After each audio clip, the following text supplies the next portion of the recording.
Well, yeehaw, everybody. Welcome to Tombstone. Tonight we have a table read of our first Western that we've ever done. And also, this is the first time we've read a transcript. So Morgan pointed out to us about the script, and we'll show how and talk about, see while you watch this, if you can see what's different between this script and a professionally written script. See if you can pick out those things and notice the difference. And we'll talk about that afterwards, what some of the differences are, why you don't want to do that, and what could happen if you do. Um, but for now, we'll introduce you to this amazing cast. So we have Vicky. Hi, I'm Vicki Dykes. I'm from Central Alberta, and I'm an actor. And I'm going to be reading Doc Goodfellow and various other people. I think it adds up to about 10 or something. Wonderful, wonderful. And Ari. Hello, I'm Ari Williamson. I'm a I am an aspiring voice actor, and today I'll be playing the parts of Stillwell and various others. Excellent, excellent. And Clint Monroe. Hey guys, it's Clint coming at you. I got a couple characters. I'm going to be Wyatt Earp, and then I got a couple other people, so I'll be playing with a bunch of different voices. I'm a screenwriter and camera operator, working on a couple features, and just having fun every day. So that's me. Next. That's awesome. And we'd like to welcome a new reader and actress, Sarah Bailey. Please feel free to unmute yourself and introduce yourself and say what you're up to and where people can find you. Briefly. Hi guys. Thank you for letting me join you guys. I am an actor, or an Aussie actor in LA, but I do voiceovers and broadcasting as well.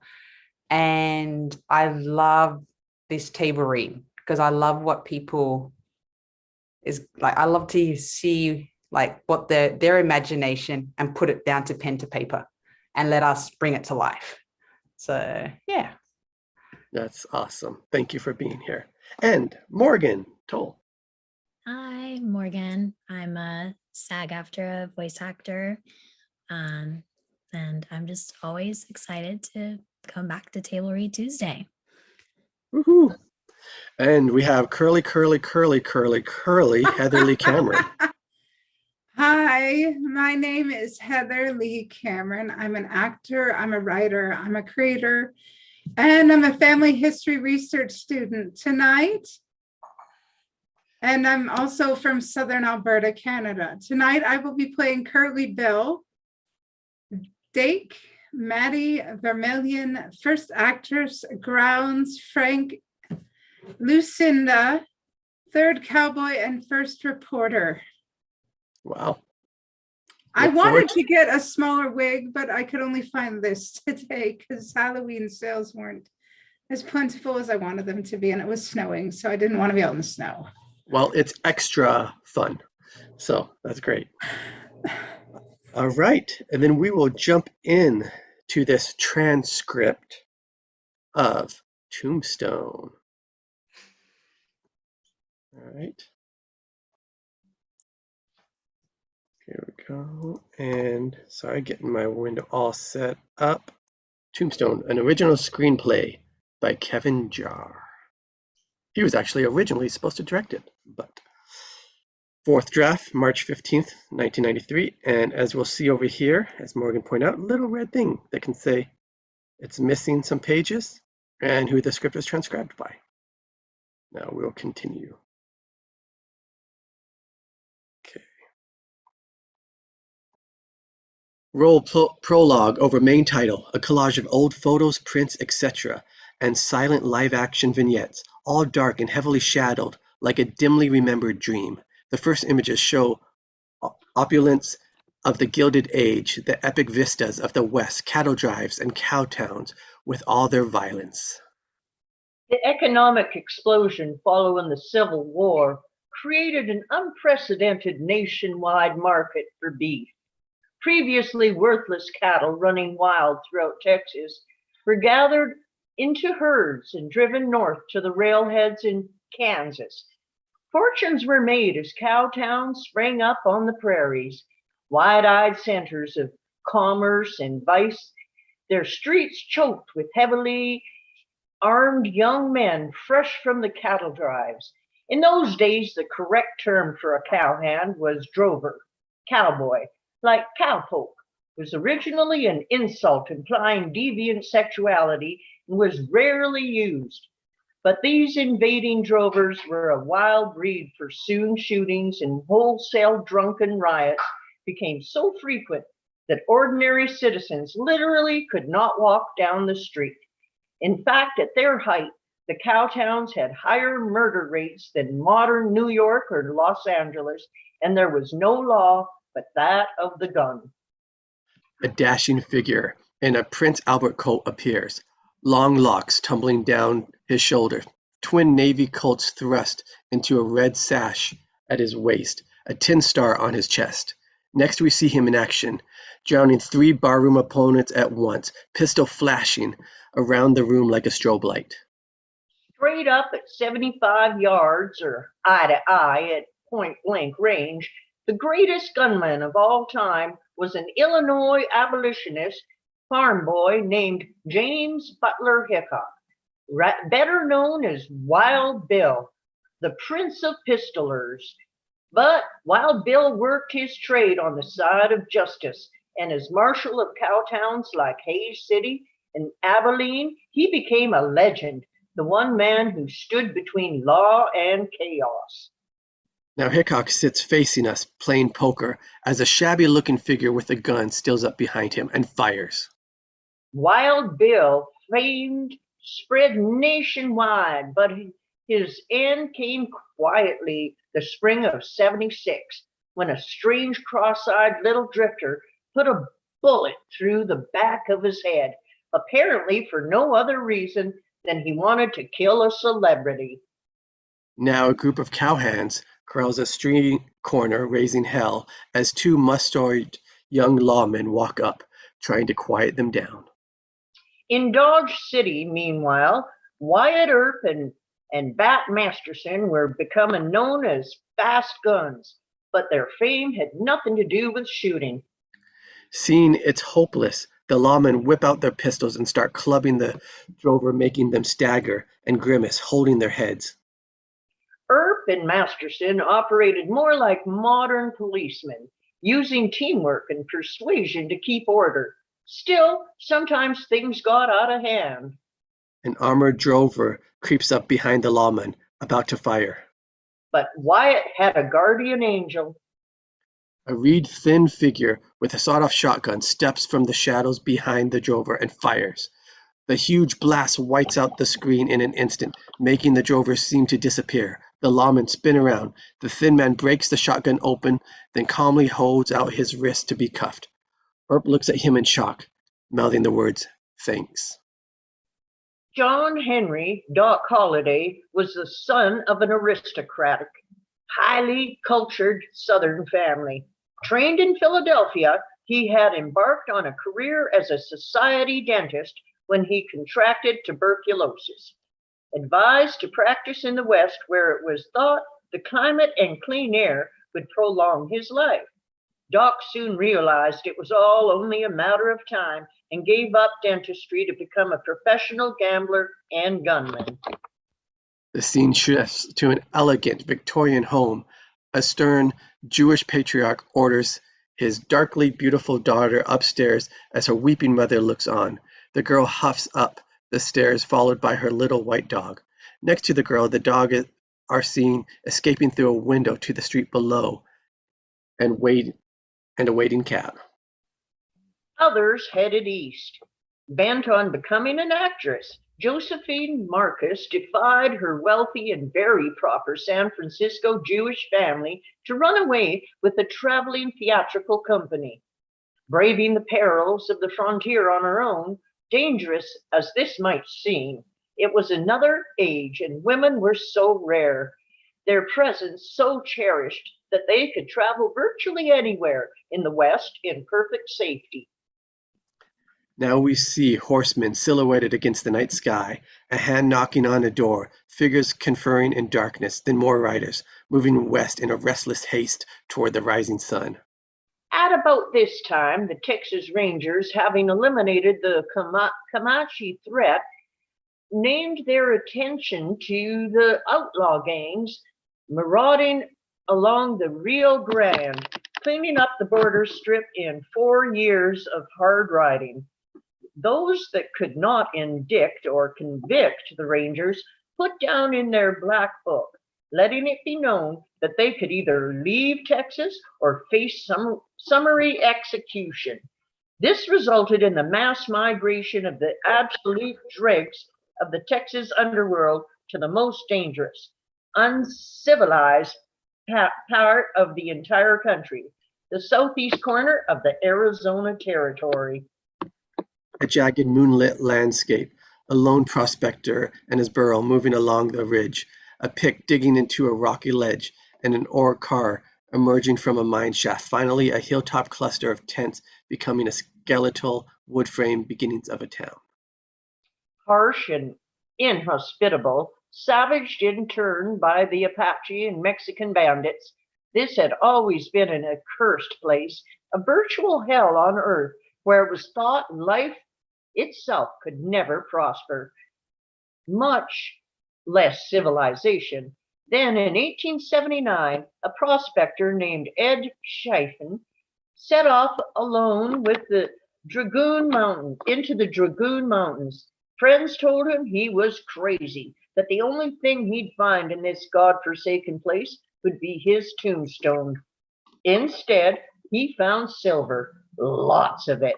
And overnight, the town of Tombstone sprang up. Mining taking out millions in ore, land value shot sky high, and speculators and gamblers and opportunists of all nations scrambled in by the thousands to make Tombstone queen of the boom towns, so rich that the latest Paris fashions, hard to find even in the biggest cities, were sold there by the wagon load from the makeshift storefronts. An engraving of a stagecoach hauled up, herds of cattle moving north, newspaper story of a massacre in Mexico, congressmen railing at each other, shaking their fists. Meanwhile, the exiled Texans had banded together to form the nucleus of an organized gang. Seasoned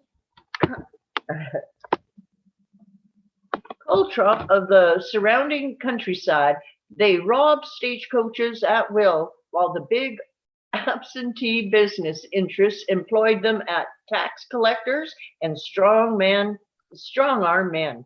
But the backbone of their trade, renamed border rustling, periodic raids into Mexico to steal cattle while engaging in what was described as a virtual orgy of murder and violence. The raids became so frequent and so bloody that the Mexican government formally protested to U.S. President Chester A. Arthur, prompting heated debate in Congress.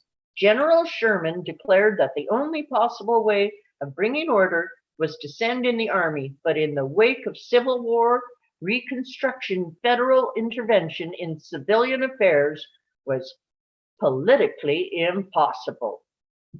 Pounding hooves, flowing manes, a pack of night-riding horsemen kicking hell for leather across the desert moonscape.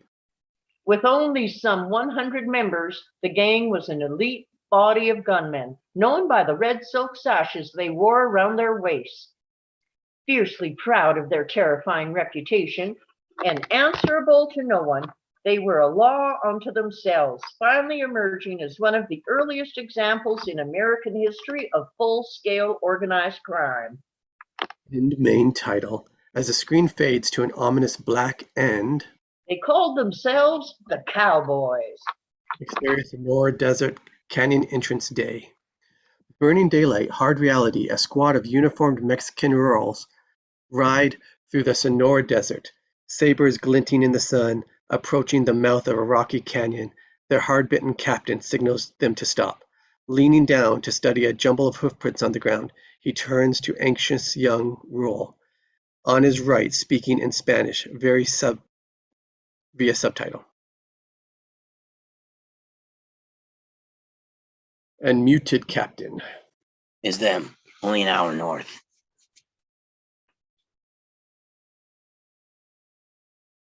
And But this is the border. You saw those animals did that. What those animals did at the rancho. You think the border is gonna stop me? Nah, I'm gonna see them suffer. I'm gonna see them suffer for what they did. I swear it on my soul. the captain spurs his horse and they ride at a gallop, plunging into the canyon. Deleted. Exterior Skeleton Canyon night. The full moon throws fantastic shadows across the high walls of the canyon as the rolls ride through. At the bend, the captain halts them. The young one starts to speak, but the captain shushes him, peering into the darkness a few beats. Then, Turn around. Fast! Now! but suddenly gunfire erupts from the shadows all around them, blasting them from the saddle. Each powder flash lightning up at the canyon for an instant, freezing the victim in a moment of their death. Then just as abruptly the firing stops, leaving the captain, the young rural, and a third rural alive. Dazed and bloody, they struggle to their feet as 6 armed figures emerge from the shadows, walking into the moonlight toward them, with broad-brimmed hats swept in the front, silk scarves of red sashes, high boots, and silver-studded gun leather. They look like 17th century pirates. These are the cowboys. Old Man Clanton, the ageless, white-bearded leader, Curly Bill Broicus. Second in command, smiling bull-necked Ike, and Billy Clayton, the old man's son. Florentino, a Mexican half-breed, and Johnny Ringo, dark, Byronic, and an air of something very strange. The old man nods to Florentino. Tell them to get on their knees. Florentino does so in Spanish. The others kneel, but Captain remains on his feet. He will not kneel. He is proud. So how'd you like our little carry-on over at that rancho? Kind of hit on the spot, didn't it? Animals. Butchers. Hey, somebody get the stick on his knees. Curly Bill casually fires his shotgun into Captain's legs, dropping him into a splayed lotus position. Curly Billy nods. Bill. Gracias. They call me Old Man Clinton. I'm what you might call the founder of the feast. Now, maybe you ain't heard, but we skylark through your dingy little country just about any time we damn well please, and big hat rubbing. Well, looking free, holy, stumbling around in the dark ain't allowed. Oh, Mexican police, huh? Oh, thinking you're bad medicine, don't you? Well, hell, I'll let stronger stuff run down my leg. Now, next time we come, better step aside, get in our hair again, and we'll saw your prods off with butter knives and stuff them in your gobs. Ain't kidding either. You've been told. Now get. The others rise and dash away, but Curly Bill stops the captain. Hold up. Got a joke I want to tell you. The captain speaks grimly in Spanish. Florentino smiles. He says he knows you're killing him. Now, how do you figure that out? He says he's not afraid. Someone will revenge for him. A sick horse. A sick horse? What the hell? Scattered chuckles from the others, but we notice Ringo frown and draw his pistol as the captain repeats the words. Something. I know, he talks fancy, like a priest. It's like a sick horse who sits. That's not what he said, you ignorant wretch. Your Spanish is worse than your English. Come on, let's get it over with. Ringo takes aim. The captain sneers, suddenly in English. You'll go to hell. You first.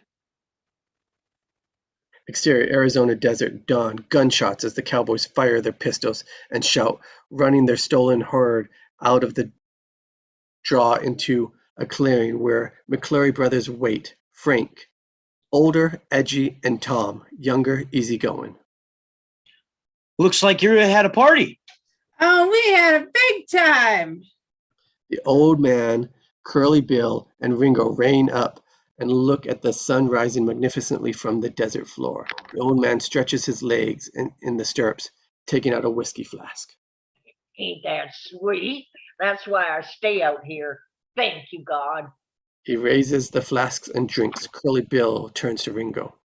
What the Mexican man mean a sick horse gonna get us? Didn't make no sense. He was quoting the Bible, Revelations. Behold a pale horse, and that one sat on him, and was death and hell followed with him. Well, now that's a little more like it. Exterior train station platform, telegraph office day. A black horse, a fabulous thoroughbred stallion, rears and neighs on an open flat car, where it's tethered with 4 identical geldings. A small boy tries to pet the strong-featured, fair-haired man, appears, quieting the horse. Tall and slim, in a back frock coat, the black flat brim hat, he moves with assurance and grace, a man in control. This is Wyatt Earp. Dear Governor Gosper, yours directing action against cowboys stop. Beg to inform, have twice sent deputies to serve warrants on cowboy suspects stop. Nothing to show for it, but 2 dead deputies stop. Short of deputizing U.S. armies, am at loss. The tall man over there, Marshall, I'm not sure, but I think that's Wyatt Earp. Wyatt Earp? Oh, right. Dodge City. Back down the platform, Wyatt Earp strokes the stallion gently, looking up as Drake approaches. Mr. Earp, my name's Dick, Crawley Dick. I'm the U.S. Marshal for... Forget it. Excuse me? I said forget it. The answer's no. I don't want that. I don't want the job, and that's final. I'm going to Tombstone. Nothing short of dying is going to stop me. Good day. But wait, you don't understand. No, Marshall, you don't understand. I'm through with the law. I'm through with the whole proposition forever. I did my duty. Now I'd like to go on with my life. If you don't mind, Jesus, have a good day now. I see. Off to strike it rich, huh? All right, fine. Wish you luck. Tell you this, though. Never was a rich man yet. Didn't wind up with a guilty conscience. Oh, I already got a guilty conscience. Might as well have some money, too. Jack retreats. Wyatt turns back to his horse, testily. Suddenly, Boy, I'd know that sour face anywhere. Wyatt turns. His brothers stand behind him, smiling.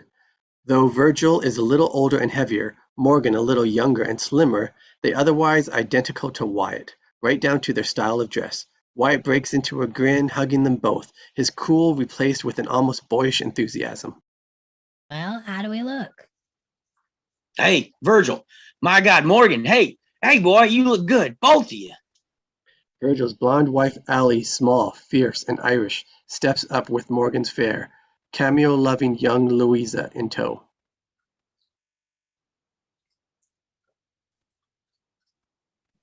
And Virgil says to Wyatt,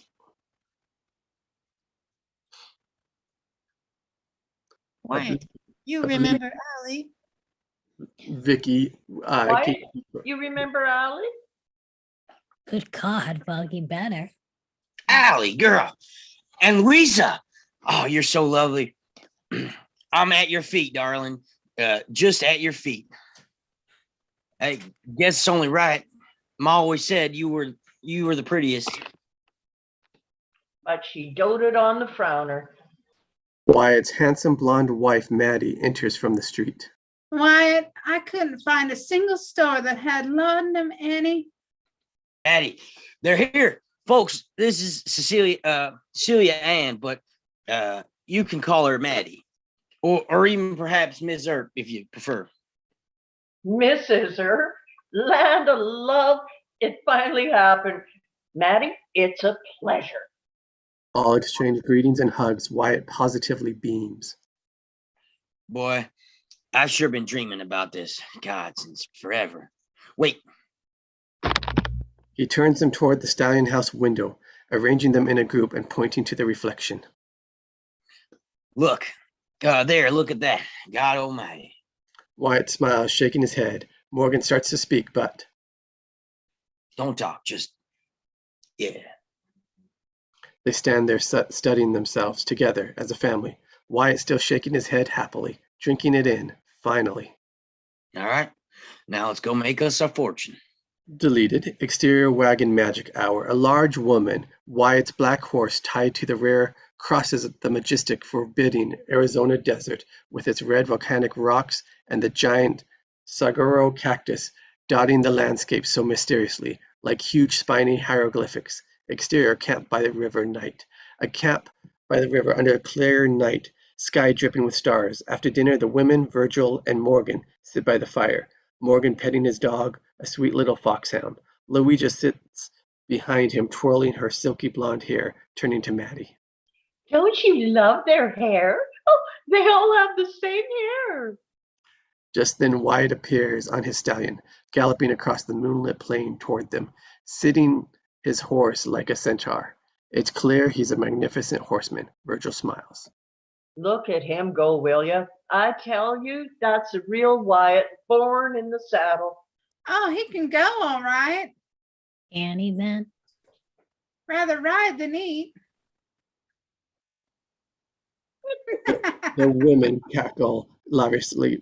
Virgil groans at Allie. Try to be a lady, will you? Wyatt rides up and dismounts, unsaddling the horse. give him some good exercise. Sure, some stud, some string. In fact, what are you gonna do? Race him? Hope so. Hey, clean this boy up. Louisa and Maddie finish in her bag. Fishing. Maddie, hon, did you say you needed some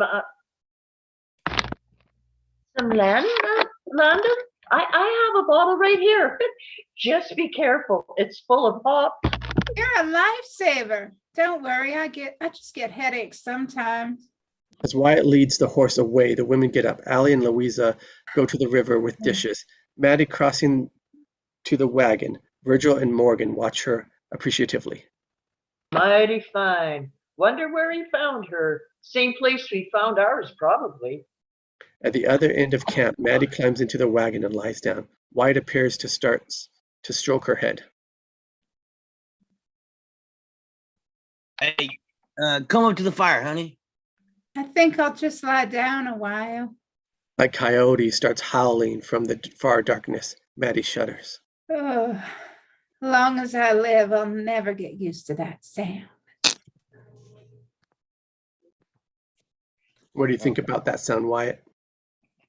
Honestly, it's bringing me back home. But they're just lonely as all hell. I howl myself sometimes. You get lonely? She seems genuinely surprised. Wyatt looks generally confused.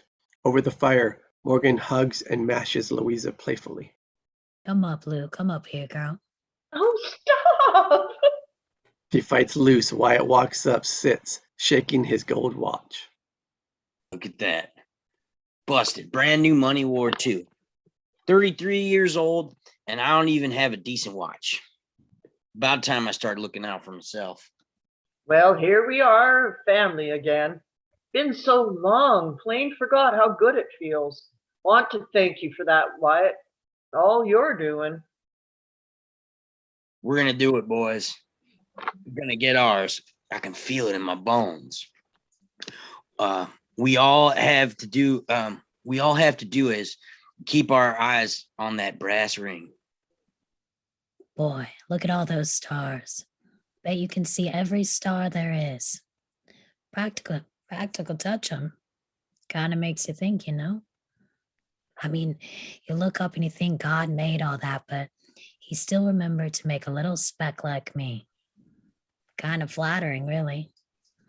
Hey, Wyatt, you believe in God? No, come on, really, do you? Maybe. Yeah, hell, I don't know. Well, what do you think happens when you die? Got me. Something, nothing. I don't know. I read this book on spiritualism. Oh, God, here we go. Said lots of people when they're dying, they see this light like in a tunnel. They say it's a light leading you to heaven. Really? What about hell? You got a sign for that or what? Hey, Wyatt, God damn it, I'm serious. Well, that's your problem. Hey, Verge, see anything of Doc while you were in Prescott? Oh, hit a streak when we left. Him and Kate. That woman. I miss Doc. I miss that old Rip. I don't. Neither do I. He makes me laugh. Enter Prescott Saloon Night, a handsomely appointed saloon. At a corner table, the pot is rich. Two players have folded, leaving Ed Bailey, a big, sullen, tough-looking gambler, facing Gaunt, an elegant Doc Holliday, full of southern refinement and languid, almost feline grace. Doc has such a unerring style and aplomb that he makes his constant tubercular coughing sound as if he's merely clearing his throat. Bailey leans forward, seething with impatience. I said that's 500 to you, holiday, in and out. 500. Sly boots must be a peach of a hand. Kate Hornori, Doc's voluptuous Hungarian consort, enters, refilling his engraved silver stirrup cup. She has a faint accent. And I think we gave that the last minute to Sarah. Here, Kate. Here, Doc. Bless you, darling. Darling, are you mad? You're not wearing a bustle. How lewd. Oh, for Christ's sake. Ed Bailey, you look like you're just ready to burst. Well, call me a fool, but I guess I'll just have to call. Cover your ears, darling. Doc covers the bet and shows his hand. Bailey pounds the table. God damn son of a... Isn't that a daisy? Just pick up the money and go. Sick of listening to your simpler. Now, Ed, are we cross? Doc leans forward, revealing an ivory gun butt under his coat. Skinny hungers. Your guns don't impress me. Wasn't for those guns, you'll be nothing. Why, Ed, what an ugly thing to say. Does this mean you are not my friend anymore? You know, Ed, if I thought you weren't my friend, I don't think I could bear it. Now a Cheshire cut smile we will soon come to know very well steals over Doc's face as he takes out his nickel-plated .38 Colt Lightning and .45 Peacemaker and lays it on the table. There. Now can we be friends again, Ed? But remember, Ed, friendship is trust, so please don't hurt me. Doc bats his eyelashes. Bailey jumps up, boiling. A long, sweaty moment, then Bailey lunges. Doc springs up, grabbing him by the hair and jabbing his fist into Bailey's armpit. Bailey screams and doubles over. Doc gives him two more blows, so light they hardly seem capable of the effect they're having. But as he turns to give him another, we suddenly see that there's a knife in Doc's hand. The bartender reaches for the shotgun under the bar. Kate pulls a Derringer from her muff and puts it to his ear.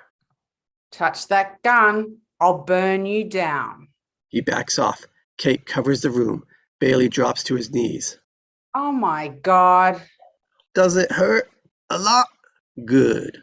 Eyes gleaming cruelly, Doc blows his cigarette smoke into Bailey's face. Bailey sinks to the floor in a fetal position. Kate gathers up all the pot. Doc retrieves his guns, looking around the room, then both back up to the door. Well, good evening then. They exit. The others look down, groaning. Bailey lying in a pool of his own blood.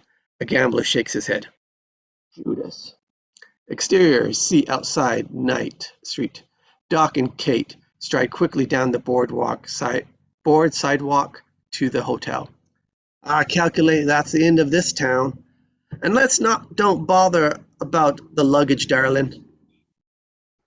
I've been having this boy at this hotel pack up every night since when your streak started. Kate points to two horses saddled up and packed outside the hotel. My sweet, clever Magyar. So that's why you're not wearing a bustle. Doc gives Kate a peck on the cheek. They mount and ride off.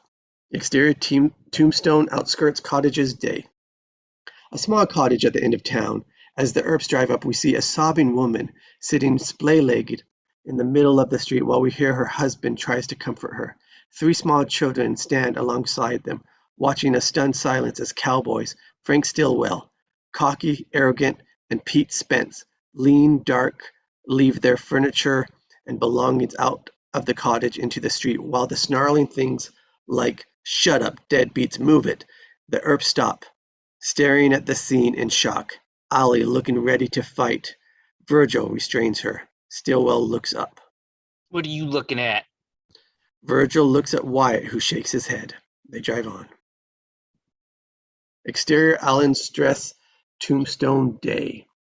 Unlike the dreary, weather-beaten western towns in the movies, Tombstone is a new and colorful part town. Part mining camp and a wild mixture of briefly painted wooden storefronts and half-finished stone buildings, rimmed with clusters of tents and shanties, all perched atop a hill with a magnificent view of the desert and the purple Dragoon Mountains beyond.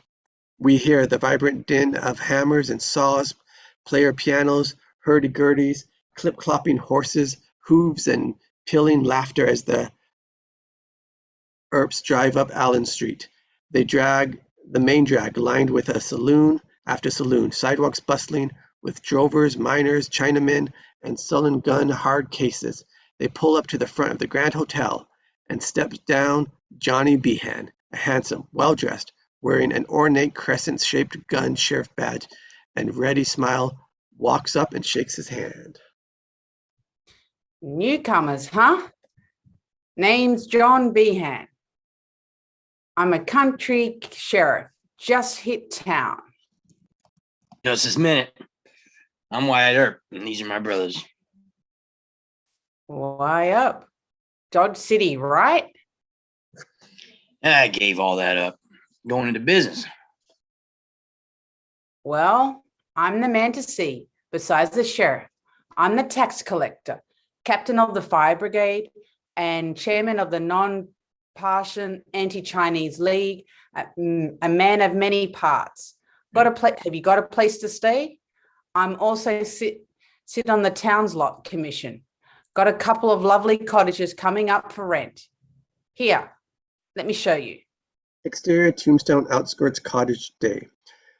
The Earps and Behan stand on the porch of the very same cottage we saw the cowboys evict the family from. The one next door and the one across the street are vacant too. Same rent.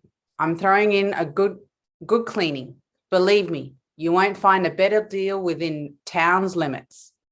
Wyatt looks inquiring at his brothers. They shrug.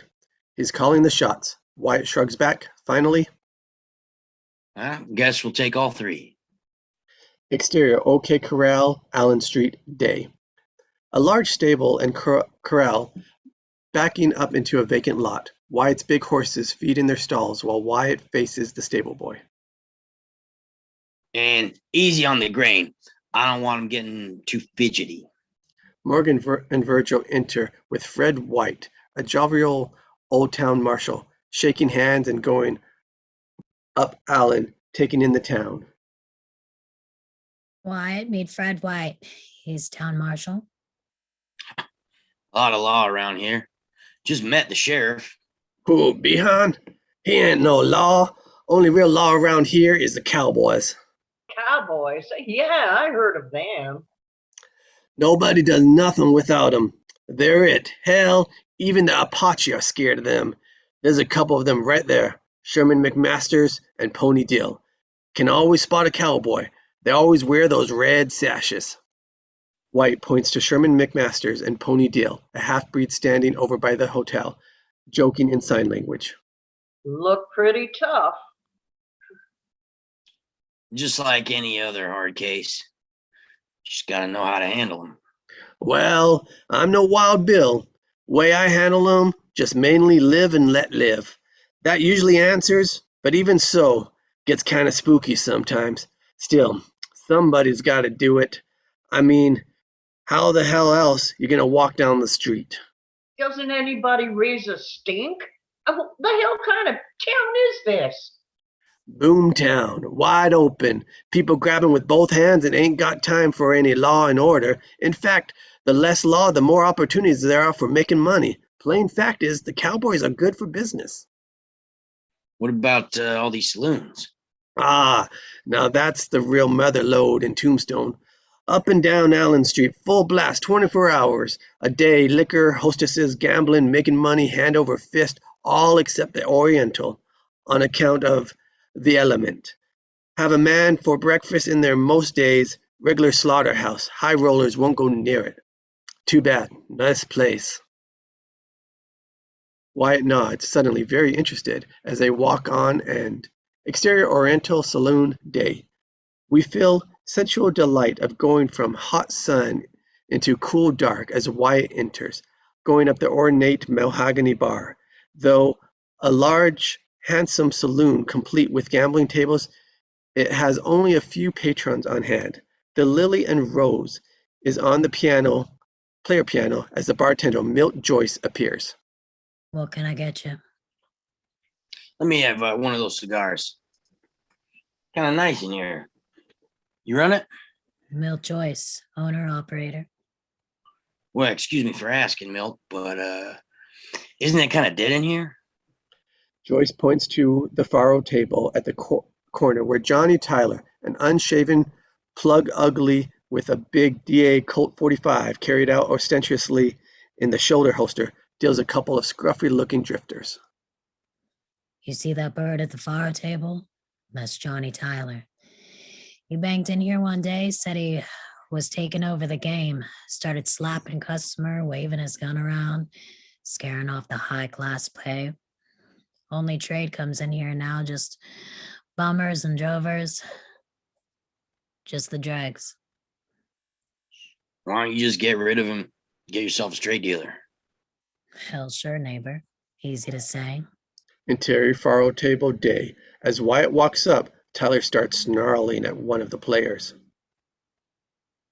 You back that queen again, you son of a bitch. I'll blow you right out of that chair.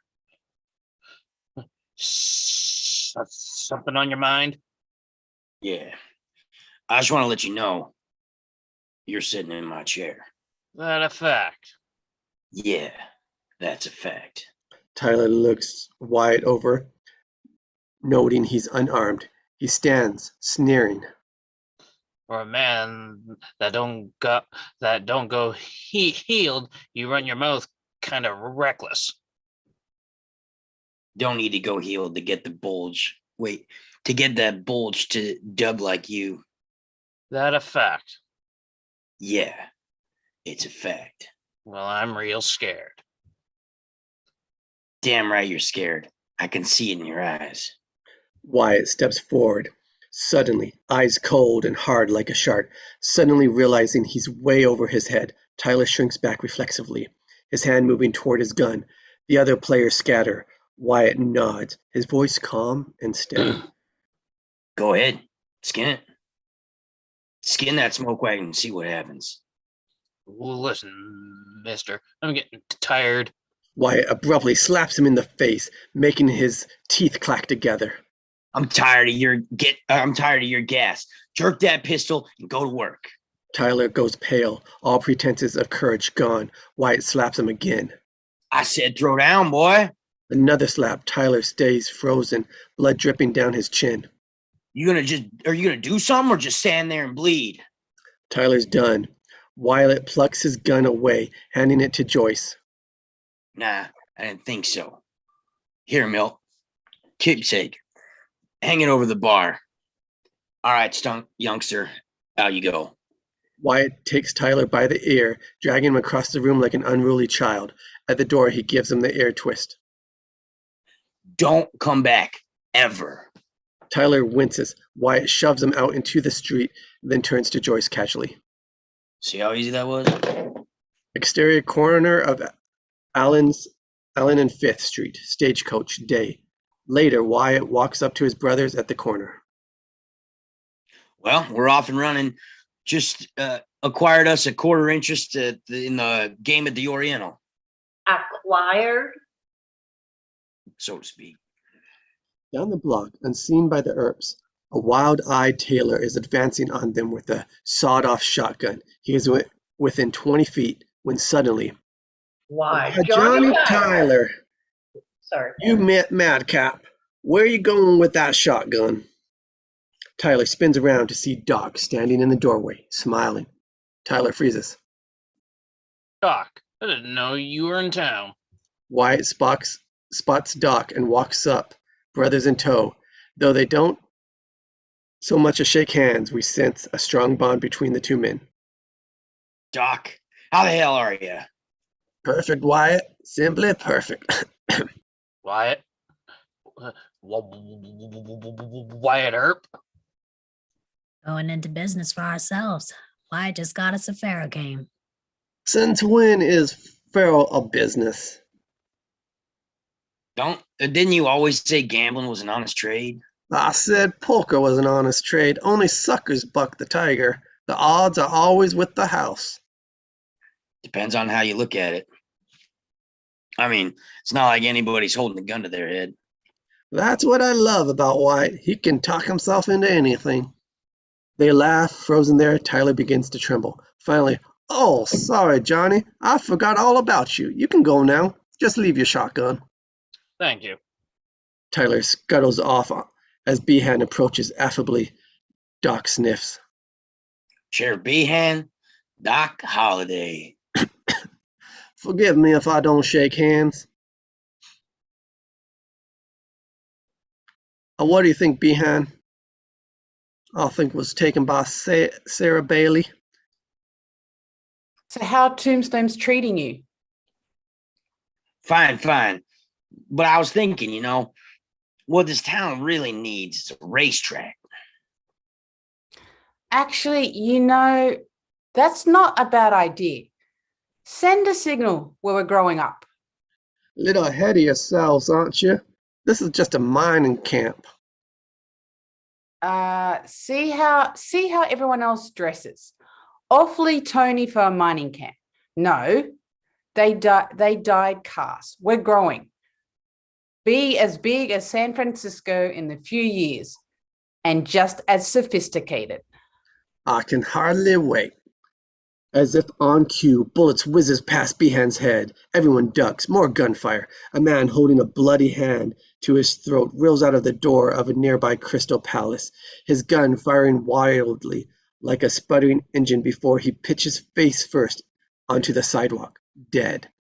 Immediately, 2 more men appear, a staggering drunk with a bullet hole in his shoulder, and Turkey Creek Jack Johnson, a leathery plainsman with his gun at the ready. A crowd forms as the drunk raises his pistol, bellowing, "You son of a bitch!"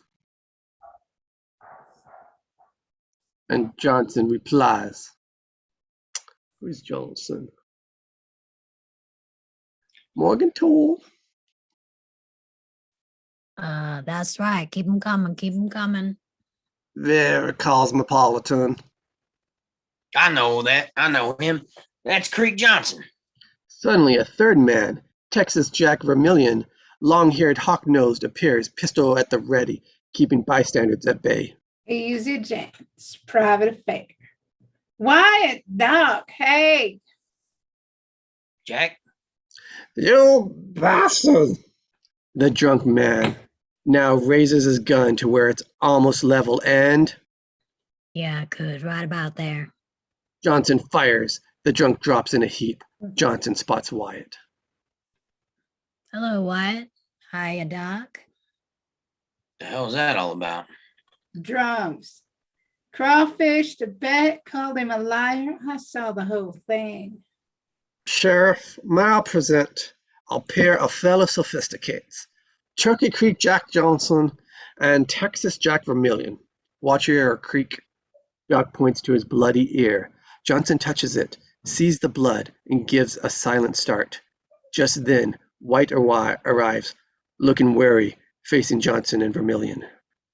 Afraid I'll have to have those guns. Verify it. We were legal. Sorry, boys, gotta take it before Judge Spicer. Well, law and order every time, that's us. They hand over the guns while Virgil looks at the two dead men lying in the street, shaking his head.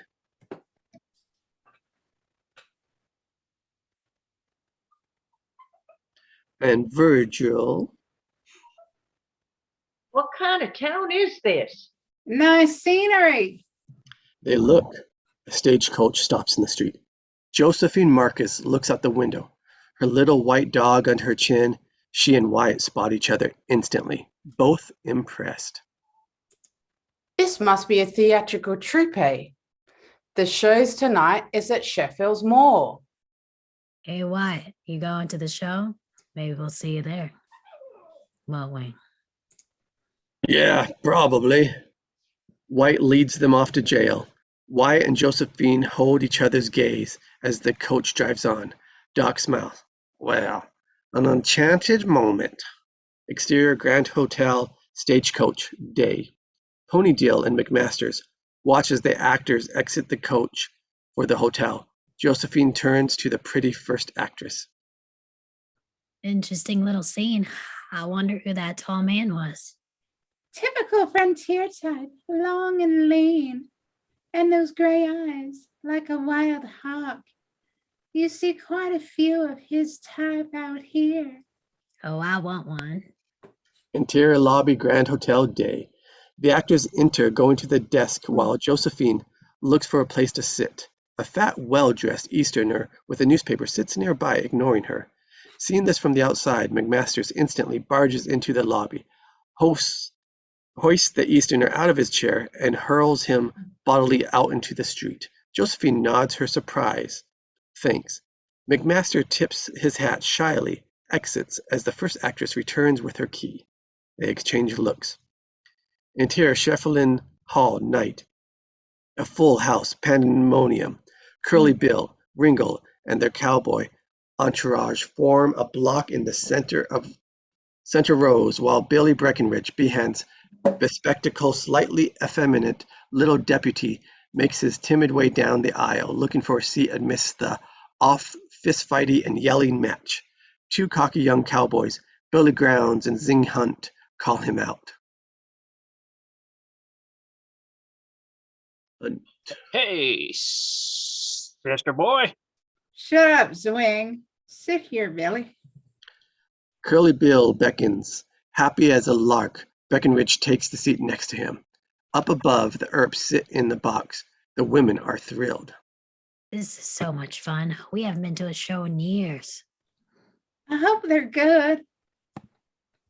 Lady, they better be good. Doc enters, Kate on his arm. The women exchange uneasy nods. Kate, you know the Earps. They sit as White enters with Mayor John Clum and wife. Wyatt, this is Mayor Clum and his wife. Your reputation precedes you, I wonder. Not a prayer. Nice meeting you. While the orchestra tunes up and the crowd's excitement rises, White sits next to Wyatt, pointing out the different cowboys and giving a thumbnail sketch of each as we pan over them. Well, everybody's here but the old man. Got the Blade, Billy Grounds, Zwing Hunt, Billy Claiborne, Wes Fuller, Tom and Frank McLaury, Billy Clantons, the youngest wild one, then the breeds, Hank Swilling, Pony Deal, Florentino's Mexican breed. They all hate Mex, but he hates some special. Johnny Barnes, Frank Stillwell, that's Behan's little deputy. Billy Breckenridge follows the cowboys around like a puppy, and the big boys, Curly Bill Brocus and the old man's Rimmaud. The one's just like an actor. That's Johnny Ringo. Best gun alive, they say. He's kind of different. Curly Bill's the only one he talks to. I mean, they're all rough boys, but Ringo, I don't know. I really don't. Music. The house lights dim, and the audience hushes. A spotlight hits the easel and the end of the stage. Professor Gilliam and his ballet of gravity. Out of the audience, Barnes groans. And Barnes is somewhere. Professor Gilman? Oh, hell! I've seen him in Bisbee. He'll catch his stuff. The curtain goes up. Professor Gilman, a third-rate juggler in a white tie, tailcoat, and black tights, steps out and starts tossing Indian clubs into the air. The audience starts groaning, but the professor, rickus-like smile never changes.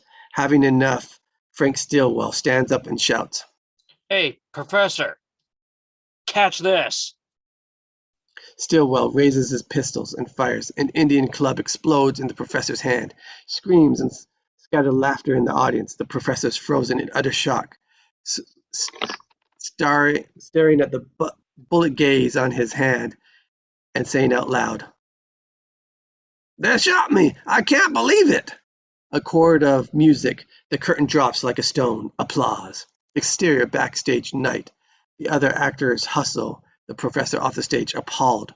The first actress turns to Mr. Fabian, a handsome, slightly raffish classical Targaryen.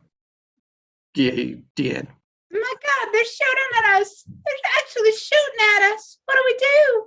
Well, the only thing we can do, dear, be good. In any event, at least we won't have to wait for our notices. Exciting, isn't it? Now, this is theater. Interior Sheffield Hall night. More music, and another card reads, Selections from the Bard of Mr. Romulus Fabian, Targaryen. How do we say that? Targaryen. In excess. Gideon? I don't know. The curtain rises and Fabian steps out, a purple velvet cloak wrapped resplendently about him like a toga. In the audience, Curly Bill's mouth drops. Prettiest man I ever saw. Fabian throws open his cloak, revealing his lithe form in doublet and tights. The whores in the gallery hoot and cheer. Fabian bows. How come he ain't wearing no pants? Barnes points to the... That's how come. Ladies and gentlemen, the St. Crispin's Day speech from Henry V. To set the scene, England is now at war with France. Everything rests upon the battle about to begin. Henry, the young King of England, addresses his men thusly. My cousin Westmoreland, no, my fair cousin. Another gunshot, and the bullet spangs into a column next to Fabian with a shower of plaster. Without missing a beat, Fabian casually flicks a chunk off his shoulder and continues. If we are marked to die, we are enow to do our country loss, and if to live, the fewer me, the greater the share of honor.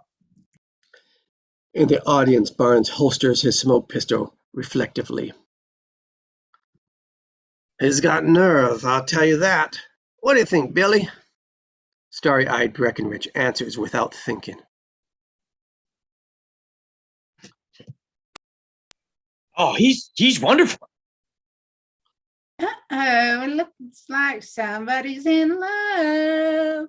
Brawl laughter from the others. Breckenridge sinks in his seat. Let him alone.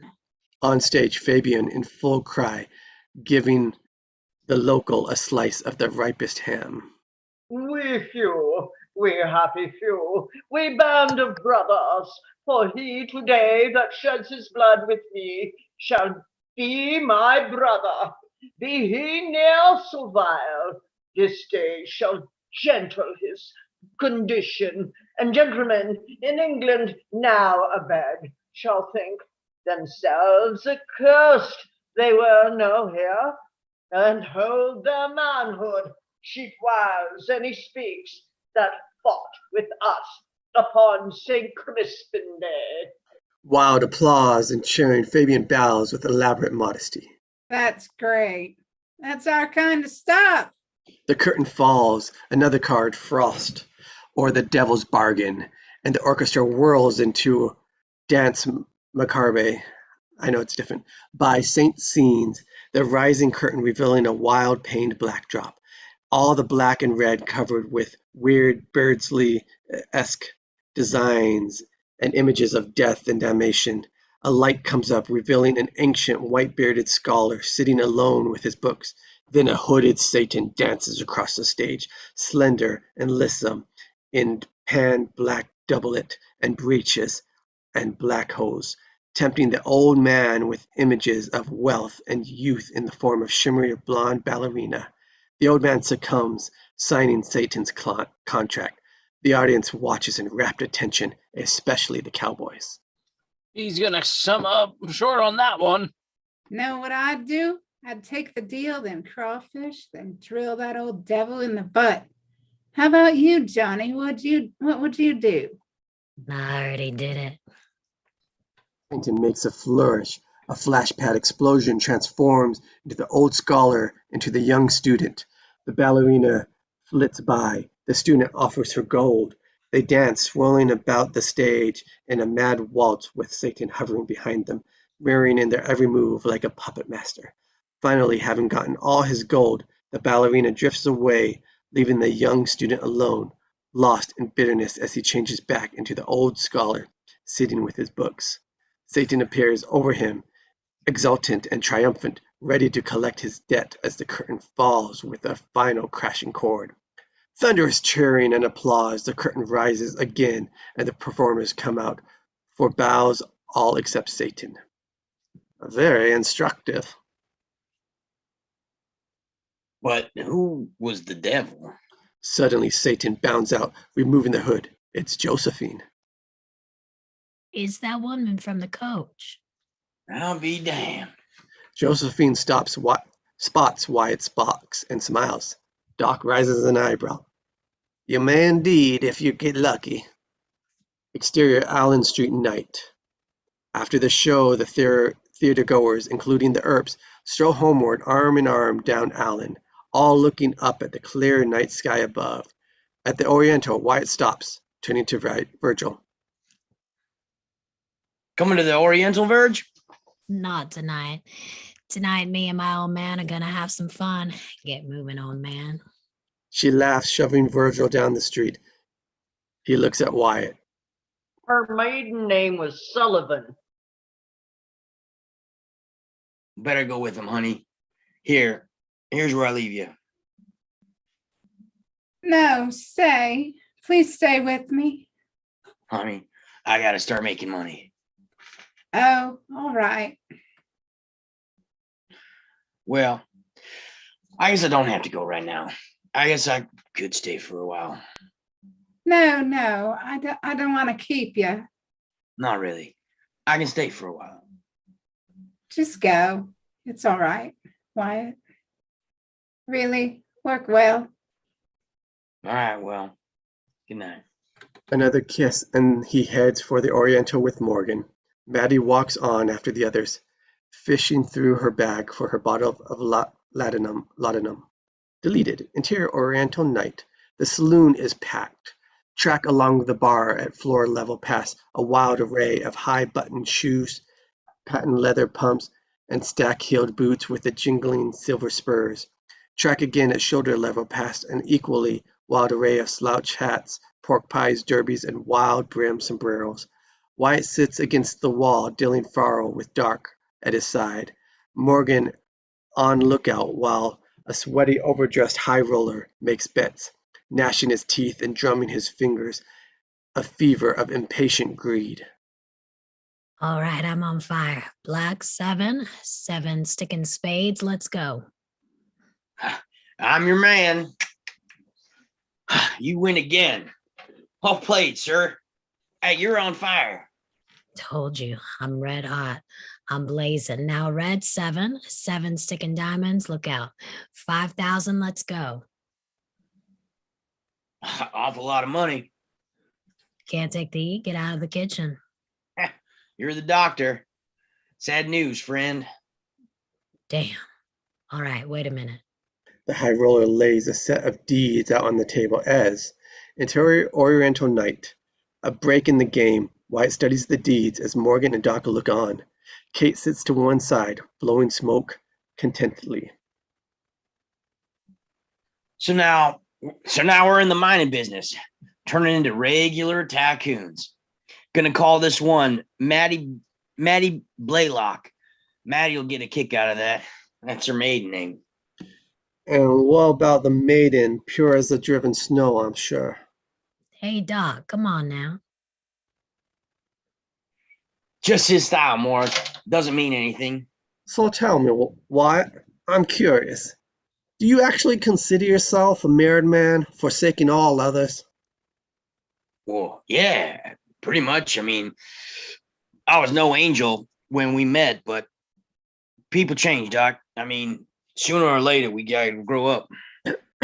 I see. And what would you do if she walked in here right now? She? You know damn well who I mean.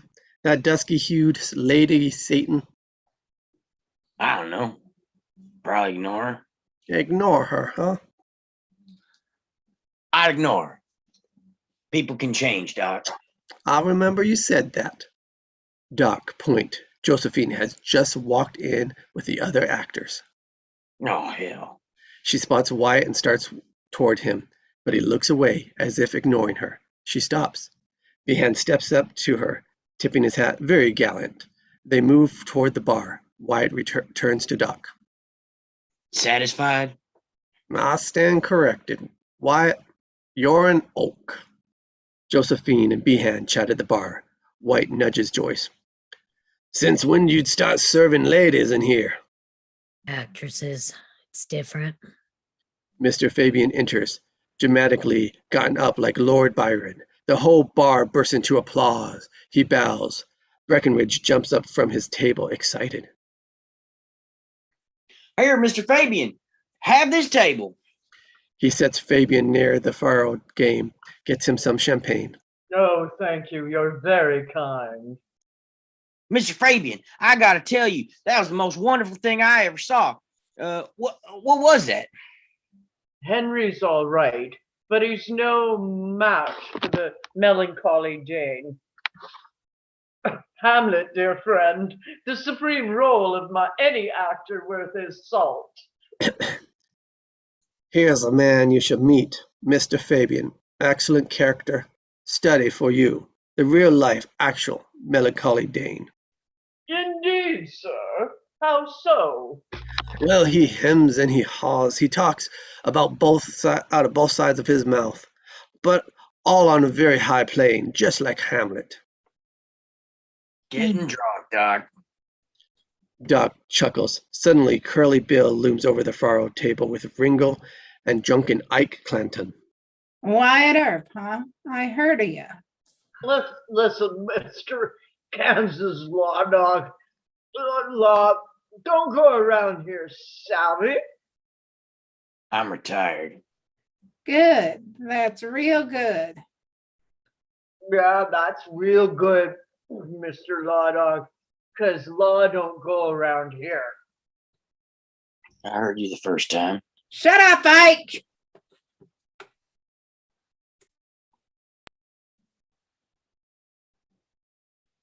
What do you think about all that, Ringo? And you must be Doc Holliday. That's the rumor. You retired too? Not me. I'm in my prime. Yeah, you look it. And you must be Ringo.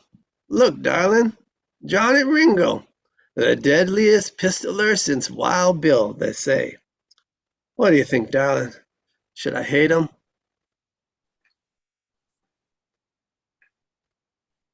Kate, tell me, what do you think?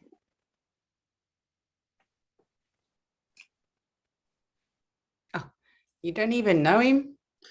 Yeah, but there's something about him. Something around the eyes. I don't know. Reminds me of me. No, I'm sure of it. I hate him. He's drunk. In vino veritas. Where's Petra? I mean, need her. Oh. Age quad, I guess. Cridat Judeus Appella.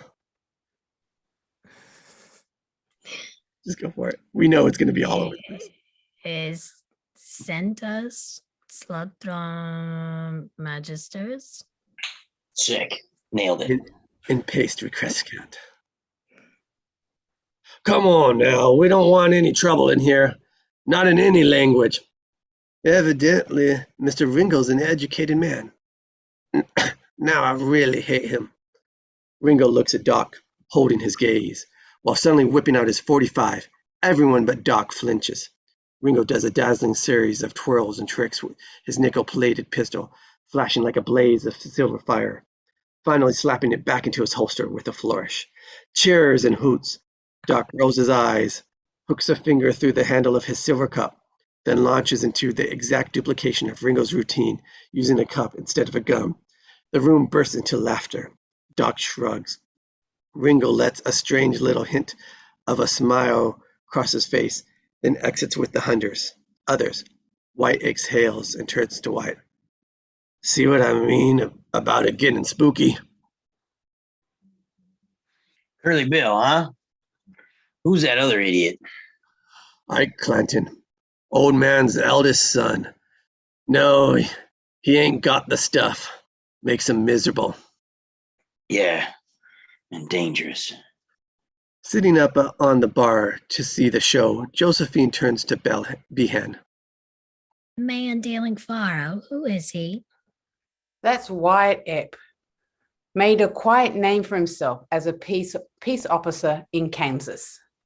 A peace officer. Impressive man. Yes, very, and very married. Oh, so that's it.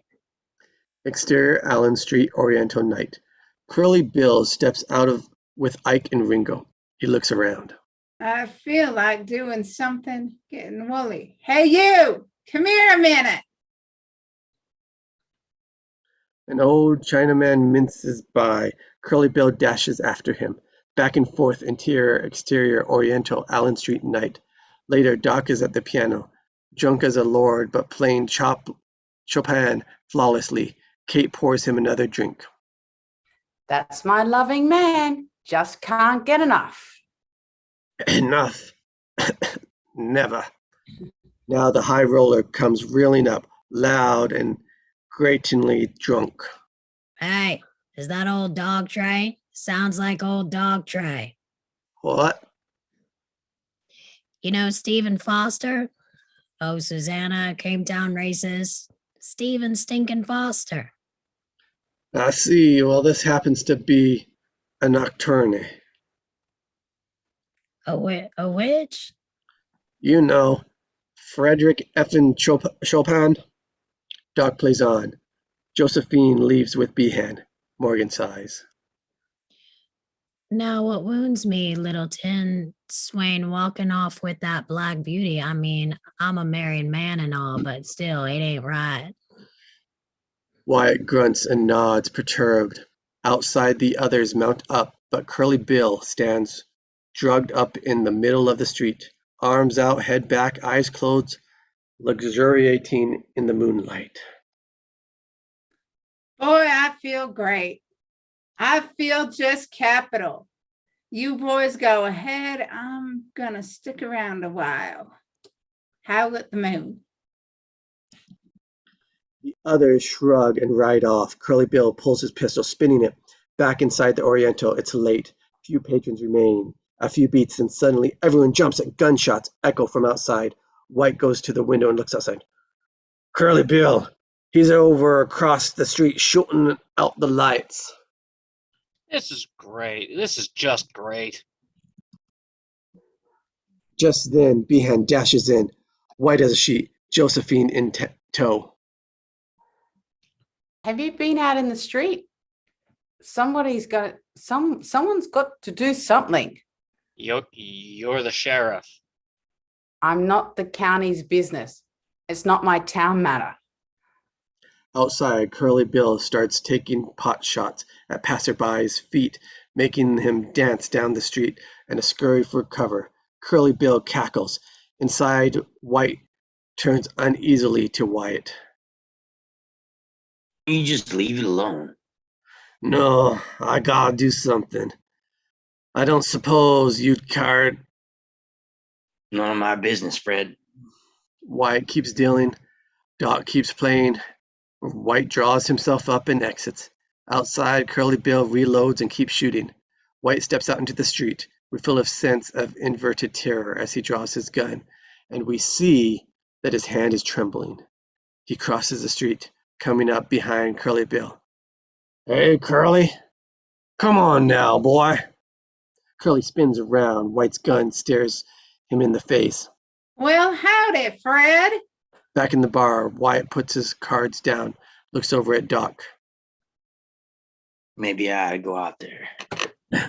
You will or you won't. Don't look to me. I'm going to sleep. Doc lays his head down on the keys and passes out. Wyatt frowns for a moment. Finally, he stands up, turning to Morgan. Go wake up Verge. Hey, Milt, lend me a sidearm, will you? Joyce hands him a Colt from under the bar. Outside, White covers Curly Bill, trembling harder now. An adrenaline rush in a man White's age is hard to look at. He seems so frail, so vulnerable. Even his voice has a quavering edge. Hand it over. Come on now. Why, sure, Dad. I'm only in fun. Here she is. With a reassuring smile, Curly Bill holds his pistol. But first, White reaches for it, visibly relieved.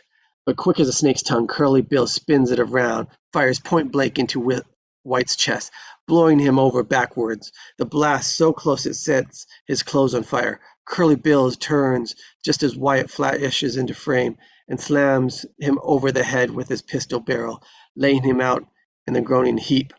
Wyatt glances at White, lying semi-conscious in the street, chest heaving, eyelids fluttering, making weak little bird-like sounds. Smoke rising from the smoldering shirt and vest. Clum runs up. Put his clothes out.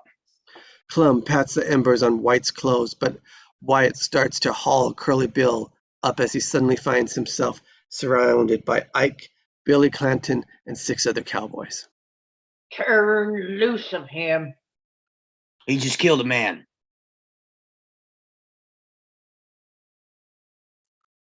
Billy. I think I am Billy. He said, turn him loose.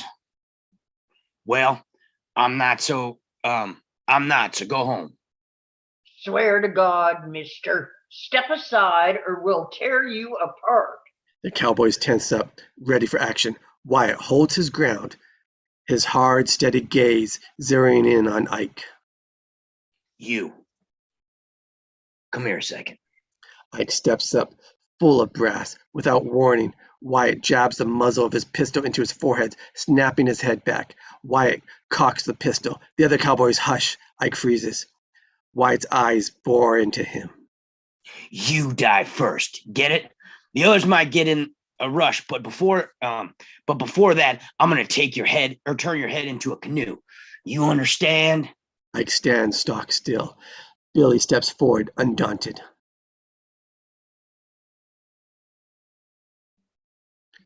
Oh, Billy. he's bluffing. Let's rush him. This is it. The cowboys poise themselves, ready to start. But and you simpleton, you're next. Again, a hush. Doc stands behind Wyatt, still drunk, but with his .38 trained on Billy. Billy sneers. Hell, he can't hit nothing. He's so drunk, he's probably seeing double. Doc pulls out his .45, training it. 2 on Billy. I have 2 guns, 1 for each of you.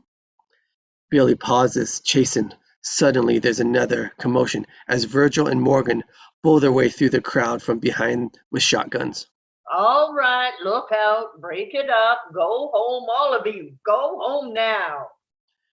This breeds the group's will, and things suddenly calm down dramatically as the cowboys disperse. Wyatt lowers his pistol, heaving a sigh of relief as he pulls the still groggy Curly Bill to his feet and hauls him reeling toward the jail. Come on, you. crack me back of the head like some stinking bull. Hell, you ain't no fighting man. You're just a cop. Deleted. Exterior jail, Allen Street, hotel night. Later, as the Earps and Doc step out onto the sidewalk, we can see the semi-conscious Curly Bill through the front door of the jail lying in one of the cells, holding a bloody handkerchief to his head. Wyatt closes the door, locks it, and gives Clum the keys. Here. He'll keep till morning. The street is quiet as they start back toward the Oriental. Virgil and Morgan following at a discreet distance, smirking. Keep your eyes on that brass ring. Don't let anything sidetrack you. I know. I need to keep her. Meanwhile, across the street at the hotel, Josephine turns to Behan. Well, guess you'll see. Never a dull moment. Maybe you should stay around and see what happens next. Who knows? You might find a future here. Maybe even my destiny. Deleted, interior Oriental day. Morgan's hound sleeps in the corner while Virgil and Morgan shoot pool. Wyatt looking on. Well, he said I did actually see it happen, and I said no. When I arrived, Fred's already been shot. So the judge said, can't have a murderer without a witness. Case dismissed. Can you beat it after all that? Ah, hell, who cares? None of my business anyway. Clum enters, frowning and anxious just as Morgan sinks a shot. Oh, I love this game. When we gotta each have a billiard room in our houses. Excuse me, Wyatt. Just a moment. Please, I wanted to try and reason with you. We still haven't found a marshal and... Oh, come on, Mayor. He already told you no. What about you? You were a lawman. I'm busy. We're all busy. Oh, sorry, Mayor, but you're really barking up the wrong tree. You tell him, Verge. Clum exits shaking his head. They keep playing. After a beat. You know, I was thinking, maybe we ought to open up our own place. That's the real money. Build it up, milk it for what it's worth, then sell it off for a bundle. Breeze out of this burge with more money than the Casaus and be ready to live like kings. Let you and me take a walk around town, Verge. See if we can scout us out a couple nice places. I can't hardly believe it. It's working out just like you said, Wyatt. We're looting this burg in 6 ways through Sunday. Pretty fun too, isn't it? Kinda, actually, yeah. I gotta admit. Exterior cottage on edge of town day. Virgil and Wyatt walk down a quiet, tree-shaded lane on the outskirts of town. Suddenly, a rubber ball rolls into the path. A small boy plays in the front yard of a nearby cottage. Virgil and Wyatt approach, Virgil returning the ball. What are you up to today, son? The boy stands stock still, staring at the men in silence. Got your tongue? He turns and walks back to the street without another word. Wait a minute, Verge. Where you going? Virgil keeps going. Wyatt starts after him, leaving mother and child in confusion as deleted. Interior Virgil's parlor day. In tight on a gleaming silver shield, town marshal tombstone. AT. Pull back to reveal it pinned to Virgil's breast. He sits by the parlor hearth with Morgan at his side.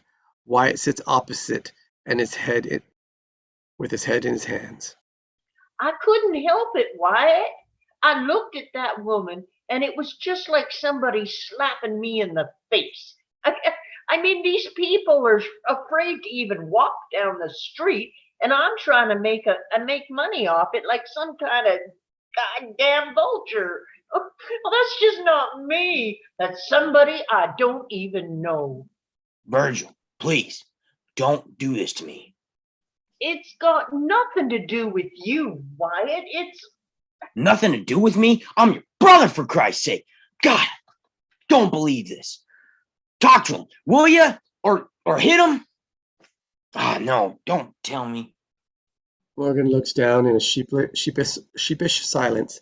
He pulls back his coat, revealing the deputy's badge on this vest. Wyatt groans. Like you said, Wyatt, we're brothers. Gotta back your brother's play, just like I figured you would. Listen to me, both of you. This is not good. There's trouble.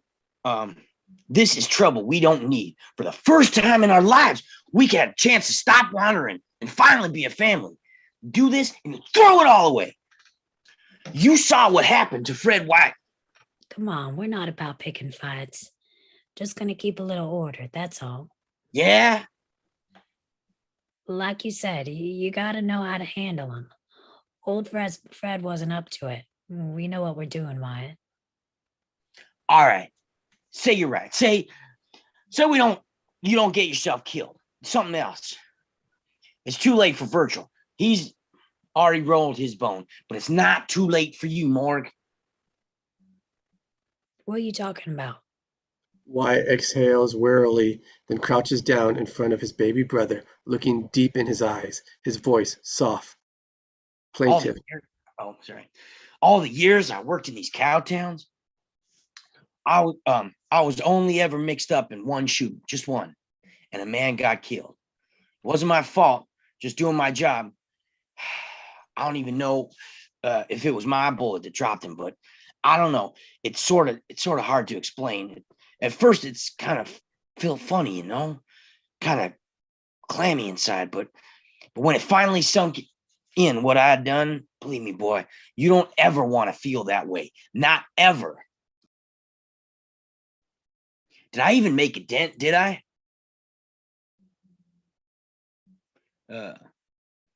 You're both making a big mistake. Exterior desert, Hooker Ranch day. Armed with a borrowed pistol and carbine, Wyatt gallops through the desert on one of his other big blacks, eyes scanning the tracks beneath him. He rides up and stops at a well near a large ranch house. He dismounts, studying the tracks as rancher Henry Hooker rides up, strong, noble-looking, like something from a Frederick Remington canvas. Wyatt nods. Hooker nods back. It's Hooker's ranch. That's right. And I'm Hooker. You seen anything of a man on horseback leading the black stallion? Hooker suddenly falls silent, looking at the ground nervously. Well, you must have seen something. The trail ran your way. The trail runs right by your watering hole. Oh, I see. It must be a cowboy, right? Really got these people treed, don't they? Tried? Oh, look, mister. It's fine for you boomers to court trouble. You're just passing through. Us cattlemen gotta live here. Best I can do is point you up to the cut. That's their roost. Wyatt nods his thanks. Hooker looks down, ashamed. Wyatt stares at him a moment. There's something genuinely troubling about so strong a man living in fear. Wyatt rides on, shaking his head. Interior desert camp day. A small camp near a clump of trees. Pony Dale brews off coffee while McMasters leans against a fallen oak log, feeding an eager pack of mongrel pups from a block of jerky as Wyatt rides up. Run for your lives, boys. It's that great two-gun dog catcher from Kansas. McMasters, isn't it? Listen, you seen a black stallion with? Look, I got a rule. I don't talk to lawmen. Dog catchers neither. I'm not a lawman. I'm just a private citizen getting my property back. Well, in that case, I saw your horse.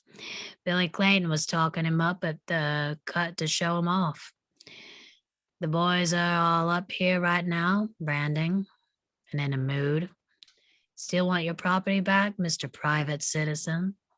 Exterior Mountain Road day.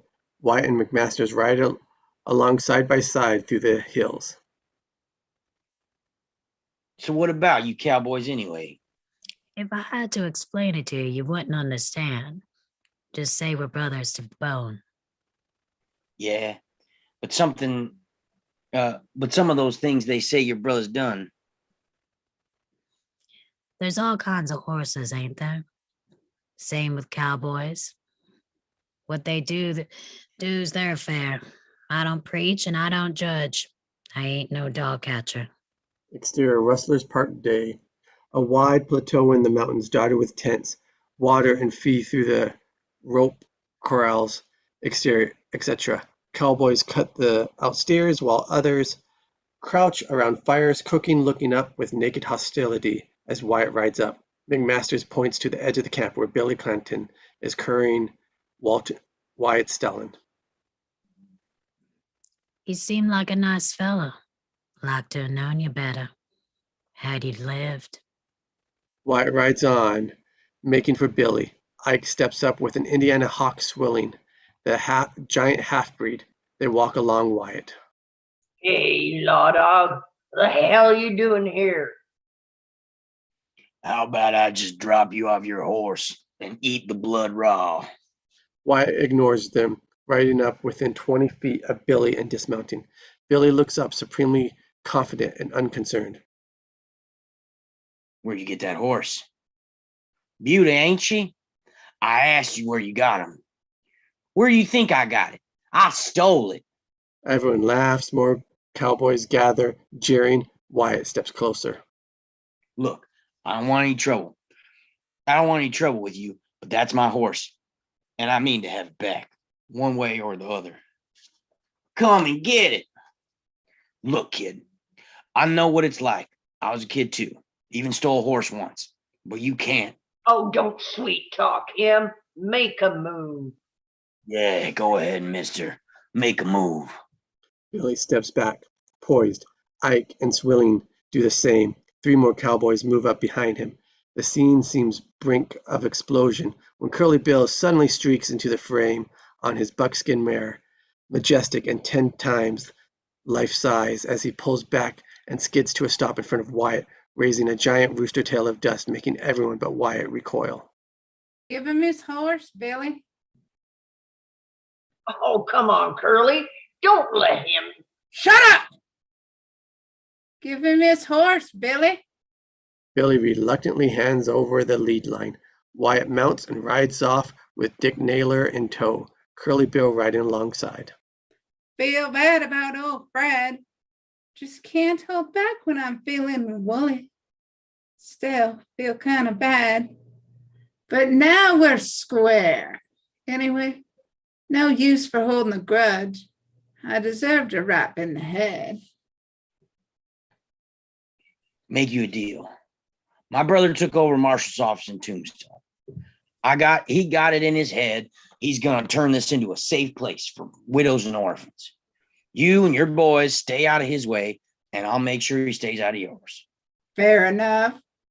You know, I gotta admit, you got a lot of bark on you coming up here like this.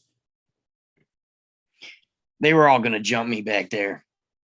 Whatever happened to one, against one. Ain't our way. We all go on one on all. Fight one of us, you fight us all. That's the cowboy way. How come you call yourself the Cowboys? Cowhands ride for this brand. Oh, we ride for a brand, all right. This brand. How about you? This brand. We're gonna get along just fine. Exterior Allen Street Day, a lazy afternoon. The Earps and Clum lounge in front of the hotel. Can't thank you enough. Since you took over, there hasn't been a single problem.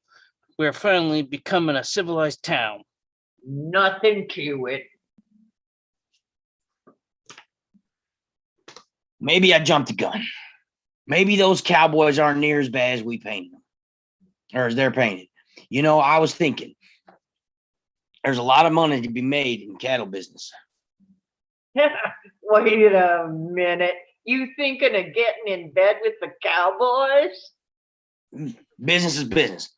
You don't have to love them to work with them. Now, if there's money in it, Oh, you are the one, Wyatt. You sure are. Exterior Guadalupe Canyon Magic Hour. Old Man Clanton leads 4 other cowboys with a herd through the rocky canyon, slipping a flask and singing as the first shot rings out from the rocks above, becoming a fusillade. When the dust settles, all are dead except Old Man, who lies pinned under his horse, semi-conscious. Figures emerge from the shadows. It's the Rules, led by the same young Rule from before. He bends down, dazed Old Man, speaking carefully. Ah, Sarah Bailey. The old one killed you. That was my father. What? And I'm supposed to tremble? Kiss my ass, Mexican. Hissing gleefully, he jams the derringer under the young Rule's chin and fires, blowing off his sombrero as he falls. The other Rules fire, emptying their guns into the old man, as if he were some monstrous rattlesnake that might bite them. Exterior Rustlers Park night. Curly, Bill, Ringo, and the others are by the fire, passing a bottle. Frank Stillwell gallops up and dismounts breathless. Stillwell. Oh, not me. I think so. Oh wait, Stillwell. Sorry, I read ahead of it. My bad.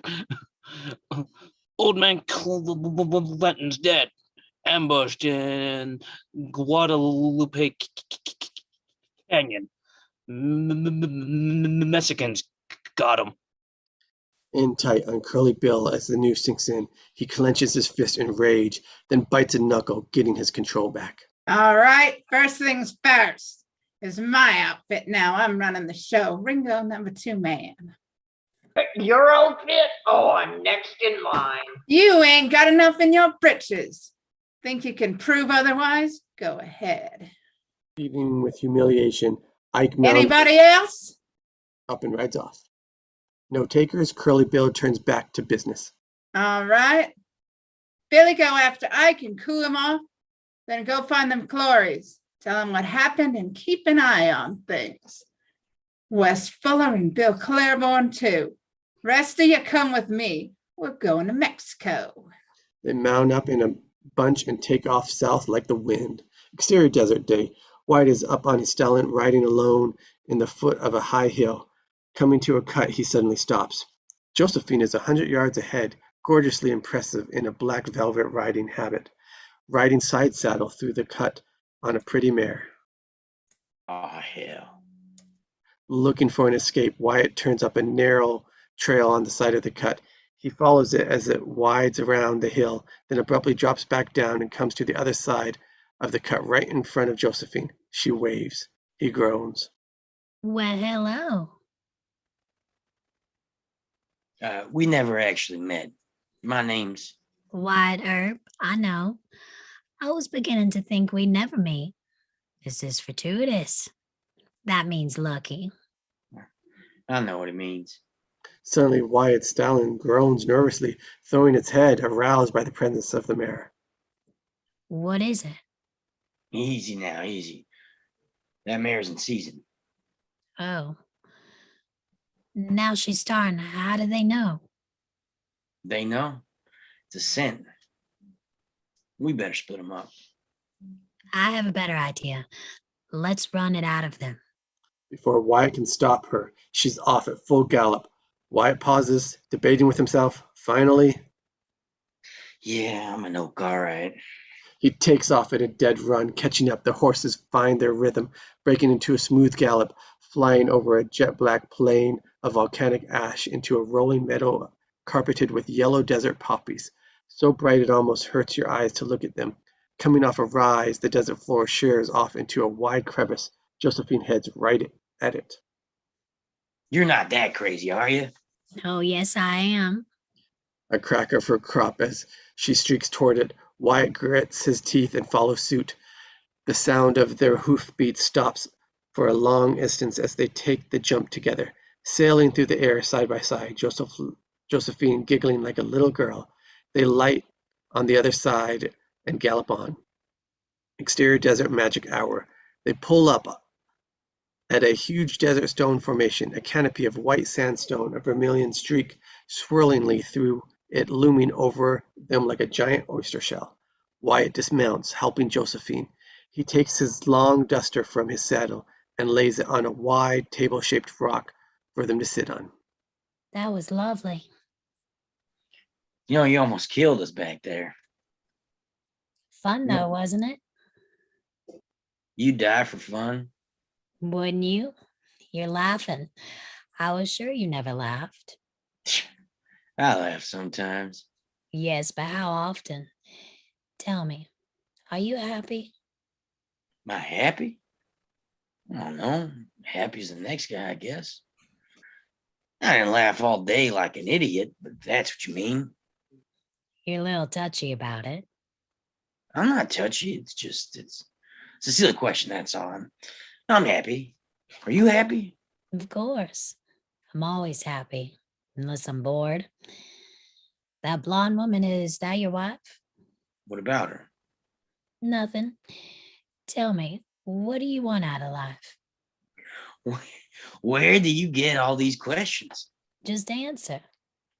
I don't know. Making money, have some kids, you know. Doesn't suit you. How do you know? Just doesn't, that's all. Well, I don't know my own mind, and I'm telling you, what suits me is family and kids. That suits me right down to the ground. In fact, that's my idea of heaven. All right. What's your idea of heaven? Room service. Wyatt laughs almost in spite of himself. Josephine beams. See, you're laughing again. But that's what I want. Go places and move and never look back and just have fun forever. That's my idea of heaven. Need someone to share it with, though. You seeing Behan? Then why are you with him? Well, he's handsome and he's charming. He's all right for now. Don't say it. I know I'm rotten. I can't help it. I've tried to be good, but it's too boring. The way you talk. Never heard a woman talk like that. Oh, look, I haven't got time to be proper. I want to live. I'm a woman. I like men. If that's unladylike, then I guess I'm not a lady. At least I'm honest. Well, you're different. No arguing that. But you're a lady, all right. I'll take my oath on it. He looks at her, enchanted, but suddenly his face clouds. What's wrong? I don't know. Doesn't make any sense. I almost can't look at you. Like it hurts. I know. Me too. What should we do about it? He takes her in his arms and kisses her. She sinks in his arms. He kisses her again and then falls to her knees, throwing his arms around her legs and pressing his face into the folds of her skirt. God. She runs a hand through his hair. He stands lifting her with him until they are face to face, and she can feel him pressing into her. After a beat, You know this is adultery. You burn in hell for that. Then let's make sure we get our money's worth. exterior desert magic hour. They loll on a rock facing each other, clothes in disarray. I must say, this certainly has been an unexpected little windfall. Fortuitous even. And I don't even know your full name. Easy to fix. Wyatt Barry Stapp or And I'm Josephine Sarah Marcus. My friends call me Josie. Josie? Nah, I'm gonna call you Sadie. I hate Sadie. Well, you'll always be Sadie to me. Always. Getting late. We gotta head back. He looks away and stands helping her up. They go to their horses. He lifts her up into the saddle and stands while arranging the folds of her skirt. After a beat, So I assume we're regarding this as just kind of interlude. Look. It's too much of a tangle. I already cast my lot. I can't go back, and I can't sneak. Feel back enough as it is. You feel bad about this? About me? I don't mean it that way. You know you don't have to sneak. You could stay with me. I know things, Wyatt. Sweet things. I can make you so happy. I can't. I'm sorry. Forgive me. He mounts and rides off with a wave. She watches him for a while. Interior Fly's photographic gallery day. A Victorian photographer stands behind the OK Corral. A large skylight overhead illuminates the backdrop. Camillus S. Fly, prosperous-looking owner, repairs his camera. Josephine is off-screen in the dressing room on the left.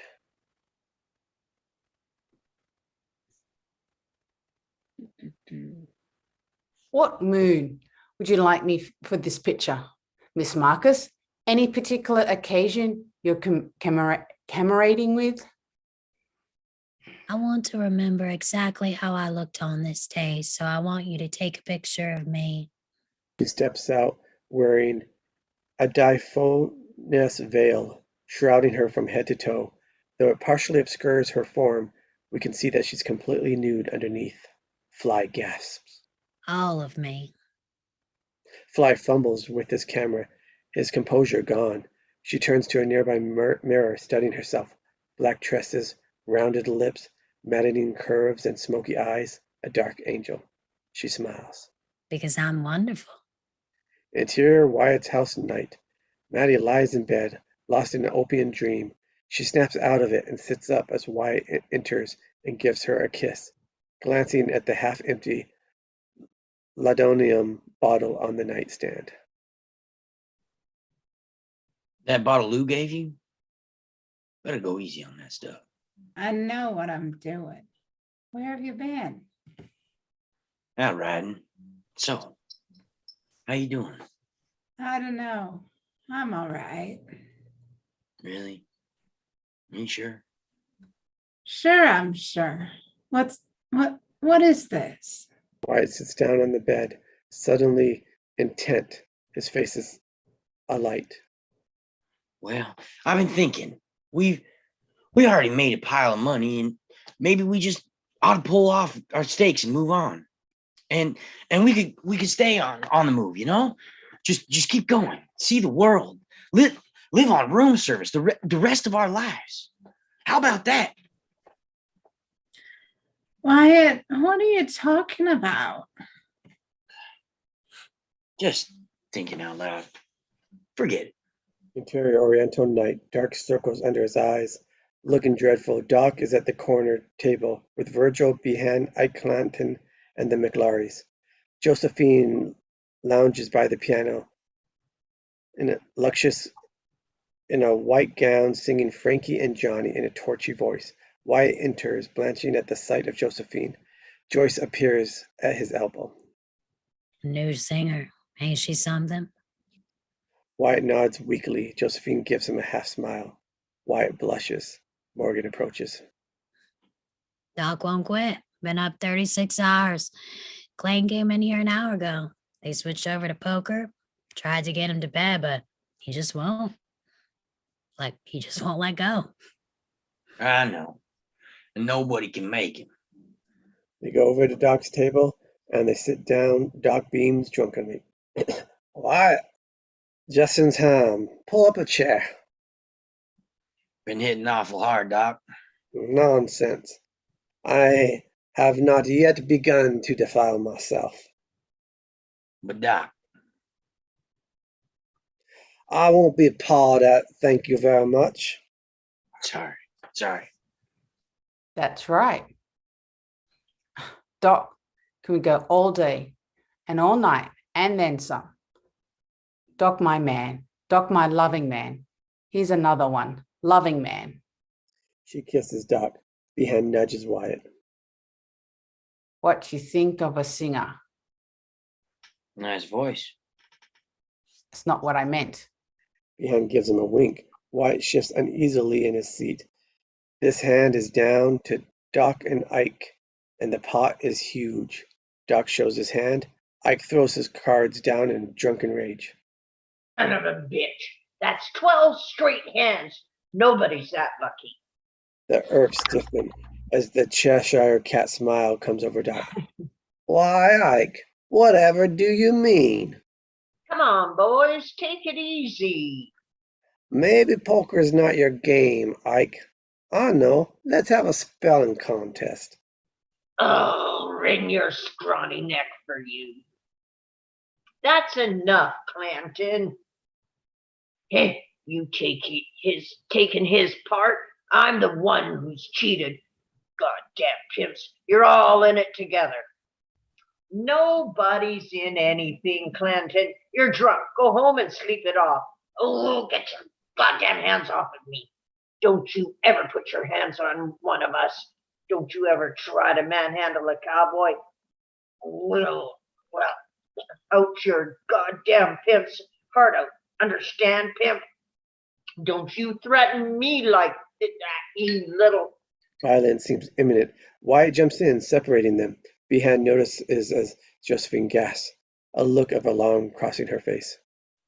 Virgil, don't. Take it easy. Ike, go home and forget about it, will you? I ain't forgetting nothing. Ike lurches to the bar. Behan takes Josephine aside, whispering. I saw that look on your face just now. What's between you and Wyatt? Absolutely nothing. Well, that certainly was a bust. I want my money back. Come, darling. Let's seek our entertainment elsewhere. Doc stands up, taking Kate's arm to leave, but he falls back down dizzily, suddenly breaking out in a sweat and coughing. What's wrong, Doc? Nothing. Not a thing. I'm right as the mail. Again, he tries to stand. This time he keels over onto the floor and starts coughing up blood. Wyatt rushes to him. Get a doctor. Virgil, give me a hand. They lift the unconscious Doc off the floor. Ike turns to Joyce. What's wrong with it? Laundry. Deleted interior Doc's room night. Later, Doc sits up in bed, revived but looking like death, warmed over. Mouth gaping open, eyes swimming. With every breath, Dr. Goodfellow stands by the bed, putting on his jacket. Your condition is quite advanced. I'd say you've lost some 60% of your lung tissue, maybe more. So what does that mean? 2 years, 2 days, hard to say. If you have any chance, it's to stop now. Smoking, drinking, gambling, nightlife. I mean, you must have a healthy diet, and most importantly, you must have a complete rest, meaning you must attempt to deny your marital impulse. Well, that sounds inviting. Sorry, but I'm afraid you've got no choice. He takes his bag and exits, leaving Doc alone with the abyss. Kate enters, going to his bedside and starts rolling him a cigarette. How you feeling, Doc? Better. That's good. I knew it was nothing. Oh, we must talk, darling. It appears we have to redefine the nature of our association. What does that mean, Doc? You know I don't understand when you talk up high like that. You mean you don't want me loving man no more? Not exactly. I'm a good woman to you, Doc. Don't I always take care of you? Nobody cares for you like me. I'm a good woman. Yes, I know. You're a good woman. Kate smiles, licking the cigarette. She puts it in his mouth, leans over to light it, so her ample bosom bulges over his bodice. As Doc stares at her chest, something behind his eyes seems to shut down. He takes a long drag from the cigarette. Well, then again, you may be the Antichrist. Deleted interior Oriental dawn. The cold blue light of dawn peeks through the windows. Ike drinks at the bar, brooding. He reaches behind the bar for his guns, leaning his rifle against the brass rail. Bastards think they can cheat me? Nobody cheated you, Ike. Go home. Ike reaches across the bar and slaps him. Joyce scowls, more irritated than hurt, and too tired to make anything of it. The few other Pytrons part, left look up drowsily. Ike nods in a drunken satisfaction, picking up his rifle. And I don't take no mouth from any bartenders neither. There, see? Give somebody a rap on the beezer. Get some goddamn respect around here. Now, you tell the Earps and Doc Holliday if I see them on the street, I'm gonna send them all to hell in a shitter. Now, you tell them that. Ike and McLaury storm off as Virgil and Morgan step out onto the street. Wyatt turns to them in disbelief. The hell's going on?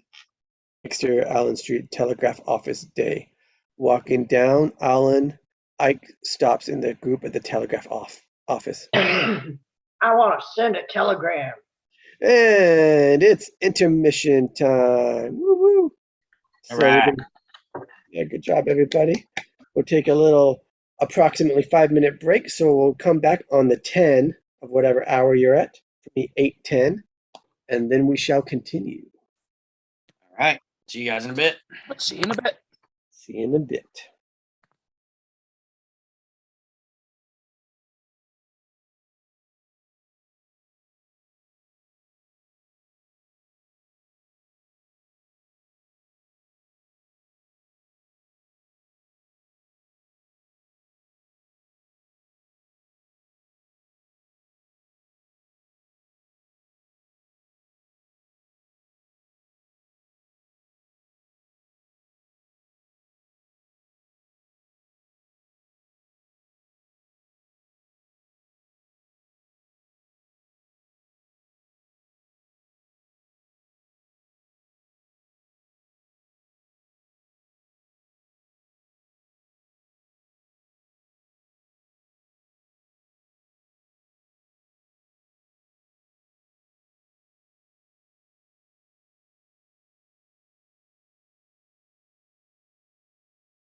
And we're back. Oh, yeah.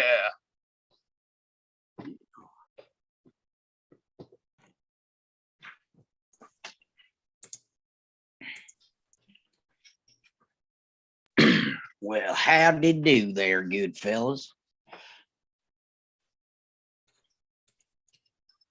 We're doing just fine, sir. How about you, mister?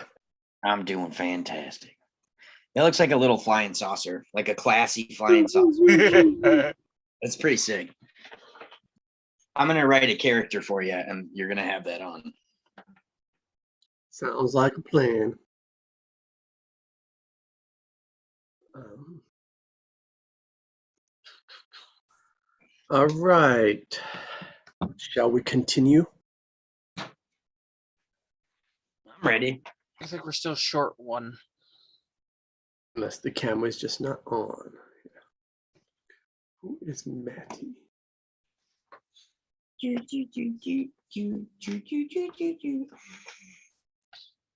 Heather. Phenomena.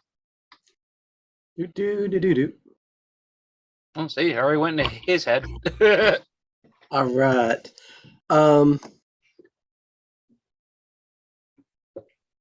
Frank, Billy, Tom.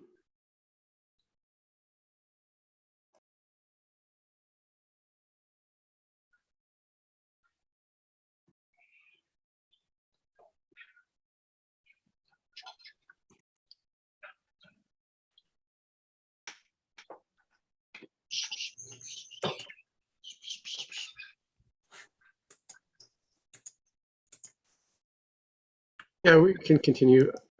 All right. All right, here we go. Exterior. Allen Street Day. We start to feel a growing sense of dread as three grim horsemen come galloping out of the desert toward us. Billy Clanton, Wes Fuller, and Billy Claiborne ride into town, trotting by the jail with the Earps looking on. Billy Clanton, Wes Fuller, and Billy Claiborne. Well, now there's 6 of them. Oh, this is like a bad dream. Just stay calm and use your head. You'll be all right. Just the same. Through, though. Guess you better swear me in. Interior Wyatt's house day. In tight on a brass-mounted wooden case, it opens to reveal a gleaming Colt 45 with an extra long barrel, the gold shield inlaid on the burr, walnut grips engraved with, "To Wyatt Earp, Peacemaker." This is the butt-line special, Wyatt Earp's legendary sidearm. Wyatt takes it from its case and puts it in his coat pocket as Maddie looks on. Oh, thought you swore you'd never carry that thing again. Yeah, well, I swore a lot of things. Exterior Allen Street day. Behan and Josephine watch from the hotel as 6 cowboys, all but Ike, armed with pistols, walk side by side down the middle of Allen. I'm terribly afraid this looks like the end of Earp's brothers. Josephine goes pale. Exterior Allen Street jail day. The cowboys swagger by defiantly, giving up Ert's side glances. Meanwhile, the street starts to buzz, town people beginning to notice that something's happening. Here they are again. Look at them. Easy, Verge. They're just trying to egg us on. Suddenly Doc appears from around the corner, a little worse for wear in a long, dark Inverness cloak and carrying a big old gold-headed walking stick. What are you doing out of bed, Doc? Well, hell, what's going on? I've had 5 people walk up to me saying the Clantons and McClarys are gunning for me. Exterior lot behind the OK Corral day, a vacant lot behind the OK Corral with Fly's Gallery on the left and Hardwood House on the right. The cowboys stand in a knot near the houses, passing a bottle around. Like to teach those bastards a lesson.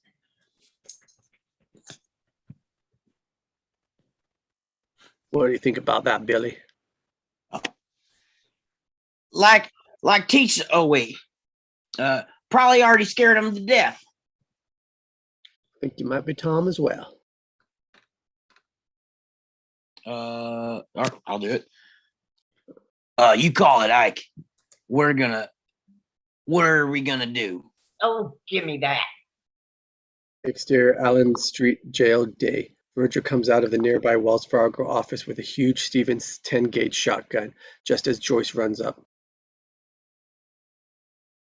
Those cowboys are telling everybody in town they're gonna clean you out. They're down in that lot right now behind the OK Corral. Don't worry, Doc. This is not your problem. You don't have to get mixed up in this. Doc turns to Wyatt, generally shocked and hurt. That's a hell of a thing for you to say to me. What the hell are we gonna do? Wait till the liquor wears off. Once they start getting headaches, they'll lose interest. Wyatt, they're threatening our lives. You'll never make that stick. They're carrying guns in town. Verge, that's a misdemeanor. You go down them and arrest you, something goes wrong. Maybe this time somebody's got his head broke. Suddenly it's a mess, and it won't end there. You'll have the cowboys coming looking for trouble from here to Christmas. You're gonna risk everything over a misdemeanor?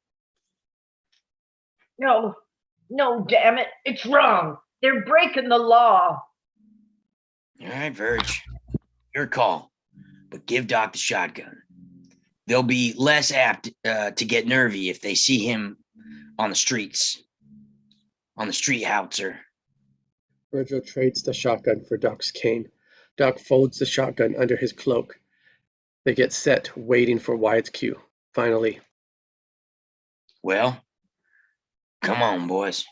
they start down Allen, footsteps pounding the board sidewalk. Virgil and Wyatt in front, Morgan and Doc in the rear. Bystanders step aside, trading whispers as they pass, turning onto 4th Street. Exterior lot behind the OK Corral day. Behan dashes around the corner into the lot, facing the cowboys. They're on their way. Over here. Exterior Fremont Street, OK Corral day. The Earps and Doc turn off 4th onto Fremont Street, Creek. Johnson and Texas Jack Vermillion watch as they pass the grocers. Johnson. Morgan. He bits me. There they go. Look kind of like preachers. Yeah, or undertakers. The vacant lot starts to come into view, and the Earps are fighting nerves now, fists clenched, gritting their teeth, eyes darting all over the street. They look all too human and nothing like their legend. It's only Doc bringing up the rear who couldn't care less. Wyatt narrows his eyes. Verge, you're making the arrest. You make contact. I'll back you up. Morgan, back me up. Doc, keep an eye out for trouble, and keep your eyes on their guns. They even look like they're gonna start something. Buffalo them right over their head. Wyatt, I know what I'm doing. Look at them all. They love it.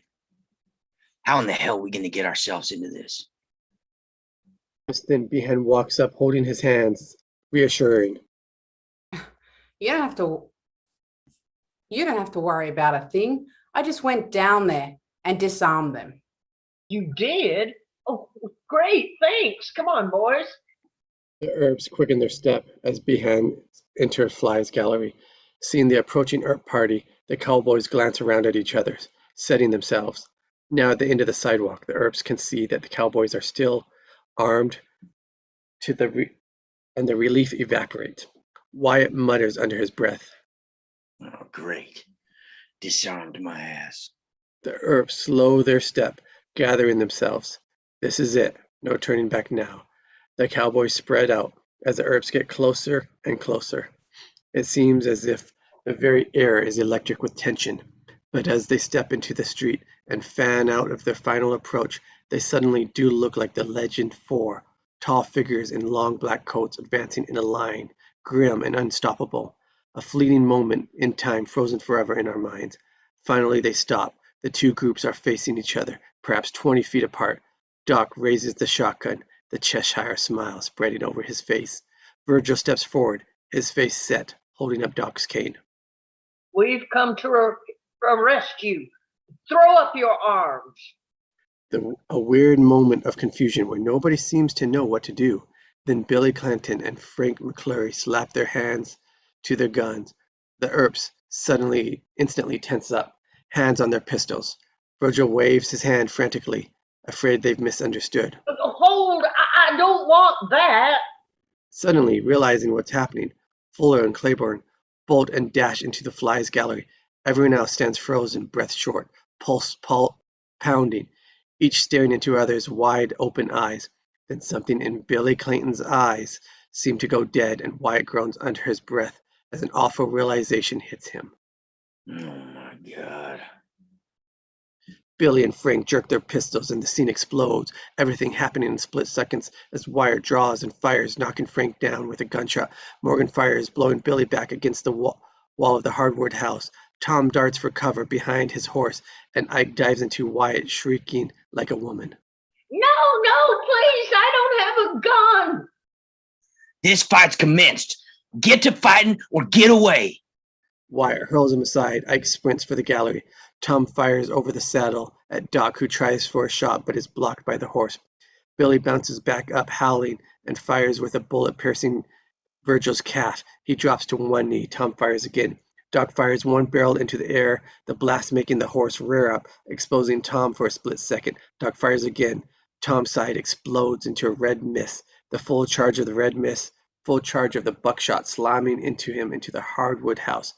Tom drops his gun and teeters into the street, talking airy little mincing steps, already dead, but still moving, like a chicken with its head cut off. Billy fires again, dropping Morgan with a hole in his shoulder. I'm hit.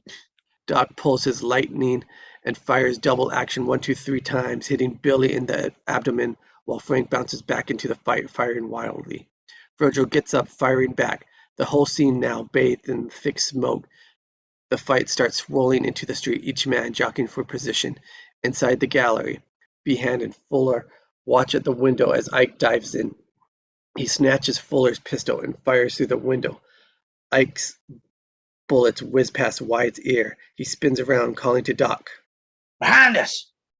In a flashy move, taking less than a heartbeat, Doc pivots, replacing the .38 in his right hand with his big .45.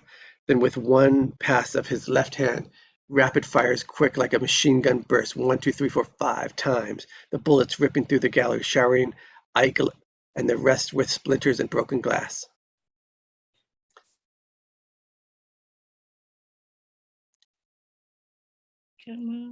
Come on. Behan hauls Ike up and they dash out the back door, Fuller and Claiborne right behind, all frantically running for their lives. Outside, Billy gets to his knees, seemingly indestructible, and fires at Wyatt. Wyatt returns fire, eyes wild and bulging, a bloody hand clutching his wounds. Frank staggers across the lot, bearing down on Doc through the smoke. I got you now, you SOB. You're dizzy if you do. Doc opens his arms, giving Frank a clear shot at his chest. Frank fires. The bullet grazes Doc's holster. Frank touches closer, about to fire again. Doc drills him through the heart, while in the next millisecond, Morgan fires from his prone position on the ground, a big .45 blast carrying away the top of Frank's head.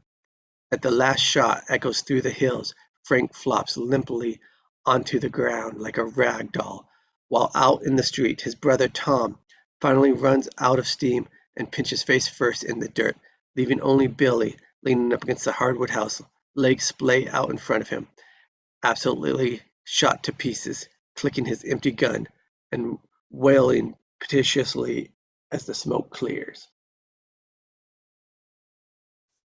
More cartridges. Somebody load my gun. He keeps repeating it with sinking volume as townspeople step timidly into the street. Fly bends down and takes Bill's gun from his hand, and the fight is officially over. Having lasted only some 20 seconds, Wyatt helps Morgan to his feet. Behan strides briskly onto the scene, addressing Wyatt. All right, you're all under arrest. Wyatt looks at him in utter disbelief. Finally, I don't think I'll let you arrest me today, Behan. Maybe tomorrow. more bystanders arrive. A crowd seen rapidly developing. The Earp women run up from the west end of Fremont. Josephine fights her way through the crowd from the east. She and Wyatt catch sight of each other. She grins, tears in her eyes. He nods, smiling. Seeing the whole thing, Behan fumes. And so does Maddie, who turns and walks away while Allie and Lou run to their men, hugging them. Meanwhile, Doc stands over Frank's body, fingering the graze over his thigh, jeering under his breath. You call that shooting?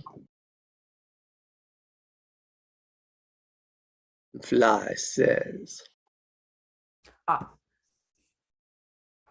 The McCurrys, both dead. Billy Clayton, just about gone. Wyatt nods, pocketing his gun, sadly surveying the bloody scene. Guess we did our good deed for today. Deleted. Exterior Boot Hill sunset. Fireworks explode in the darkening sky as a cortege of 50 cowboys in their finest parade down the street toward Boot Hill. The crude little graveyard, Curly Bill and Ringo in the lead, Ike right behind with 3 coffins and a banner saying, "Murdered on the streets of Tombstone." As they take places at the gravesite, Wyatt approaches Curly Bill. I'm sorry. If there was any other. I know. Just did what you had to. That banner and stuff, that's just Ike. Don't worry about it. Wyatt nods, tips his hat, walks off. Don't Looking worry about a thing. After him, Curly Bill whispers. Don't worry about a thing. Deleted. Interior Morgan's bedroom night. Morgan lies in bed, his shoulder in bandages. Wyatt sits by him. How you doing, boy? Fine. Better. Morgan looks out the window, staring at nothing. He looks tired, older, and the fun, youthful zest gone from his face. You were right. It's nothing like I thought. I almost wish. I know, kid. I know, me too. Wyatt touches his arm, a look of unutterable sadness in his eyes. This is the one thing he didn't want for his little brother. Exterior Rustlers Park at night. The cowboys are gathered around a huge bonfire, sparks drifting up towards the heavens, faces vivid in the firelight. Like an ancient warrior host, Curly Bill faces them, bottle in hand. Here's to the memory of Billy Clanton and Tom and Frank McLaury. They went out real cowboys, dead game right up to their last kick. They won their places at the big table with David Crockett and Wild Bill and Old Man Clanton. They're up there right now trading shots with them, and they'll never be forgot. Not ever. 100 years from now, there'll be men sitting around the campfire, passing a bottle, telling stories about those boys. They're what you call immortal, and I say God bless them. They all drink long and deep, Ringo wiping away tears. Then, All right. First we hang back. Just bite away till everybody thinks this is blown over. Then. interior dressing room, bedroom, Wyatt's house night. Maddie irons shirt in the adjoining bedroom while Wyatt finishes shaving in the dressing room, wiping foam from his face, looking in the cabinet for a towel, opening the bottom drawer. A nest of small brown bottles clinker onto the floor. Laudanum bottles are all empty. Maddie looks up as Wyatt comes out, bottle in hand. Maddie, what about these? I need it. At least you admit it. Admit what? I'm an opium fiend? No, Wyatt. I just said I need it. I need something to keep me warm at night. Look, Maddie, I know you're. You know nothing. What you don't know would fill a book. Jesus! Jesus, I feel like it's when you're around I need it most. You're never yourself. You never relax. Never. Everything's so stiff and dead. You always have to keep a rein on everything, even yourself. Oh, you smile sometimes. I've even seen you laugh. But there's no light in a smile for me. Wyatt, nothing to keep me warm. And I get cold, Wyatt. I get so cold. What's between you and that Jew woman? This catches Wyatt off guard. He looks at her. She sneers. Then, All right, look, I can make it right. I can make this right to you, Maddie. I can. I swear. Will you go to her and tell her right in front of me she's nothing to you? Right out loud so I can hear. Tell her she's nothing. Tell her she's nobody, just dirt. Will you do that? Wyatt falls silent. Maddie stands, staring at him a moment. Then, Until you can do that, we've got nothing to talk about, Wyatt. Nothing. Now leave me alone. he keeps ironing. Wyatt looks as if the building fell on him. Exterior Tough Nut Street day. Behan comes out of a Nellie Cashman's, spots Josephine going down Tough Nut. He catches up to her, pacing her. She keeps walking. Listen, I want to talk to you. Not now. I don't have time. I saw the looks pass between you and that Wyatt at the fight. Listen to me. You're mine. Understand? You're my woman and I'm your man. My man. You told Wyatt you disarmed those men. Do you actually believe after that I could see you as my man? You're just a dirty little fixer. You whore. You filthy whore. A hand reaches into frame, spinning Behan around. Morgan stands there, arm in a sling, red in his eye. You don't talk that way to a female human being. Not ever. Look, I don't want to take advantage of an injured man, but you better. With his good arm, Morgan slugs Behan in the mouth. Behan drops like a leaf, as much to avoid further injury as from the blow. Morgan turns to Josephine, leading her away. Across the street, Curly Bill and Ringo share a flask, watching Ringo, looking even odder than usual. Curly Bill chuckles. So she's Wyatt's slice now. Looks like we'd got another name for the tally book.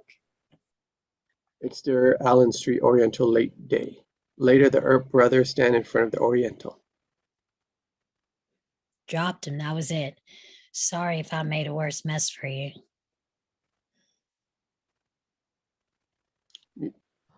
I'm the one that made the mess. I made a right mess of the whole thing. Wyatt looks down, miserable. Virgil looks up at the sky. Getting warmer. Guess spring's coming. Just then, Morgan sees Breckenridge passing by in silence. Hello, Billy. I say hello, deputy. I don't want to talk to you. Those men you just killed were my friends. I just nothing. But if I was there, I'd fight you. I'd fight you right now. So I don't want to talk to you. Turns away, eyes tearing up. The Earps look on in amazement. All they ever did was make fun of him. Don't know this voice, but Sister Boy sure stuck around. They turn, all liquored up. Ringo stands behind them on the sidewalk, like an apparition, murder in his eyes, hands thrust into his pockets off a long black buffalo coat, ivory gun butts peeking out. What do you want, Ringo? I want your blood, and I want you souls, and I want them both right now. Don't want any trouble now, Ringo. Well, you got trouble, and it starts with you. I'm not going to fight you. There's no money in it. Sober up. Come on, boys. Wyatt turns into the Oriental. His brothers follow. Ringo howls. Wretched slugs. Don't any of you have the guts to play for blood? I'm your Huckleberry. Ringo turns. Doc stands there smiling that Cheshire cat smile. That's just my game. All right, Lunger. Have at it. They face each other, eyes blazing, about to reach critical mass. On three, you call it. Here it come. 1, 2. At the last possible instant, Curly Bill flashes into frame, along with Stillwell and Spence, grabbing Ringo from behind while the Earps step in front of Doc. Johnny, don't. Jeez, come on, son. Never mind, he's drunk. They haul Ringo up the street out of earshot. Ringo is boiling. I want them spitting blood. Easy, Johnny. Now ain't the time. I tell you, boys, even I'm worried what'll happen to Ringo once Ringo runs his outfit. God have mercy. He pulls Ringo into a doorway away from the others, tears in his eyes, clawing the air. Ringo's beside himself. There's no God. There's no devil. I hate the goddamn world. I want to die. Easy, son. You just need to get your feet back under you. That's all. Come on, boy. Let's kick south down to the old playground. Interior adobe house night. An adobe rancho in the Sahara Desert, small, humbly finished. Inside a Mexican family, 3 children, a husband, a young wife eat dinner. Suddenly, Curly Bill and Ringo bust in, guns drawn, shouting in Spanish. Everyone freezes, and as the children start crying, we feel the family's sense of inner terror. Curly Bill looks at the trembling young wife over, nodding at Ringo. See, son, there is a God after all. Exterior Allen Street, Oriental, dusk. Nightfall and the wind howls. Down the street, kicking up dust and swirling columns.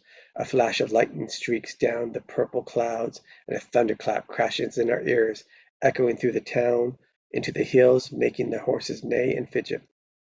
Interior Oriental, dusk, but inside it's bright and warm. Florentino is alone at the bar, nursing a drink while Wyatt deals for Morgan and a few others. Virgil looks out at the storm, shaking his head. Gonna be one of those nights. Exterior Rustlers Park, dusk. The cowboys are gathered on a rise. Curly Bill stands before them, silhouetted against the boiling sky, arms outstretched, exulting in the storm's fury. He turns to his men, eyes ablaze. All right, boys, now's the time to get woolly. Interior Josephine's hotel room night.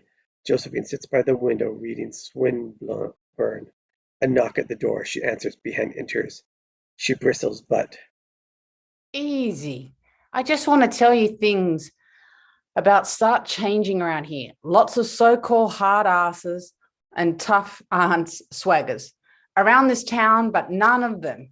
Just clue about the real play. None of them. I don't understand. You will after night. Bet on it. parlor, Virgil's house night. Allie and Louisa sip tea by a blazing fire in the hearth. Warming themselves against the storm's cold, Maddie sits nearby sewing. God, it's cold night. Come up to the fire, Maddie. Suddenly there's a knock at the door. Louisa looks out the window. Outside is a tall silhouette of a woman in a dark cloak. It looks like a woman. Allie opens the door. Josephine enters, breathless, comes into the parlor. Maddie sits up in shock. The others gather around. Please, I know it's awful me coming here, but listen, I can't say why, but I think something is. Another knock. Allie goes to the window. There's a weird sense of deja vu as outside we see again a cloaked woman silhouette. Now who's in the is another woman? Allie starts to open the door, but Josephine suddenly leaps out and, No, look out. with a dancer's quickness, she dashes across the parlor, grabbing Allie and pulling her to the floor, just as a tremendous shotgun blast rips through the open doorway. The chandelier overhead explodes, showering the screaming women with broken glass, and a harsh male voice cuts through the air as a shrouded figure dances into the darkness. Everybody dies! Interior, the Oriental night. The sound of gunshots lost in the wind and thunder. Virgil gets up yawning. Oh, it's getting late. I guess I'll turn in. Hey, bundle up, Virgil. It's cold out here. Virgil nods, exiting with a wave. Wyatt and Morgan keep playing, hardly noticing as moments later, Florentino walks out. Exterior corner of Allen's and 5th Street night. Virgil turns off Allen onto 5th, the wind whipping his coattails. He glances up as Florentino walks by, crossing 5th and ducking into a doorway. Virgil stops. Something seems to be moving in the shadows. As an unfinished building on the opposite side of 5th. Interior Oriental night, a booming sound echoes, muffled by the wind. Morgan looks up.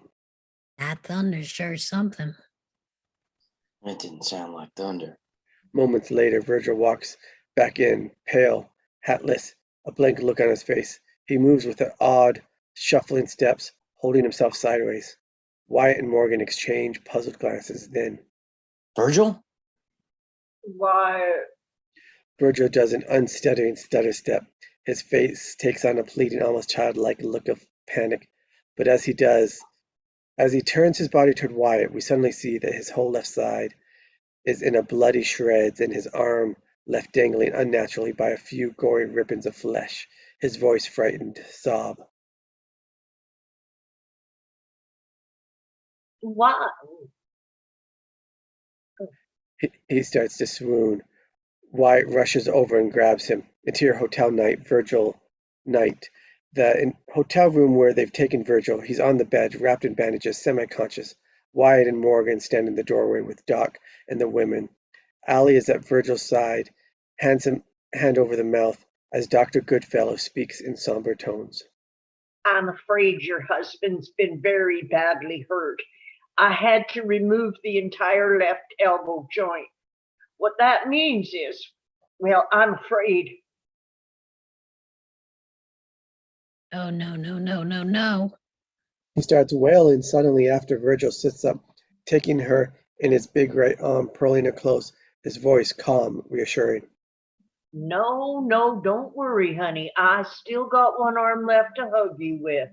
She buries her face in his chest and sobs. He holds her, rocking her back and forth. Wyatt turns away, shutting his eyes. Interior hotel room, Virgil day. Virgil lies in bed, staring blankly into space. Wyatt sits at his side, hands over his face, while Allie hovers in the background. It's all my fault. If I hadn't been so damn smart, if I just, Virgil, I'm so sorry. Look, Wyatt, I don't want to talk right now. Virgil, what am I gonna do? For God's sake, just leave me alone. Virgil grimaces in a hopeless agony. Allie touches Wyatt's arm. He doesn't want to talk right now. Wyatt stands, backing away. He turns pleadingly to Maddie, standing in the doorway. She looks away. He walks out. Interior hotel lobby day. Wyatt comes into the lobby and freezes as McMasters approaches. Wyatt starts to walk by him, but McMaster steps in his path. No, wait, please. I know nothing. I'll say fix things. But I want, it wasn't me. No, brothers to the bone, right? Not anymore. Not after this. Wyatt looks into McMaster's eyes, and we can see he means it. Interior Oriental night. Morgan is by himself in an empty saloon, calmly shooting pool, his dog jumping enthusiastically at every shot as Wyatt enters. You down, boy. Morgan, you crazy? They're out gunning for us. What the hell are you doing? What's it look like? They want a piece of me that they want. They want a piece of me. They can't come and get it. I'm not crawling into my hole. Morgan, use your head. I'm using it, Wyatt. Been wondering how the hell we got in this tangle. They hit Clum's house too? Shot up his wife. His wife. Who ever heard of that? Men sneaking around in the dark, back shooting, scaring women? They're bugs, Wyatt. All your smart talk about live and let live? Ain't no live and let live with bugs. I know. I was wrong. But Morgan, look, we gotta get out. Listen yourself, Wyatt. Lie down and crawl or might get hurt. What kind of talk is that? That Virgil lying over there? Wyatt, your own brother. Ruined. For life. No, sir, I ain't going no place. You want to go? Fine. I'm staying right here and have it out with those bastards. Morgan pulls back his vest, revealing Virgil's badge. Wyatt drops it into a corner chair, defeated. Morgan makes a shot, leaving only the 8-ball. A few beats. Seeing Wyatt's misery, Morgan softens, poking him with a cue. Wyatt looks up. Morgan taps the middle pocket. Wyatt shakes his head. How much you want to bet? Wyatt holds up his watch. Morgan frowns. Wyatt raises his brows. I just got it fixed. You're on. Morgan has to lean over the table, but he sinks the 8-ball, looking over at Wyatt in triumph. Wyatt applauds, rolling his eyes just as a bullet bangs into the wall by his head. Wyatt dives for the floor as another shot pierces the window. Wyatt jumps up, bounding the door to see several figures cash into the darkness. Wyatt turns back and frees. Morgan lies across the table with one leg dangling over the edge, jerking and shuddering involuntarily. Wyatt rushes to him. The dog winces as Doc rushes in with Kate and McMasters. Wyatt, trembling. No, no, get the doctor. Jesus Christ! Interior Oriental night. The curious crowd outside watching through the windows. Morgan is on the pool table, lying on his side with his shirt pulled up. The doc cowers in the corner, whining, while Dr. Goodfellow digs into the wound with a steel probe, making Morgan writhe in perfect agony. The doctor turns to Wyatt. Hold him.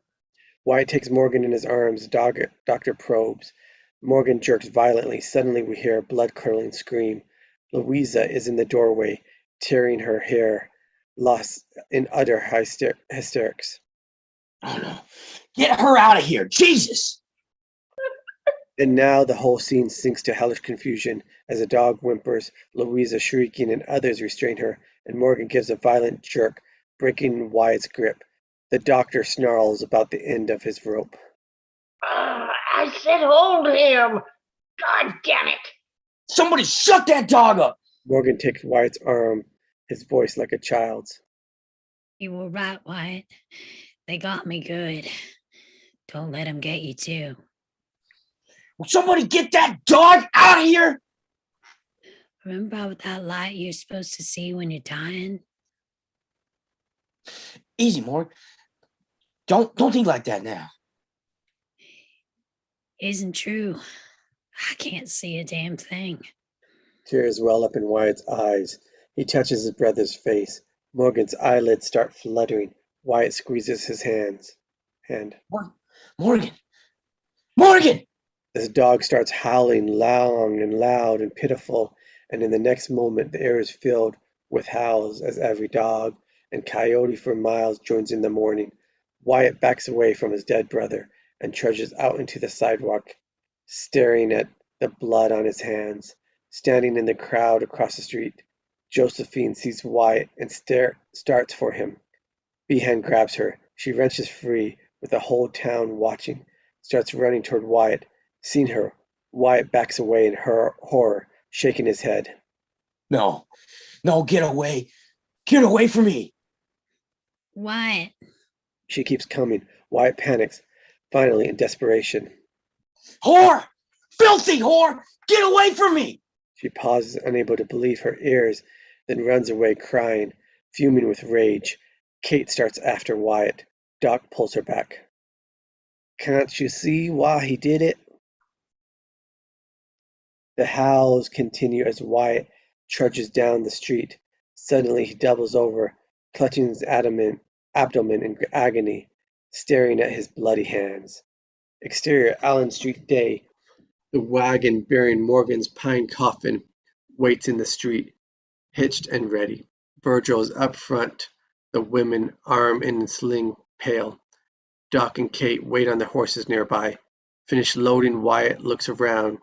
People in line the street watching the silence. Clum and his wounded wife turn away from the window as their lodgings next door, unable to meet his gaze. The air feels charged with paranoia and recrimination, as if the whole town has suddenly become morally radioactive. Bystanders gape as Josephine steps out of the hotel, regal and impervious as a queen, wearing a gawking scorn-like mink coat, and her little white dog scampering after her. Passing Behan, he gives her a nasty look and spits. She doesn't even break stride, lounging in front of the Crystal Palace with the other cowboys. Stillwell gives Curly Bill an inquiring look. No, she's nobody. Wyatt junked her. Passing Wyatt, she doesn't even glance at him. Doc sighs. And so she walked out of our lives forever. Without a word, Wyatt climbs onto the wagon and shakes the reins, driving off. He pulls up in front of the cowboys. They make a show of pretending to hide their guns. Wyatt looks straight ahead. I want you to know it's over. We're leaving, and we're not coming back. Well, bye. Hey, you smell that? Smells like something died. Oh, geez, Johnny. Ollie's eyes flare. Louisa stifles a sob. The cowboy snicker. Wyatt clenches his teeth, still staring straight ahead, and drives on. A few beats, then Curly Bill turns to Ike. Take Frank and finish it. Exterior train station, Tuscan night. A train pours steam onto the platform in puffs, clouds while two porters load Morgan's coffin into the boxcar. Up ahead, Maddie and Louisa fumble with luggage while Allie boosts Virgil onto a passing car. As we hear the conductor's voice shouting, "Board!" Ike and Stillwell emerge from the shadows near the scales, crouched behind shotguns. They exchange nods and start forward, cocking their weapons, squinting through the steam. That's Virgil with the woman. But where the hell's Wyatt?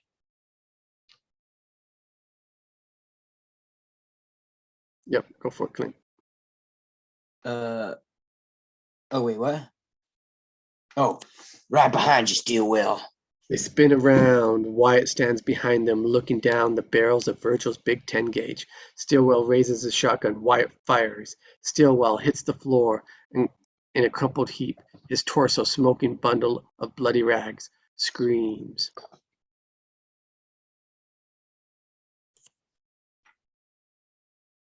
Rest of us 3 months out of independence, but they're from Cathridge, Illinois originally.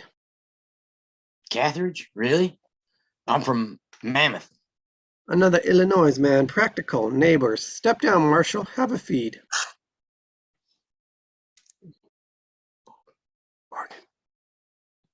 Oh, muted. Exterior wagon train camp night. Lucinda's ever-silent son sits in a nearby wagon, staring at Wyatt while Lucinda rolls dough, lovely as ever. Just finished telling his story, Wyatt sits by the fire with the wagon master and several others. They shake their head.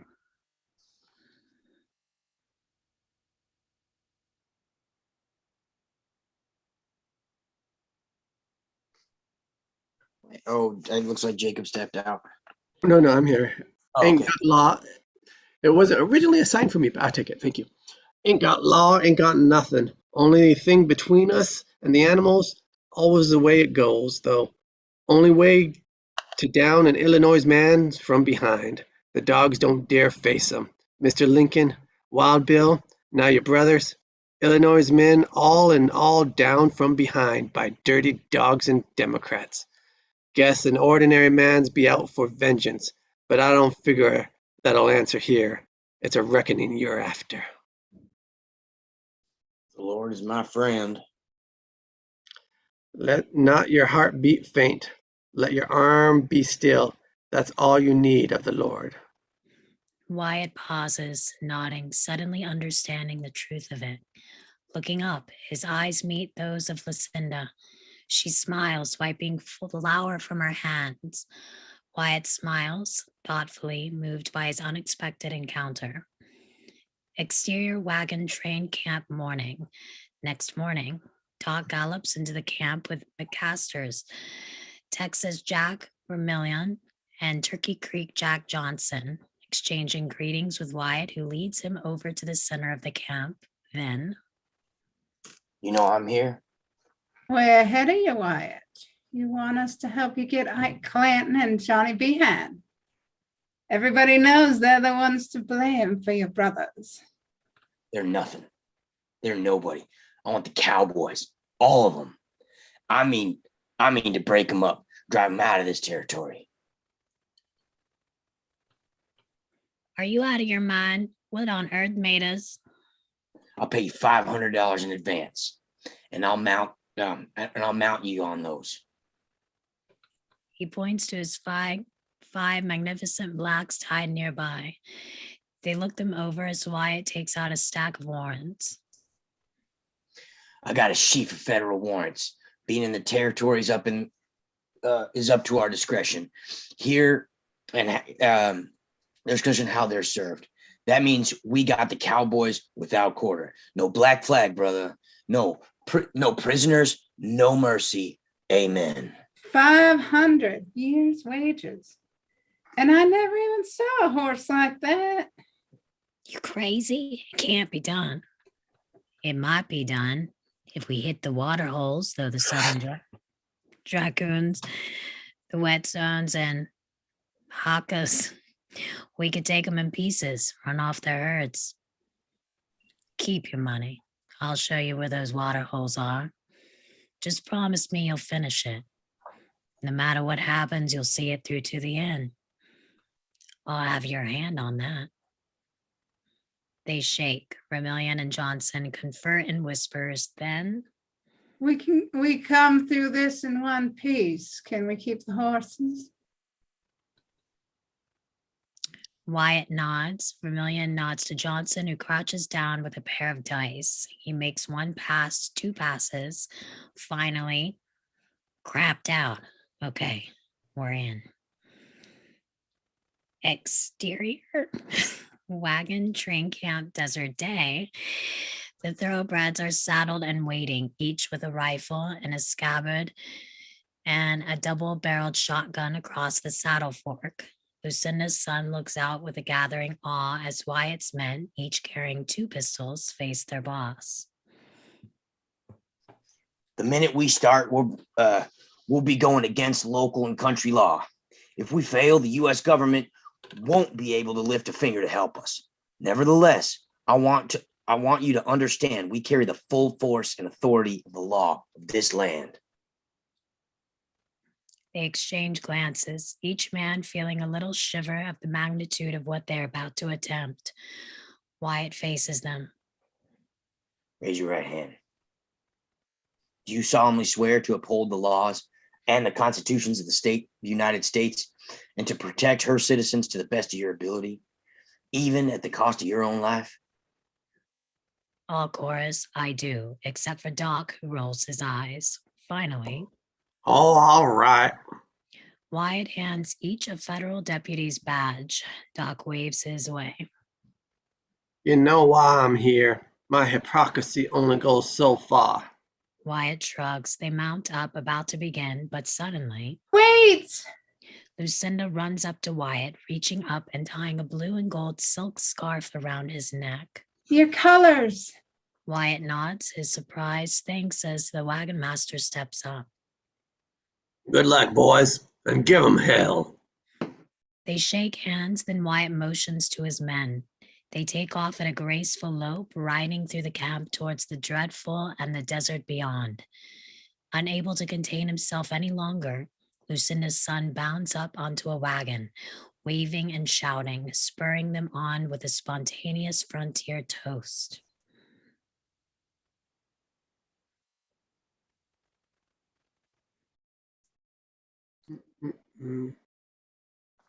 I don't know who this is. Maybe I didn't cast I'll do it. Thank you. Wyatt Earp, the two-gun man, whistling death and bloody murder. Well, Wyatt, the Widowmaker, avenger of the bright purple poison, on horseback with lightning in his eyes and thunder in his heart. Wyatt and his he-devils, holy terror and true. Five black centaurs blowing fire and quicksilver. Ride out and charge and shoot and strike and cleave and hack and thrust home. Don't let up and give no rest, and never call retreat till the last one smashed and smoked and run the cover. Best of all, and best of them all, and break them up and bang their heads again together and bunch in a bunch, and give no quarter till they be 10,000, 10 times 10,000. Wyatt turns in the saddle, sweeping off his hat with a cavalier's flourish as he and his men take the deadfall in a single bound and pass into the desert. An immigrant father grabs his infant son, lifting him up. What are you doing? Someday he'll be able to say he was there when Wyatt Earp rode out to bring the law. Music up, avenging and bright, as Wyatt and his men ride through the desert, 5 abreast on their giant chargers, glossy black coats shimmering in the sunlight, hoofbeats pounding in unison. All right, let's ring them out. They break into a dead run, streaking across the frame. As they crest a ride, the ground seems to drop from under them for a single perfect moment. It appears as if they're airborne, flying across the skyline, the winged horsemen of myth. Johnson turns to Vermilion, laughing at the sheer joy of being alive. Like flying, son, just like flying. Exterior Russell's Park, late day.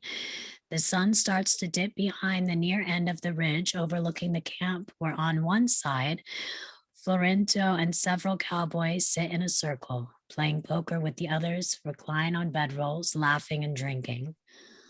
On the other side, at the foot of the ridge, Spence, Ponydeal, and 2 others crouch over fire, cooking. Suddenly, the cattle nestled under the far end of the bridge start bleeding. Spence turns to Ponydeal, who shrugs. Yeah, maybe they smell a wolf.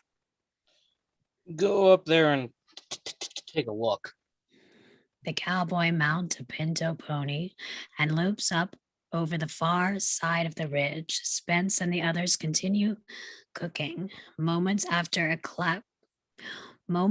a crashing sound comes echoing over the ridge like thunder. The cowboys look up, startled. Ponydeal points. Look. The pinto gallops riderless back over the ridge. The cowboys exchange confused glances, all attention focused on the far end of the ridge. Then 5 black horsemen ride out of the sun, gliding like apparitions up and over the near end of the ridge and bearing down on the upscatting camp with the speed of a flame. They are within a few yards of the fire, and Johnny Barnes suddenly spots them and... Look out! Spence and the others turn and just have time to gasp before Wyatt and his horsemen slam into them. Terrifying impact, the bodies disappearing under the horses' hooves. The cowboys recoil in total shock, jumping up from the bedroll, stumbling in confusion, scrambling to get out of the way as the possessed men plow through the fire and roar into camp, pistols blazing in the air, horses rearing and snorting. United States Marshals, reach! Everyone freezes. A worried look, Florento shrinks back behind others, trying not to be spotted. Meanwhile, Doc leans down and pokes his pistol into a nearby cowboy's forehead.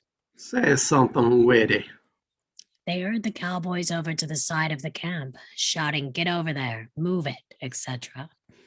But Barnes brands up to Wyatt. Hey, you can't come. A loud crack. Wyatt Quirt lays his face open to the bone. One more word and I'll blind you. Get over there. Hey, bro, what are you doing? I ain't your brother. I ain't none of your damn brothers. Move. All right, run them off. Doc and Wyatt cover the cowboys while the others scatter to their herd with pistol shots. Indignant, swilling sneers at Wyatt. Bastards. Stinking bastards. Like to eat your blood raw. A queer look in his eye, Wyatt dismounts and faces Swilling. All right, Breed, dig in. And then Wyatt drills him in the jaw with his straight right hand. Swilling drops like a stone. Wyatt hauls him up by the hair and hammers him left, right, left. Steps around, digs down, and Pyle drives a left hook to his gut. Swilling topples back into the seated position, then rolls over with a moan and passes out. Meanwhile, seeing his chance, Florento ducks down and makes for the Ramda as Doc looks down at Swilling. It appears he missed an excellent chance to keep his mouth shut. Felt his liver go on the last one. Get him to a doctor. He'll be dead in a couple hours. After the Ranilla, Florento leaps on a horse and gallops off bareback. McAllister's point, pulling his rifle from its scabbard. Florento, he's getting away. Drop his horse. McAllister's draws a bed on the retreating form with his 76 Winchester and fires. 100 yards away, the bullet hits Florento's horse in the shoulder with a thunk. It drops, tumbling end over end, plunging Florento face first into the ground. He jumps up, spitting out a mouthful, and starts running. Wyatt leaps on his back and streaks forward, closing the distance in seconds. Florento gasps and runs faster, pulling a belly gun from his sash. Wyatt almost on top of him. He turns and fires on the run. A branch next to Wyatt's head explodes. Wyatt keeps coming, drawing his blunt line. Impervious, unstoppable. Florento turns for another shot just as the black piles into him, sending him flying and tumbling him down into the embankment. He scrambles to his feet as Wyatt dismounts, starting toward him with a deliberate step, eyes blazing, long-barreled pistols held in front of him. Florento backs up in terror, gun at his side, shaking his head. I didn't kill your brother.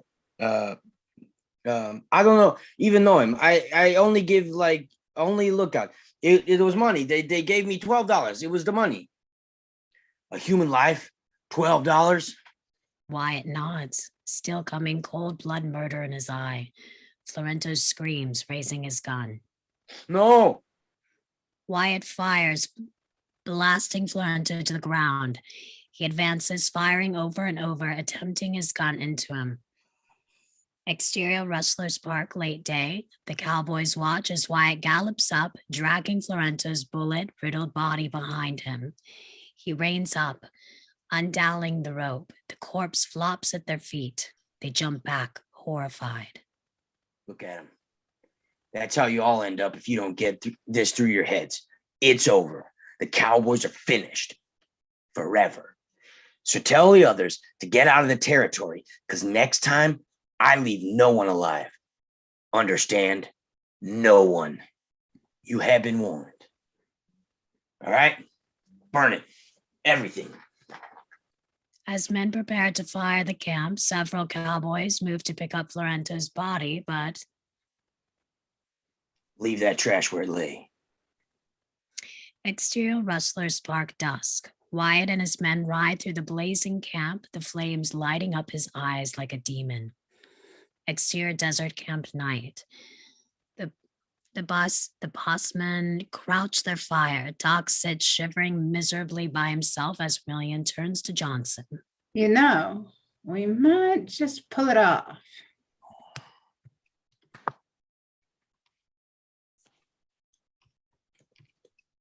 Not so sure. Something tells me it gets harder from here in. Should have held out for more money. Meanwhile, Wyatt and McAllister's confer over a map. Wyatt points to a specific point on the map, very interested. I know that cut. You mean there's a water hole near there? But this time they'll be ready.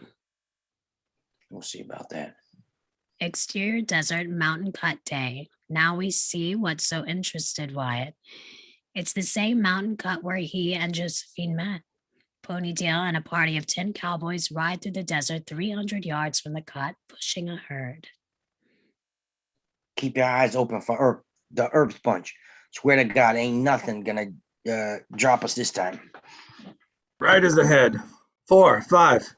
It's them, all right. They look. Wyatt and his horsemen stand, waiting at the mouth of the cut. They tense, the first cowboy squinting against the sun. At the cut, Wyatt and his men poise themselves, Doc nodding. They saw us. Here they come. The cowboys charge forward, outnumbering them better than 2 to 1 and only 100 yards away. The posse men choke up on their reins, alerting their horses for action. Wait. Steady. 75 yards and the first shots ring out, ricocheting off the walls of the cut. The other blanch, but Wyatt stays cool, waiting 50 yards, 40 yards, till we can see their eyes, and Now! they twirl around and disappear into the cut. The cowboys keep coming. Wyatt's group reaches a little trail leading up the wall to avoid Josephine. They clamber up the side and cut at a bounding gallop, unseen, as moments later the cowboys gallop by and continue through into the desert on the other side. Wyatt's group careens around the high mountain wall as if on a roller coaster, following the tiny narrow path of a breathtaking cliff, the trail finally plunging them back into the draw behind the cowboys. They speed up the opposite mouth of the cut, drawing their pistols as the cowboys gallop into the desert before them unaware. Lay on! They charge forward, seeing the empty desert ahead. The cowboys pull up, looking around in confusion. Suddenly, a volley of gunfire hits them from behind, knocking several of them from their saddle. They spin around just as Wyatt's group slams into them head-on.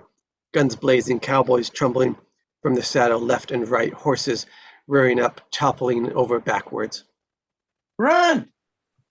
They remain. Cowboys turn and dash into the desert. Come on!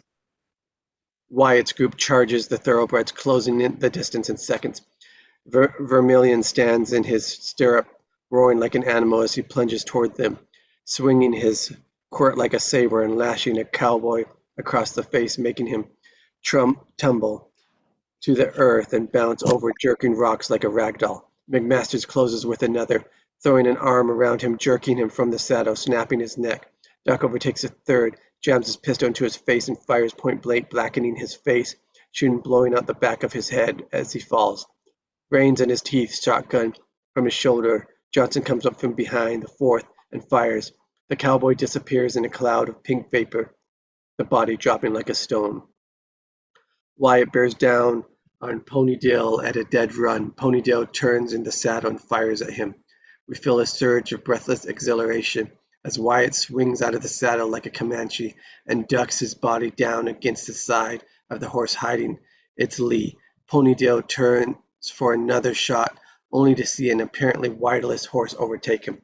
But then, in an instant, Wyatt darts around from under the horse's neck and fires, blowing Ponydale's head over heels off the back of his horse.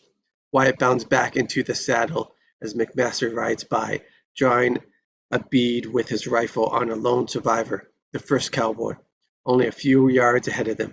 He whips his horse frantically, trying to get away. McMaster is about to fire when Wyatt rides up, deflecting the shot. The cowboy makes it over the rise and disappears. What'd you do that for? So we can tell the story.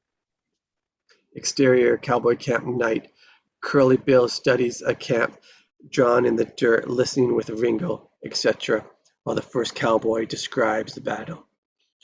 Didn't make any sense. 1 minute we're chasing them, and the next they're right on top of us. We couldn't stop them. They got everybody. Just everybody. Easy now. It's only 5 men. Been having it their way because they've been surprising you. Hitting the water holes, and that Judas McMasters is showing them right where they are. Pretty darn cute. But nobody's as cute as me. Next up, Black Draw. But that's smart. Wyatt'll say no.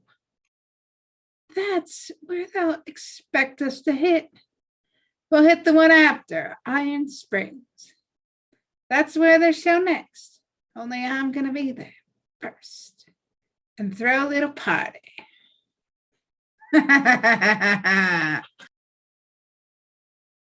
Curly Bill grins, his coarse face radiant in the firelight. Exterior Wyatt's camp night. Doc sits by the fire, shaking and shivering and sweating. Vermilion comes up and tries to cover him with a blanket, but don't you touch me. Sorry. He pulls back. Doc wraps himself in the blanket. After a beat, Really look awful. not as half as bad as I feel. Then why in hell are you doing this? You ought to be in bed. Wide Earp's my friend. Hell, I got lots of friends. I don't. Meanwhile, on the other side of the camp, Wyatt and McMasters huddle over the map. Johnson walks up. Maybe I ought to have a talk with Doc, Wyatt. I don't know if he's gonna make it. There's no reasoning with him. Next waterhole's back draw. We could be there by mid-morning. They're wise by now. Which is next? Iron Springs? Yeah, let's try Iron Springs. Exterior Iron Springs dawn. A camp near a water hole with two cowboys crouched by the fire sipping coffee. White's men ride up to the rocks overlooking it, dismount unseen. There they are. No herd, though. We'll go around. We'll go around that way. Come up on foot. They pull their shotguns from their saddles and start down over the rocks, creeping up on the camp, seemingly undetected. But suddenly the cowboys by the fire dive behind a log Ambush! Get down! and suddenly the deadfall of the opposite side explodes in gunfire. Vermilion takes gaze and drops with the others, hugging the rocks. Bullets ricochet into a rock at Johnson's head, biting his face with fragments, making him wince. Christ! Hunched behind the logs on the opposite side with 15 more cowboys, Curly Bill raising his head, grinning and shouting. Hey, Wyatt, how the hell are you? Wyatt and his men react to his voice. The fire continues. Suddenly, there's no movement in the rocks. Above them, Doc points. Look! Got some boys working around those rocks behind you. Another minute or two, gonna have you in a crossfire. How do you like that? Seeing the spot they're in, McMasters turns silent to Wyatt. He's right. They get set up in them rocks. Them rocks is the end for us. And now, for the first time, we see fear in these men. Actual naked fear. But Curly Bill laughs, having the time of his life.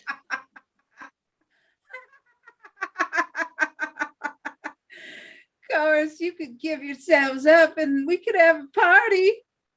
Then what larks? French by Curly Bill. Barnes chuckles. A confident ripple of laughter goes through the cowboys' line. They know they've got them. On the other side, Vermilion shakes his head grimly. You've taken me alive, damn it. McMasters looks at the still silent Wyatt, shrugging helplessly. Think it's something faster. We're cooked. They really are at the end of their rope, all looking to Wyatt for a solution. He remains silent. Then suddenly, in the supreme moment, a strange, almost supernatural calm seems to cover over him, and he simply says, No, What? no. and now we can almost hear the ringing in our ears. Wyatt takes his shotgun, and while the others look on in horror, he rises to his feet. Wyatt! Bullets whiz around him. Doc jumps to grab him, but a ricochet drives him back down. Wyatt advances quickly, crossing the clearing, walking right into the teeth of their guns, repeating, No. Wyatt clothes jerk and ripple as bullets pass through, but he just keeps coming. Seeing this, Curly Bill also stands, a weird manic elation coming over him. He hoots and howls. Look at that. Yeah, come and get some, boy. No. Curly Bill waves his men away, men's fire, and walks towards Wyatt, 12-gauge shotgun in one hand, 45 in the other, blasting away. Let me, yeah, die, you bastard. No. Curly Bill fires again. Wyatt's hat flies off. He fires again, digging a gash into Wyatt's bullet heel. Now Curly takes dead aim with his 45. Click, it's empty. He tosses it aside. Suddenly, a sharp wind gushes up, making the tails of Wyatt's duster swirl around him like a halo as he advances. Eyes wild with battle rage, Curly Bill quickly raises his shotgun. Die, son of a gun, die. He fires. Wyatt's coattails evaporate into swirling sheds as he takes a deliberate aim with his mighty 10-gauge, hissing through clenched teeth. No. And with that, Wyatt lets go his both barrels. Curly Bill's midsection vaporizes. The huge double-charged buckshot ripping him completely in half. The other cowboys flinch as they're sprayed with flecks of blood and gore. Barnes screams, Jesus Christ! No. Eyes burning like two twin hells. Wyatt pulls his bust line, fires. Barnes doubles over. Wyatt fires again. Barnes drops. The others recoil in their face, looking on as if they're living in a waking nightmare. A As Wyatt advances on them, still firing. Another goes down. Doc leaps from the rocks, gun in hand, and come on! Now they all rise and open fire, advancing 4 abreast, a wall of gunfire driving the remaining cowboys off, running for their horses. Wyatt keeps snapping the empty gun as the others run. No! Beside himself, Doc helps Wyatt to a nearby rock, sitting him down and examining him, running his hands over his body. The others fire at the cowboys retreating on horseback. Wyatt, my God, you're shot to pieces. No! Yeah, you better run, you bastards! How is he? I don't believe it. He's clean. What? But I saw him. I'm telling you, there isn't a mark on him. Hey, look. Meanwhile, Wyatt starts to tremble. Exterior camp night. They're camped by a running stream. Wyatt stares into the fire. Doc crouches opposite him, shaking his head. I'm a man without fear, Wyatt. I literally don't care if I live or die. But even I can't fight human instinct. Somebody suddenly starts shooting at me, I duck. But you, what on earth were you thinking about? No. It happened so fast. If I had a chance to think, I guess I probably would have been scared. I swear to God, Doc. I just don't know. At the other end of camp, Vermillion and Johnson sit together after beat.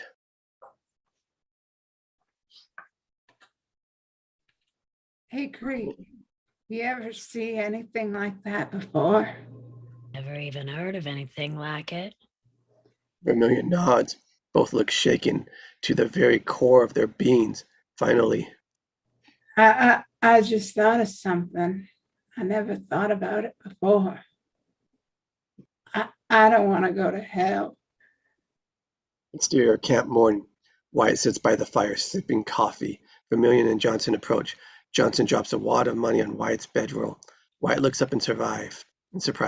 Talked it over. We decided we don't need the money. Took out $13 each, though. Federal posthumous fee. That all right? Sure. One thing, we come through this alive. Can we keep the badges? Wyatt nods, picks up the money, and quietly moves off towards the stream by himself. Moments later, McMaster Where's Wyatt? approaches. Down by the creek, walking on water. Exterior cowboy camp night. Ringo crouches by the fire with the other cowboys, his face deeply shadowed mask, 2 Iron Springs survivors before him. We hit him half a dozen times, but he just kept coming. Walked right up to Curly Bill with that 10 gauge and blew him up. Curly Bill? He killed Curly Bill? Ringo starts making strange little inarticulate sounds, inhaling, exhaling like an animal, eyes swimming in panic. He didn't just kill him. He burned him down, blew him in half. I mean, all the way in half, like a melon. Then he turned around with that big Colt and killed Johnny Barnes. Shot up a couple more for. We got out of there. But it was his face. You should have seen his face. He's just a man. You didn't see his face. Ringo looks up at them, suddenly dead calm, his face a blink. You see my face, don't you? Out of nowhere, Ringo draws and fires 2 shots so quickly they sound like one. The 2 survivors drop with bullets through their brains. The others jump transfixed by the insane brutality of what he's just done. Ringo draws himself up in full position of the situation.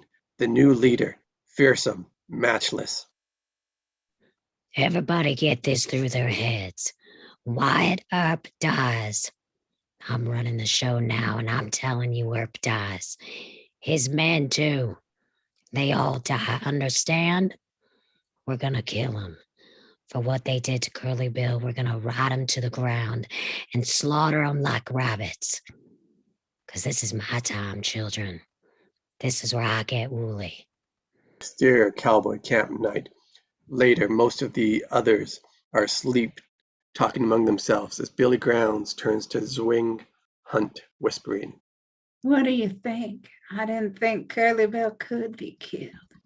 I'm telling you, this whole thing's gone sour. We got hands dropping like flies, and Ringo's flat out of his mind. I mean, hell, brother, you feel like riding against Wyatt Earp? Hell no, brother. Then, brother, that's you and me cut out. Right with you, brother. They steal away toward the horses as interior Allen Street day. Ringo faces Behan, grim, intent, while Behan sputters, holding up a San Francisco newspaper.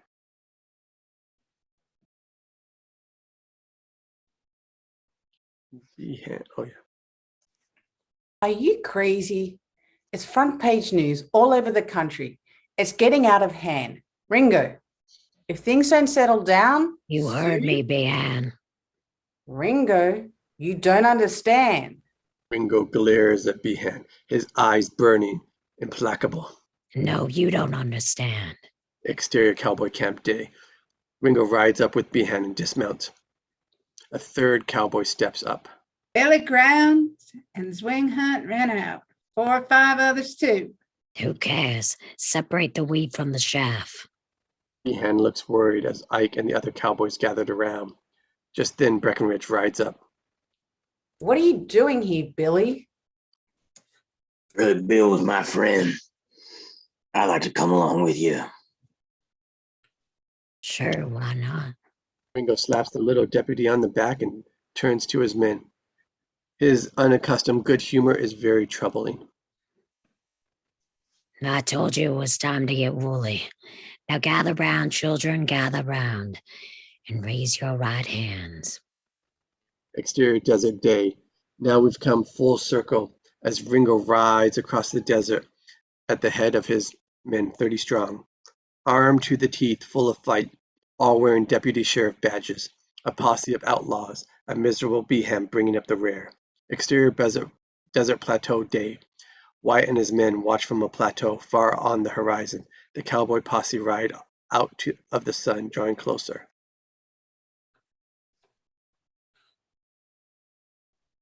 That's Ringo out front, and there's Behan. Must be 30 of them. What the hell? They're wearing badges. They all exchange looks of disbelief then.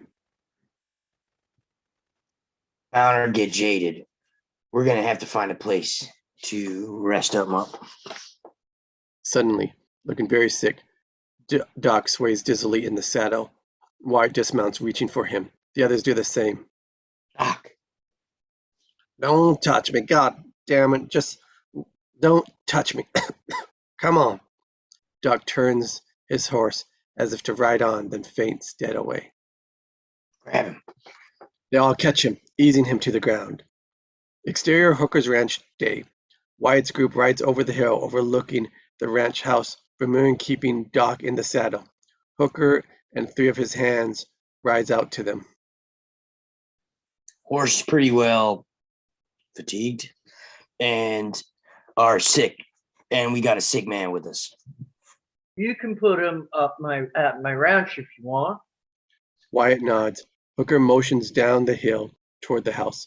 Interior bedroom Hooker's ranch late night day. Doc lies in bed, semi-conscious, white as a sheet, drenched in sweat. The others look on, worried. Hooker shakes his head. I'm no doctor, but he looks pretty bad. His face creased with worry. Wyatt sits down next to Doc. McMasters motions to the others. They file out, leaving Wyatt alone with his friend. Exterior hill overlooking Crossroads sunset. Grounds and Hunt ride up to stop at the top of the hill, overlooking a mountain crossroads somewhere in the Wheatstones. What's it gonna be, brother? I don't care. Colorado, New Mexico, long as we're out of the territory. Suddenly, a stagecoach comes into view, making its winding way through the crossroads below. Hunt points, grinning. Just what we need. Traveling money. They spur their horses down the hill, drawing their guns. Exterior Cowboy Camp 2 night. The cowboy posse is camped and draw near the Whetstones. They look up, the stage rolls up and stops, shouting and in commotion as Behan and Breckenridge approach and confer with the driver. Then Behan turns to Ringo. Robbery. 2 men stuck him up and killed the passenger. One of them rode a Mexican saddle. The other had a Mother Hubbard, Billy Grounds, and Swing Hunt. Behan opens the door. Mr. Fabian lies inside, cradled in Josephine's arms, surrounded by the other actors in the troupe. Reclined at full length, head back, he looks like the dying Hamlet, even more beautiful than life. Breckenridge gasps. Oh no. We're headed for a booking in Denver. They tried to take my watch. He cursed them for cowards and they shot him. He may have been vain and an actor, but he was better than all of you, and gentler and braver. I don't understand any of this. I only know it's ugly. You're all ugly, and he was beautiful. He tried to put something fine into your ugly world, and you killed him for it. Anyway, the ones who did it are headed north. Not that you care. Ringo shrugs, his soft face suddenly turning resolute. Breckenridge goes to his horse and mounts. Where are you going? Get back here. The little deputy straightens his spectacles, turning to Behan. I'm sorry, sir, but we had got to have some law. And he rides off alone into the whetstones. Behan sputters, but Let him go. Who cares? exterior Hooker's ranch, night. The stage is stopped out front. The driver waters the horses and the actors mill around silently. Wyatt and Hooker walk out. Had a holdup. Came here to water their horses before pushing on. Seeing each other, Wyatt and Josephine freeze. Wyatt approaches. Sorry about your friend. And sorry about. I forgave you the moment you said it. You did?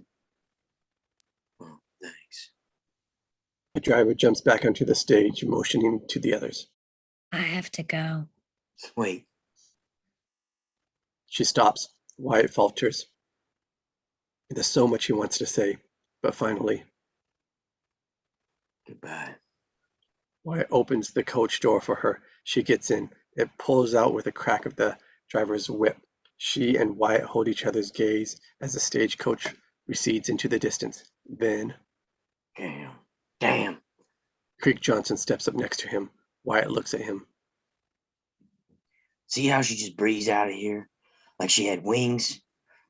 Funny thing, but I can remember how she looked. I can remember parts of her crystals, or clear as crystal, her mouth, her walk, how she shut her eyes, and how she laughed. Little bits and pieces, but now not the whole package. Can't put it together for some reason. Good God, you really? Cards and spades. I'm in love with every second of her life. Hell, probably love her when I'm in dust. Exterior cold camp night. A cold camp in the hollow mount of a mountain, wrapped in blankets. Grounds and Hunt sip cold coffee. Grounds shiver. Hunt pats him.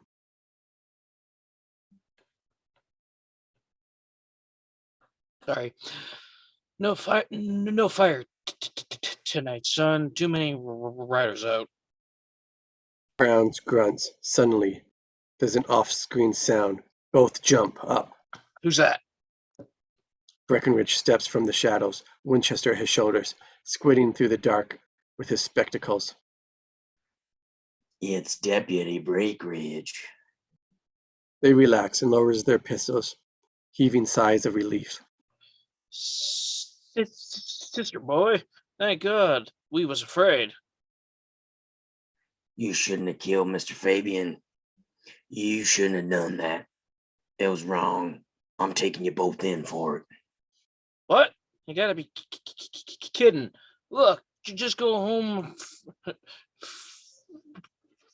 before you get hurt.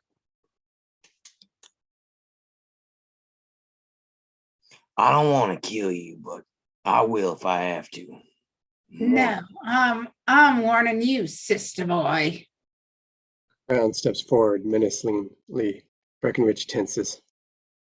Don't try it. Sister boy, just go to hell. Browns raises his pistols. Breckenridge recoils in fright, stumbling backwards into the dark, and his rifle accidentally fires. Grounds drops like a stone. A look of utter disbelief in his dying face. Hunt looks at him in shock and turns on Breckenridge, raising his gun, snarling. Breckenridge fires again. Hunt grabs the midsection, dropping his gun, falling to his knees. Look up at Breckenridge, who shrugs timidly. Sorry. Hunt falls over dead. Breckenridge stares at the bodies, hardly believing it himself. Exterior front porch, Hooker's Ranch morning. Wyatt and his men are on the porch listening to Hooker. Brought 'em in draped over their saddles. Little Billy Breckenridge, sister boy. He done it. So I guess the laws finally arrived in southeast Arizona. Wyatt shakes his head, hardly comprehending what he started. Exterior Cowboy Camp 3, day. The cowboys are camped on the mountaintop overlooking Hooker's Ranch in the valley below. A messenger rides up with a letter for Behan. Ringo paces, studying the setup with Ike. Hooker's got around 15 or 16 hands. We could take 'em right enough, but it might be a mess. Keep the place bottled up for now. We'll see if we can figure a way to flush 'em. Behan suddenly steps up beside himself, holding up his message. It's too much. It's completely out of hand. Governor Goswer talking about asking the president to send in the army. Listen, Ringo, you've got to get this over with, and then you've got to do it now, one way or another. Exterior front porch, Hooker's Ranch, late day. Wyatt stands on the front porch looking through the front door to the back bedroom where Doc lies, unconscious, while Hooker and the others look on.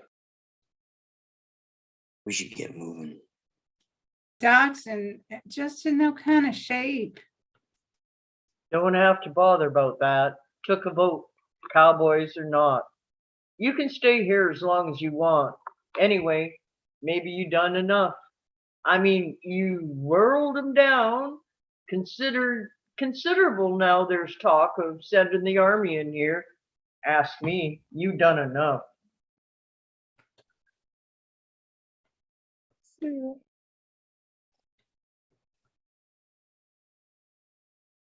Ryder, coming in under a white flag. Got a message. Ringo wants McMaster to come over to our camp for a parley.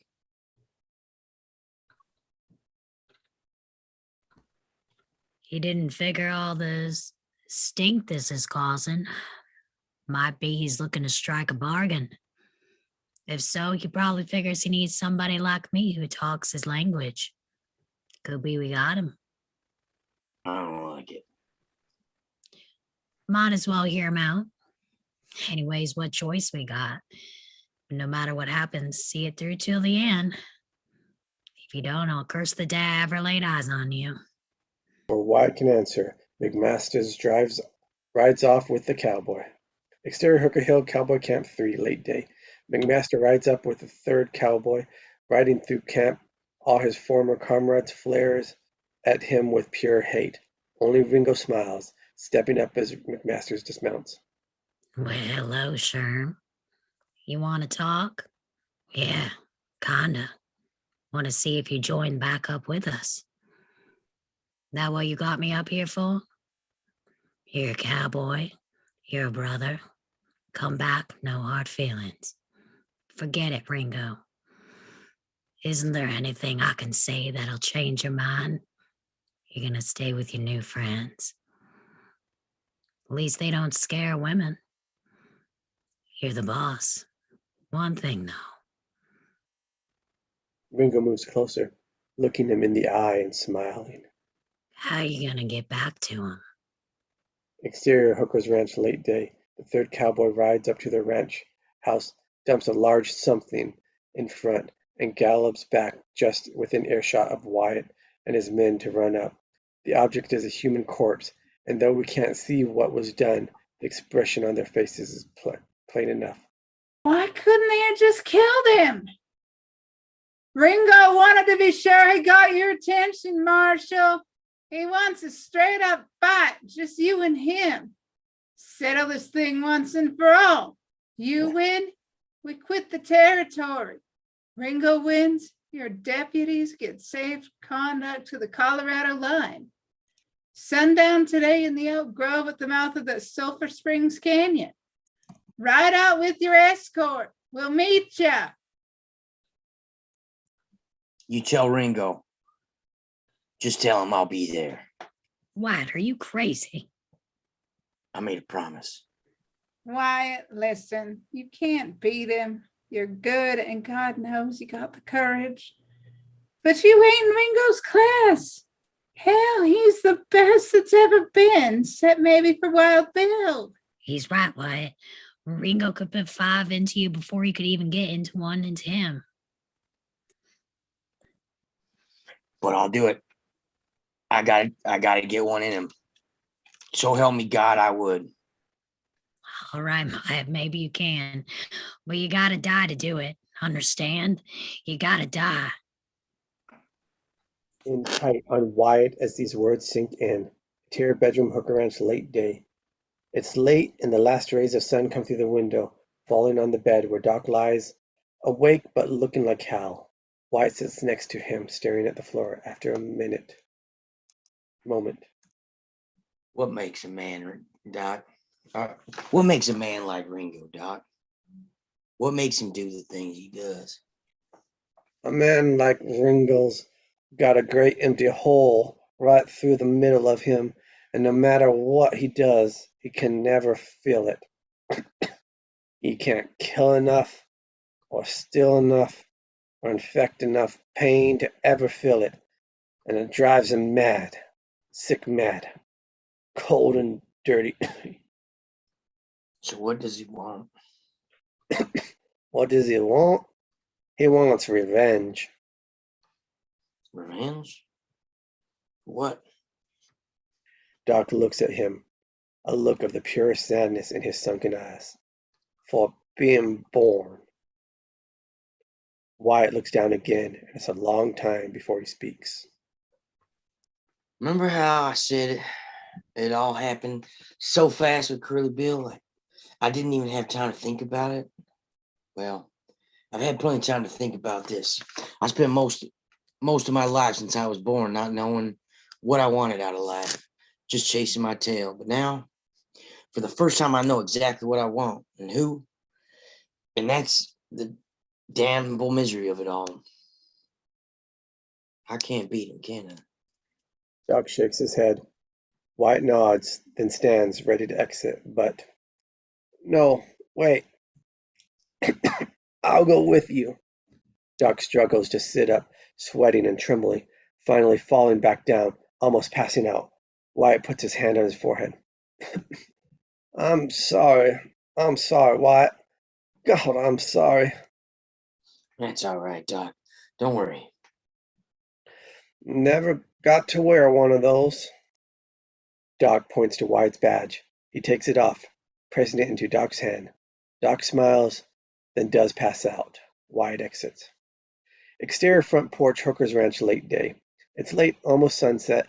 Wyatt steps onto the porch where Hooker and the others wait. He glances back into the house, looking at the unconscious Doc through the open bedroom door. Don't worry. They want them, they'll have to go over us first. Wyatt nods gratefully, offering his hand.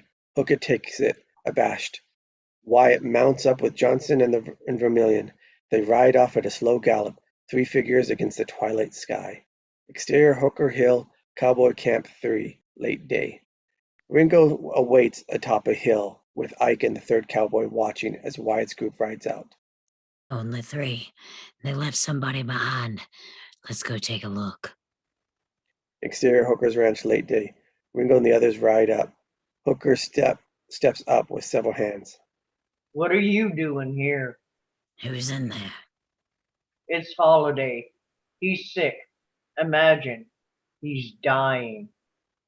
Ringo squints through the front door of the house to the open bedroom where Doc lies, unconscious, heavy, and sweating. Drag him out here. Let's have a look.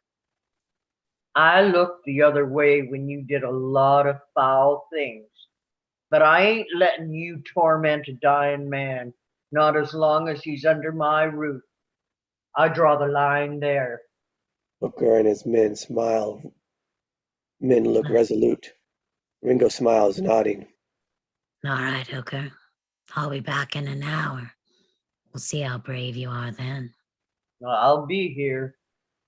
Ringo and his men ride off. At the crossroads, they stop, Ike peeling off. As soon as I'm through with Wyatt, swarm down with the whole bunch and finish off Creek Johnson and the Texas Jack. And they all gallop off in opposite directions. Exterior Sulphur Springs Canyon late day. Two cowboys, Ringo's second, ride up where Wyatt and his men stand dismounted, waiting. One points to a thicket nearby. He's waiting for you by the big oak, quarter-mile up that trail. Exterior North Road late day.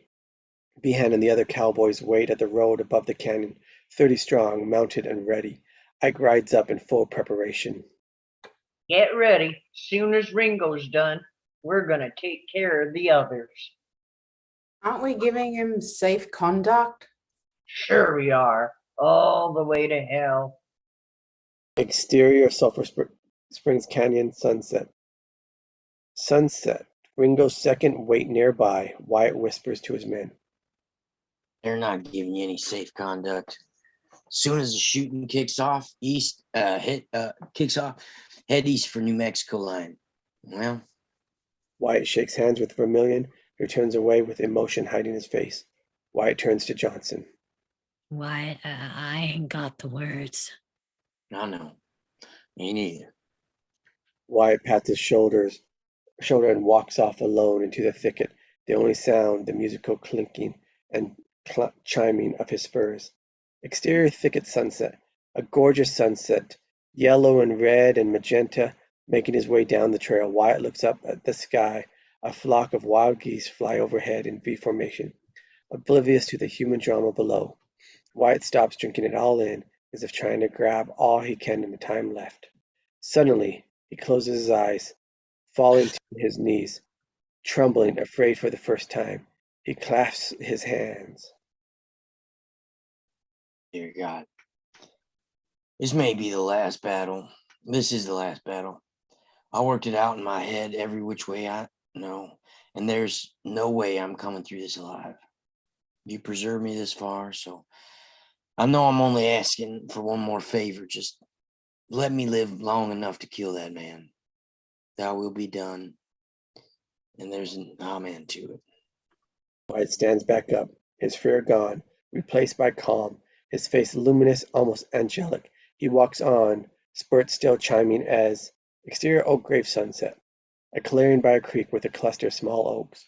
Ringo leans against a tree, sipping from his flask, smoking a slim cheroot. We hear the chiming spurs approach. Ringo looks up. The tall silhouette of his enemy emerges from the shadows of the thicket. Well, didn't think you had it in you. Shall we? I'm your huckleberry. Ringo stiffens as the silhouette steps into the waning light. It's dark, pale and drawn, looking like death itself, but awake and ready just the same. Why, Johnny Ringo, you look like somebody just walked over your grave.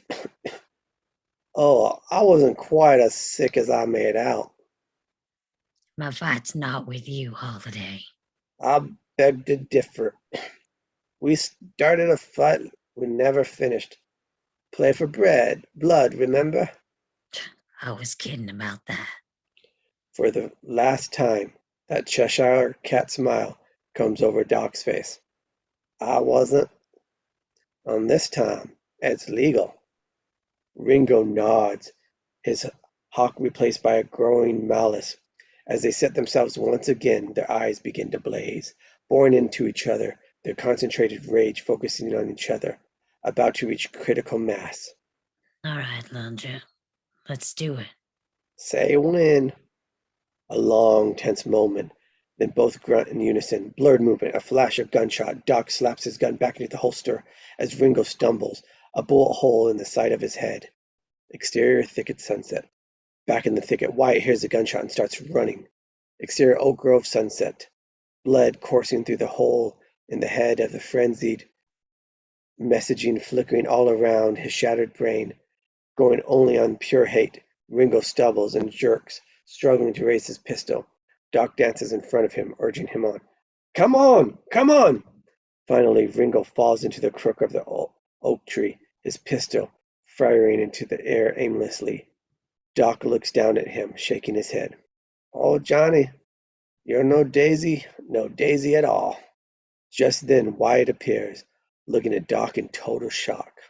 What happened?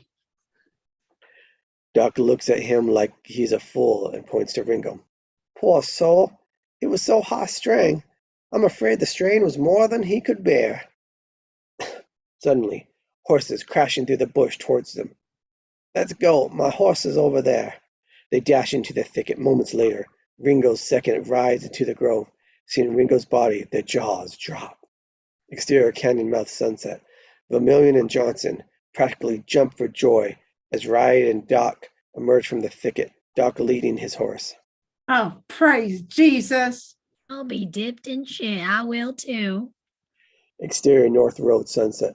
Alert by shots, Ike turns to Behan and the others. All right, get ready. Exterior canyon mouth sunset. Vermilion and Johnson are mounted watching while Doc climbs up into the saddle with excruciating slowness. Though on his feet, it's clear that Doc is as sick as ever, sweating and panting, running on sheer animal courage.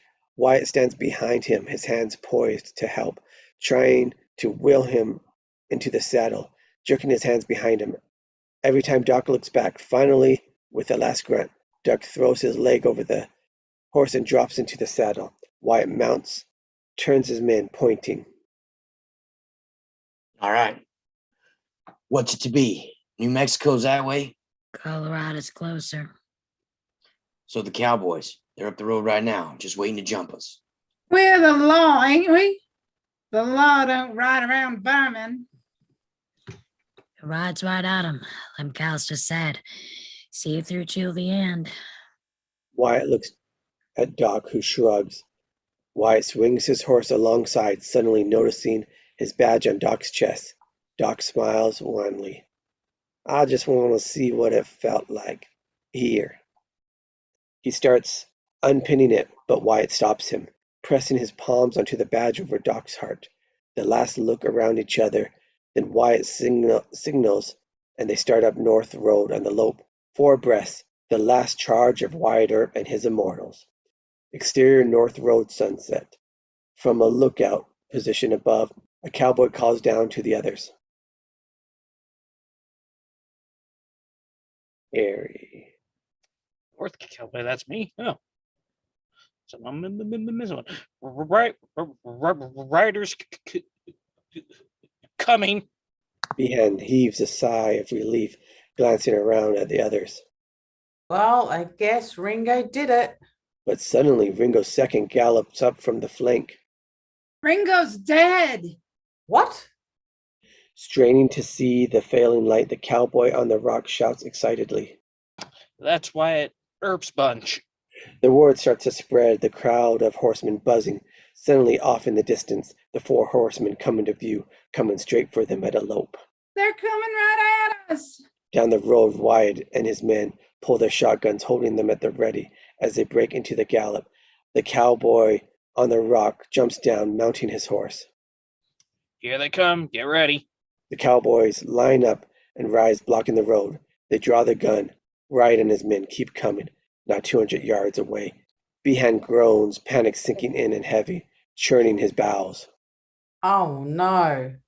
Now Wyatt's men break into a dead run, hurtling towards them at top speed, the thoroughbreds eating up the distance, now only 100 yards. The cowboys tense up more and more, biting lips, grinding teeth. The 4th cowboy turns to the 3rd cowboy. What'd you think? I think it's time to start working for a living. Me too. They break and run. So does another. Suddenly the whole mass of them explodes in a panic, with horsemen riding in all directions, scurrying away like cockroaches from the light.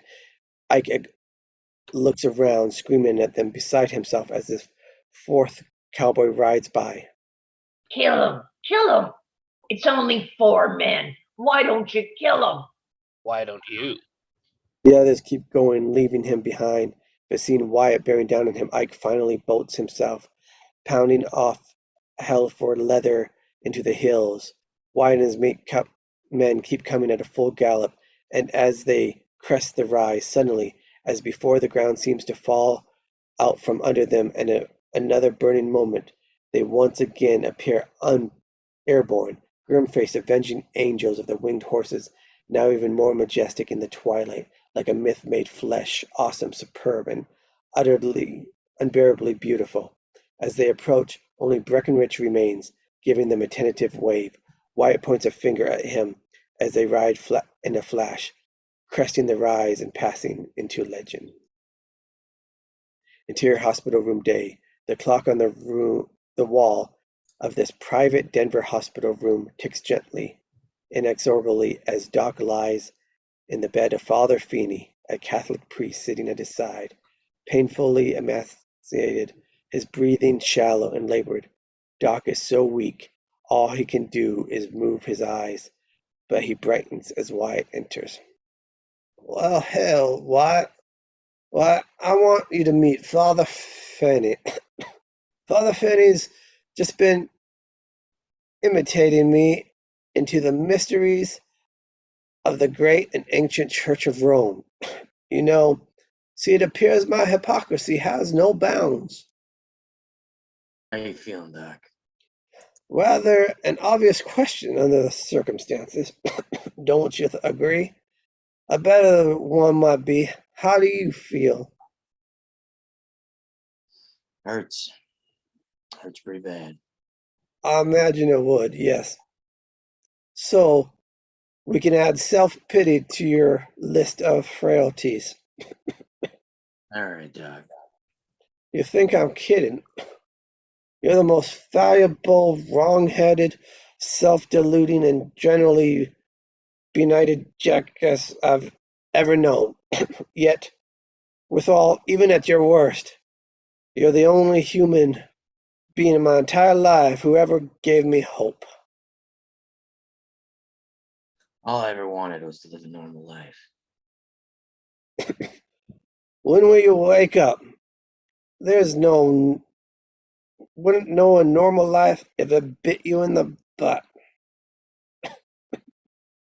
That's great coming from you. I played the cards I was dealt, Wyatt. Your problem is you're always trying to play someone else's. Allow me to tell you the truth, and thus set you free. There's no happiness, Wyatt. There's no normal life. There's just only life, and that's all. Just life. The rest is relative. Then what do I do? First, you gotta grab that black-haired woman and make her your own. All right. Then what? Run. Take that girl and start running. Run and don't you look back. All your life you've been running and looking back, just barely existing. Existing and calling it getting by. This time, take time, run, and don't look back. And call it living. Live every second. Live right up to the hilt. Live, Wyatt. Live for me. Wyatt strains his eyes, letting it sink in.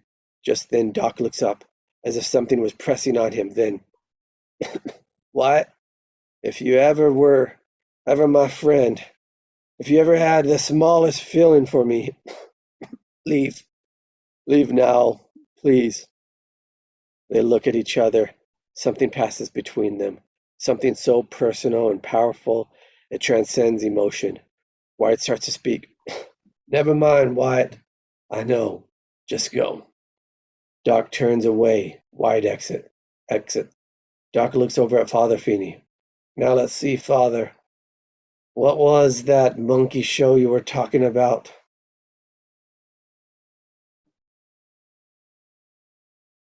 Father Feeney, please tell me. Tell me about the monkey show. You mean that extreme unction? That's it. Better start the ball rolling. Father Feeney nods, picking up his missile, and starts an intone of the last rites. Doc looks down at the end of the bed as he sees his feet poking through the sheets. They are bare. Doc smiles. I'll be damned. This is funny. Interior Denver Theater Stage Night. A lively road company production of HMS Pinafore. Josephine and three chorus girls, all adorned in all-out size sailor suits, do the seaman hornpipe to the resounding applause of the audience. Interior dressing room night.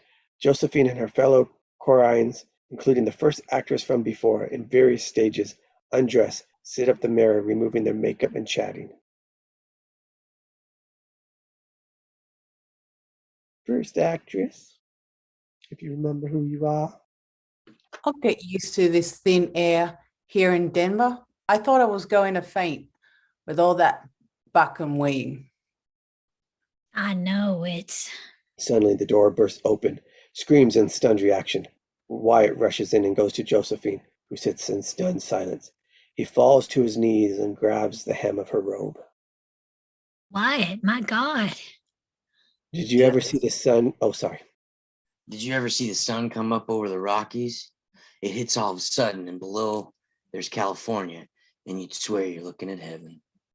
Wyatt stands, pulling her close, clasping her hands in his.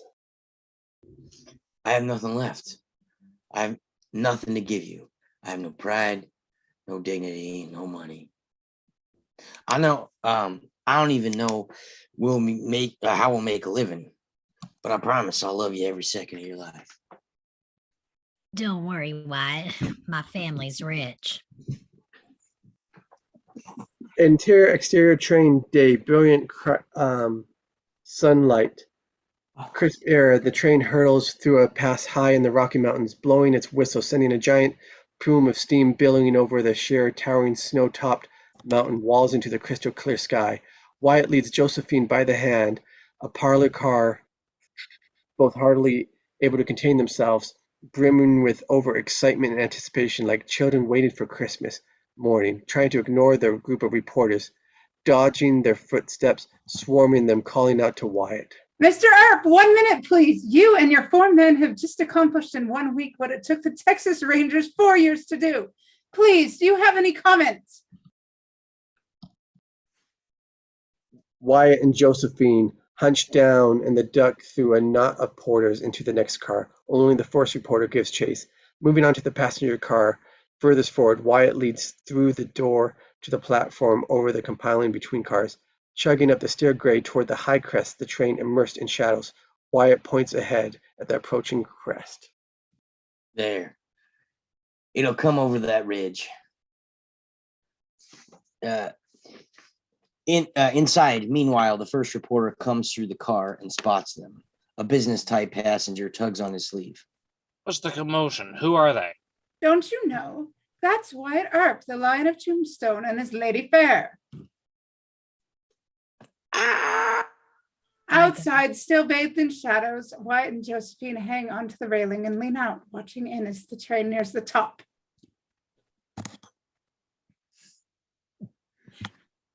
Huh? Where? What? Wait, where are we? Wait, what? Where are Wait, we? no, Scroll down more. down, down, down, down, down. Wait, my Down? family's rich. Down, down, down, down, down. There, right there, right there. Okay. Get ready. Here it comes. Here it comes. Oh, Finish this. then as if here, can you scroll over a little bit? I can't see it all the way. Is that better? Perfect. Then, as if on cue, they crest the mountain and are suddenly bathed in golden sunlight. Their heads leaning from the train.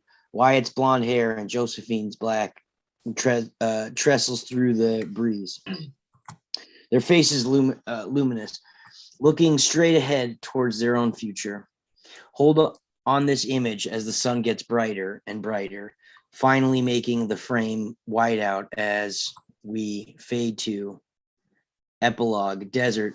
An old man and a woman walk arm in arm through the Mojave, tiny figures in the vast landscape, sierras looming in the distance. Wyatt and Josephine embarked on a series of adventures throughout the West, making and losing several fortunes, always living the high life, spending every winter, just the two of them, prospecting for gold in the desert foothills of southeastern California. Up or down, thin or flush, in 47 years they never left each other's side. The figures of the old man and woman fade away, leaving only the desert and the mountains, which are eternal.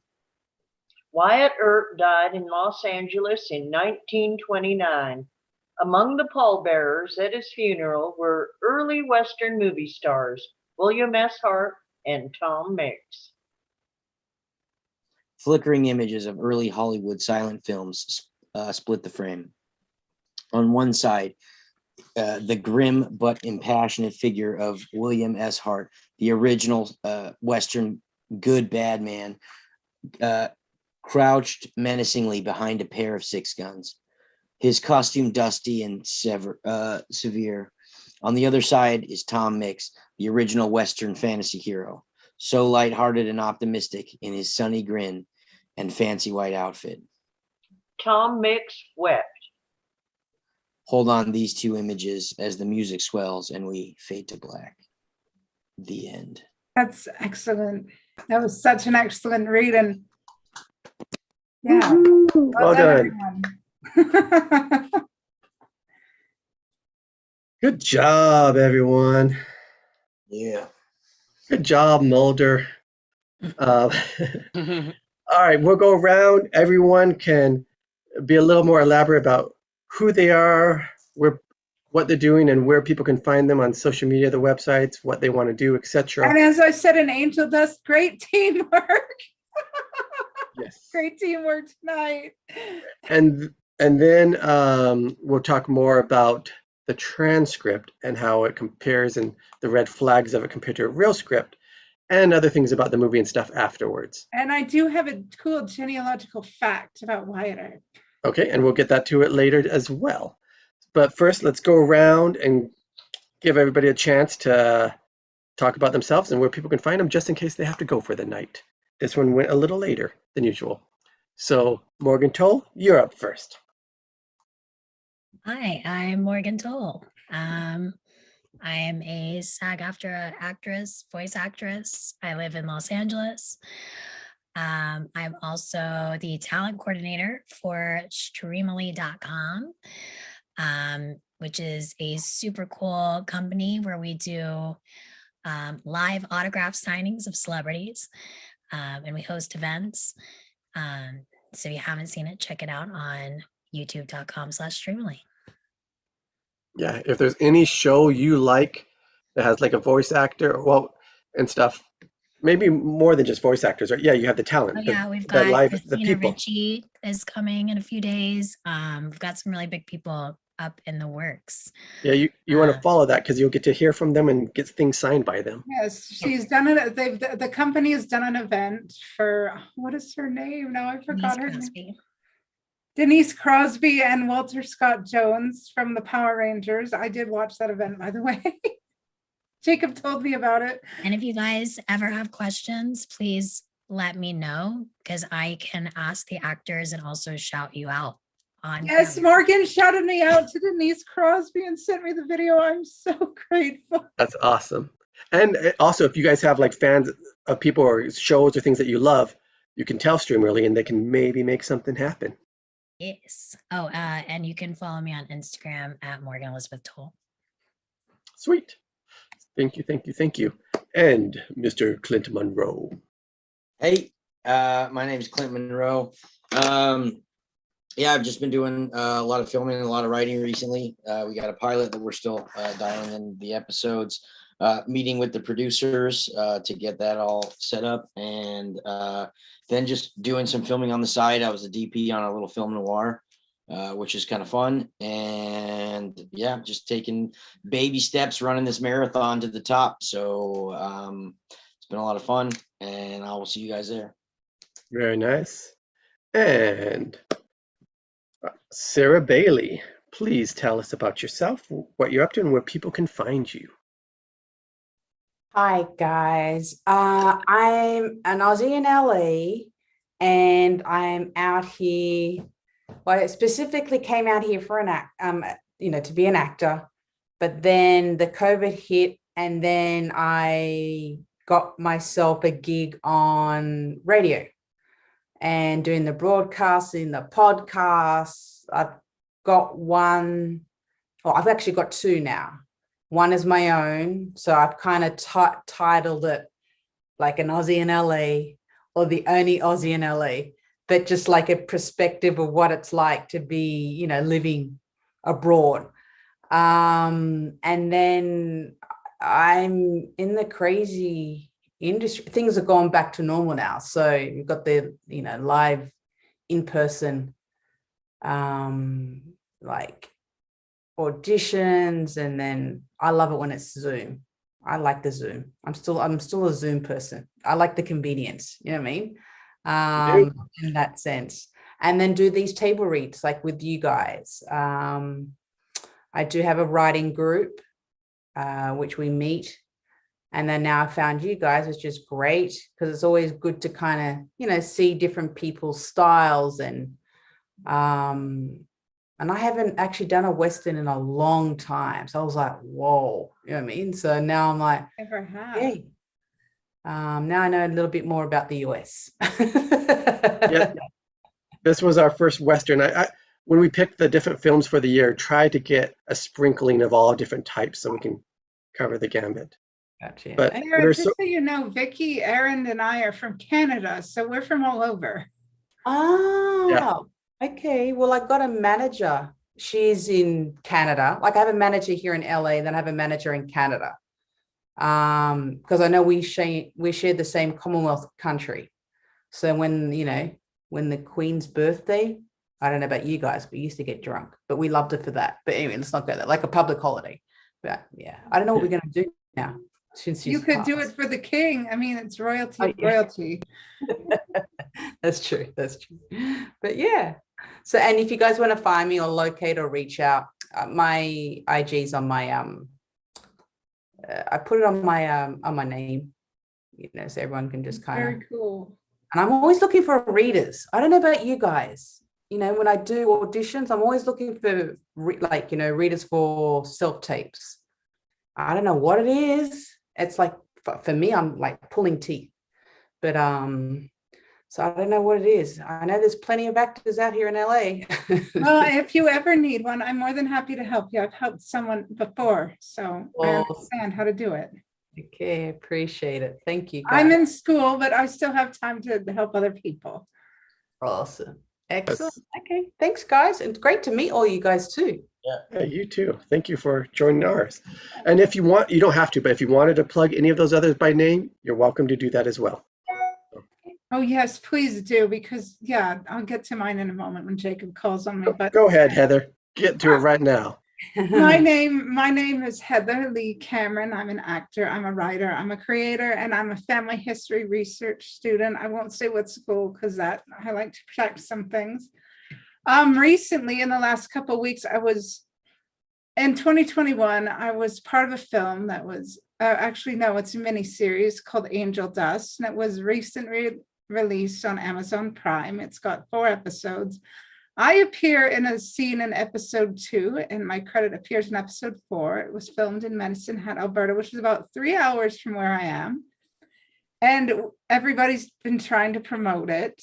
It was filmed by Break the Chain Films and released by Factory Film Studio. So if you want to really help promote that, because it does also feature a scene by Daniel Baldwin. So of course that would bring interest by the LA market, because I'm sure he's known down there and everywhere else.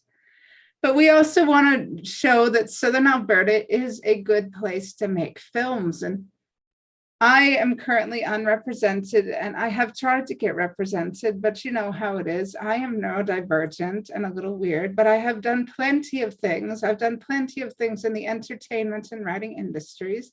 since I was a teenager. I've been published several times in different newspapers, magazines, websites, on Star Trek websites, several things, and I've been in various productions. I'm more than happy to show my Facebook page, Heather Lee Freelancer, or my YouTube channel, The Storm and Latter-day Saint, or you can go on my links, my personal links, which can be found on my YouTube channel, The Storm and Latter-day Saint. I'm also trying to continue my work in voice acting because I've connected with people on Twitter, and I might be doing some free voice opportunities. That's why my voice sounded a little weird today. I've been doing some voices. Oh, you're sure doing a lot, and you still offer to help, Sarah. That's amazing. Yes, and I'm also at online school, and it's fun. I like the adventure. I like the work. I lost my job, my paying work due to COVID, but you know, I do what I can, and I enjoy the work. Don't look at me and say, hey, this is a neurodivergent person, she can't do anything. Look at this person and say, hey, she doesn't let her disability define her. She's doing everything she can, even though the stereotype is neurodivergent people can't do anything. All right.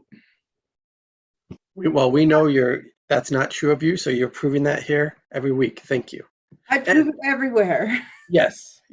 We get the joy of experiencing it that little bit. But yes, we know it's all the time. If So. you have work for me, please reach out to me on my social medias or at heather.lee.cameron@gmail.com. I'll put my email in the chat and everywhere else. Thank you. Yeah. Cool. And Ari. Hi, I'm Ari Williamson. You can find me in Calgary. I'm an aspiring voice actor. I've actually been recently very slowly starting to put together my demo reel. Just the trick is creating the characters for it. But you can currently, if you need me for voice work, I'd love to be given the opportunity. But you can find me at Instagram at Williamson Errand. That's reasons. And Facebook as Ari Williamson. All right, that's great. Thank you. And Vicky. Hi, I'm Vicky Dykes. I'm from Central Alberta. I live in Penhold. I'm an actress, and I'm actually kind of in limbo right now, waiting for producers. I'm going to be producing a yoga show, and I'm revamping it right now since I have time. And I'm awaiting on a producer for a YouTube comedy show. It's Goddess Queens Comedy. You can check that out. I'm not on it yet, but I will be. And if you want to contact me, I'm on Facebook, Vicky Dykes, and I'm on Instagram. I'm Yoga Grandma 7. Excellent. And I'm Jacob Patrick, jacobpatrick.com. Screenwriting, directing, animation, but mostly just come here every week and see us all on Table Read Tuesdays. I'm so proud of you. I didn't even have to encourage you today. You're actually the only reason I do it, because I know if I don't do it, you're going to say something. I would prefer not to do it. I'm so proud of you. You did it by yourself. That concludes the table read portion of tonight, and I know it's late, so if some have to go, thank you for being here. We really appreciate it. Otherwise, we're going to talk a little bit, we'll try and keep it shorter, about the script and the movie and stuff. Before people go, can I share my cool genealogical fact, since I am a family history research student, my research thing? Good night, Vicky. I know you said it. Good night. Vicky. Good night, Sarah. Thank you. Oh, good night. Good night, Clint. Nice seeing you. Is that you too, Ari? Or you're waving to them? I was waving to them. I'm going to wait to hear this from Heather. Anyway, yes, I'm a family history research student, and one of the things I use to research my family history is a program called Relative Finder that was created by the BYU Family History Technology Lab. And I actually Googled really quickly as we were shutting down the reading, and it turns out he's my 7th cousin, 5 times removed on my mother's side. Wow, that's Who? crazy. Wait, who? Wyatt Earp. Oh, cool. Yeah. Pretty cool. That is really cool. But and There's a although my mother's family and her ancestors had lots of kids everywhere, so she's got hundreds upon hundreds of cousins. yeah, that's really Yeah, cool. yeah. There's I'll try and find it. I saw it years ago, whatever, a black and white video of this guy that was on a talk show that was actually like the nephew of Wyatt Earp and like knew him directly and was talking about what it was like in some of the Western times and stuff. I'll try and find that and put it in the comments below. But I also want to talk a little bit about how different what we read is than the normal screenplay. And I don't Yes. want to put you on the spot, Morgan, but I would like you to point out some of that stuff if you wouldn't mind. Or anybody else if you notice. Well, yeah, you go first, Sure. Morgan. I mean, I'll just state some of the obvious things. Different font. For me personally, it's a lot harder to read. There's a reason we use the Courier font because it is so much easier to use, or I mean to see when you're reading, especially big chunks. A lot of the dialogue was centered for some reason. Not sure why. And then some of the action lines were also centered on the page for some reason as well. But there was also other things like that you don't put in scripts, like suddenly was used a bunch, again was used a bunch. Yeah, just you could tell it was not a real script, but it also says it's transcribed, so Yeah, and that it's was me pointed, cheating a little bit. and that was pointed out before we read this, but we thought there still can be some lessons from this for people that try and write a script and for some reason they don't choose to use a screenwriting software, which screenwriting software out there's a bunch that are free. And Oh, it yeah. actually makes it easier for you because it takes you right to where you need to go for the format, and it gives you the options to switch between pretty easily. So, and Morgan, what do you think might happen if someone sees a script like this in this format? They open it. It will not be read. It'll be thrown into the trash. I mean, usually even if there's a mistake on the first page, they won't even bother reading the second page. It'll just be thrown out. But I think I even said earlier, like because I am a screenwriting teacher, my degree is in screenwriting. I have a bachelor's degree specifically in screenwriting. So a little bit biased, but as a teacher, if somebody gave this to me, I would send it back. Because the format is so hard to read and it's all over the place, and it just makes it harder to read, and you miss a lot of the good parts of the script that way. And anybody that's looking to make a movie or read a script, like they get so many scripts, and it takes, as we see here, a long time to read a script. So they're looking for any reason to decide, nope, let me stop reading this one because it's not living up to. You don't want to come off as unprofessional. You don't want to give them a reason to like, all right, let me skip this one and move on to the next one. So, and I also want to point out, studios don't take unsolicited scripts. So unless you have an agent, a studio is not going to receive your script. But let's say you happen to know somebody and you can like get it through for some whatever reason. You want to make sure that it's on the level of those that have agents, and that we're able to get agents, so that at least if you have the most brilliant script in the world, you want them to at least read it. It would really suck for them to just throw it out because of a stupid mistake that has to do with formatting. Because your script could be amazing. You could have the most amazing idea and it just wouldn't even be read simply by format. So that's why it's so important, because they do read there's readers and that's all their job is, and they read so many a day. And they have deadlines, and they're not going to even bother if somebody's not trying as hard as the other people. I got a question for you, because it might not have been said. What is a script supposed to look like? Well, like You know, all the like- other ones. No, you're right. Good question. And this is a good time for us to maybe bring it up. I might bring up other ones that we've read before. Yeah. It's good. All right, which one? I'll just well, Tootsie's older, but I'll still do that for last. Here, what do you sit at Sixth Sense? So I'll bring up Sixth Sense that we read. Let me share Also, the screen. I recommend if you want to use this free screenwriting software, I recommend Celtics, spelled with a C. It's so easy to use, and it also at the top will tell you what you're using as far as action lines, parentheticals, dialogue. It will tell you what you're using so that you also get familiar with those terms. Can you share allow me to do sharing, Morgan? Maybe make me co-host or host again. How do I do that? You can right click on me and maybe just the window itself, but otherwise in chat or participants.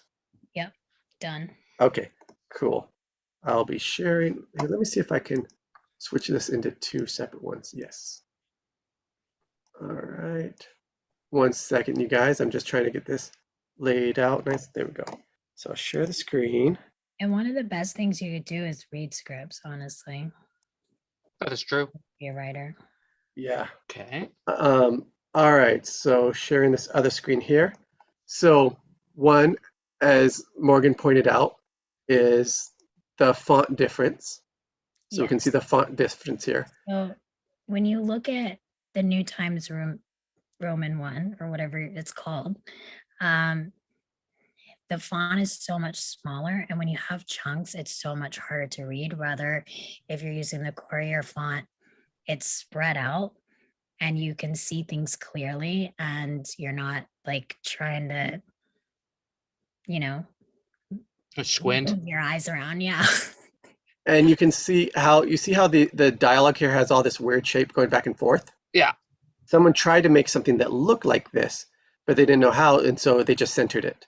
But you can see So if you each of use these start. programs like Celtics, it does this for you. So you don't even have to format it yourself. Okay. The screenwriting program literally will do it for you. There's nothing you even have to do. Yeah.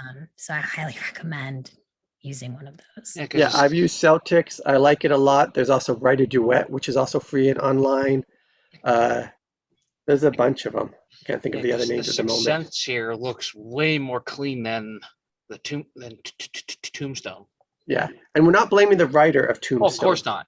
That's not who wrote this, and we're not talking about like that they would throw away this movie because this is a great movie, but this is someone trying to do a good thing and maybe learn and transcribe it. But we also want one of the reasons we do Table Read Tuesday is to help each other and we all learn. And so this is just a point out give everybody their best chance at getting their awesome work out there. Thanks, you two. Yeah, thanks for asking. So any other thoughts on this? Anyone? Clint, do you have some opinions? Yeah, I think one of the biggest things to note is that the reason that there's such a stickler about screenwriting format is entertainment is a business, right?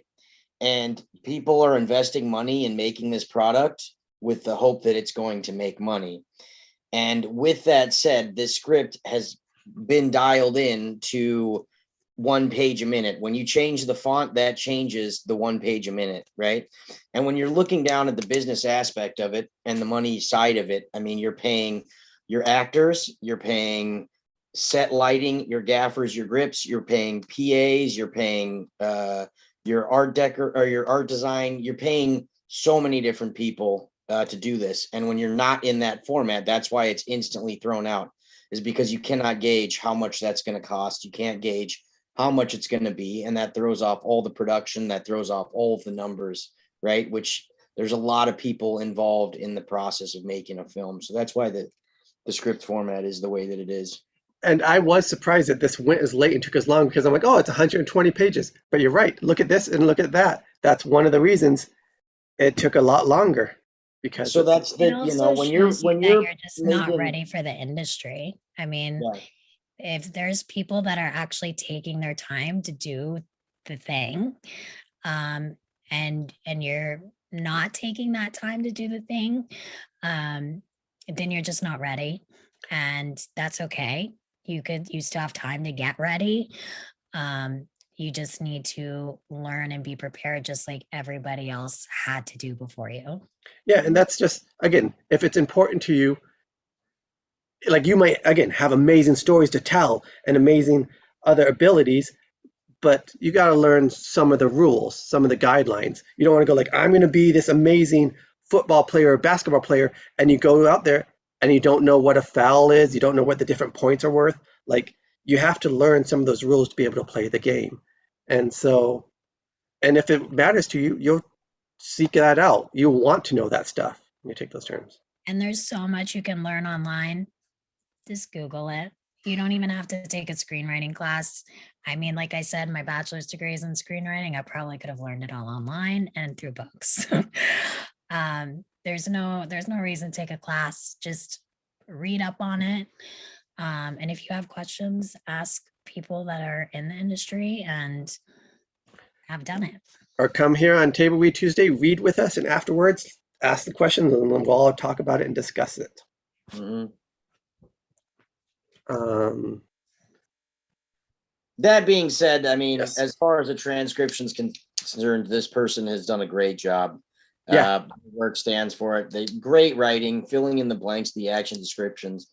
They are a very creative writer, so definitely shout out to that. And I don't know what the reason was behind making a transcription, whether it was an exercise or not, but whatever they did, it was a fantastic job. It is just to be said that when you see this, if that's the first example that you have, definitely look for something that's more in the proper format for sure. Yeah. And for me, I use Final Draft. I think it was, I don't know, like $190 or something. This is something that I'm going to do for the rest of my life. It's something that I'm really passionate about. It's like surfing.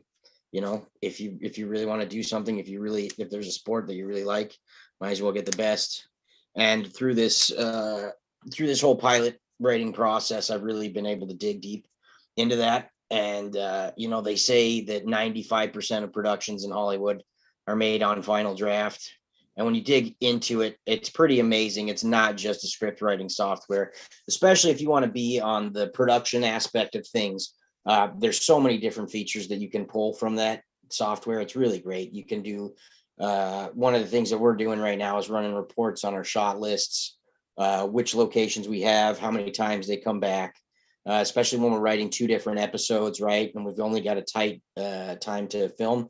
We've got to see how we can carry things over. It's really easy to do script breakdowns on there. You can do collaborations, which I believe you can do on Celtex as well. You can bring stuff in there, but it's more the, I would say, pre-production side of things that makes Final Draft so amazing, but it's super intuitive, like Celtex as well. And Final Draft, like you're saying, is the industry standard. It is the ones that's most used by professionals. But a lot of those features you are talking about are in a lot of the other free programs as well. But yeah, and I'm glad you brought out the great writing and the hard work that went into the transcript, because I completely agree and respect that. So thank you. Plus, it's such a great Yeah, movie. I mean, starting out, if you're just a beginner screenwriter and you're just like starting today, definitely start with a free one. And then once you feel like you get the hang of it, then you can get something like Final Draft. Mm. Yeah, I mean, if you're rich, go ahead and buy Final Draft right away. You know what I mean? If I you're know. poor and stuff, then wait till you get paid. You know what I mean? It's fine. Yeah. They work. They get the job done.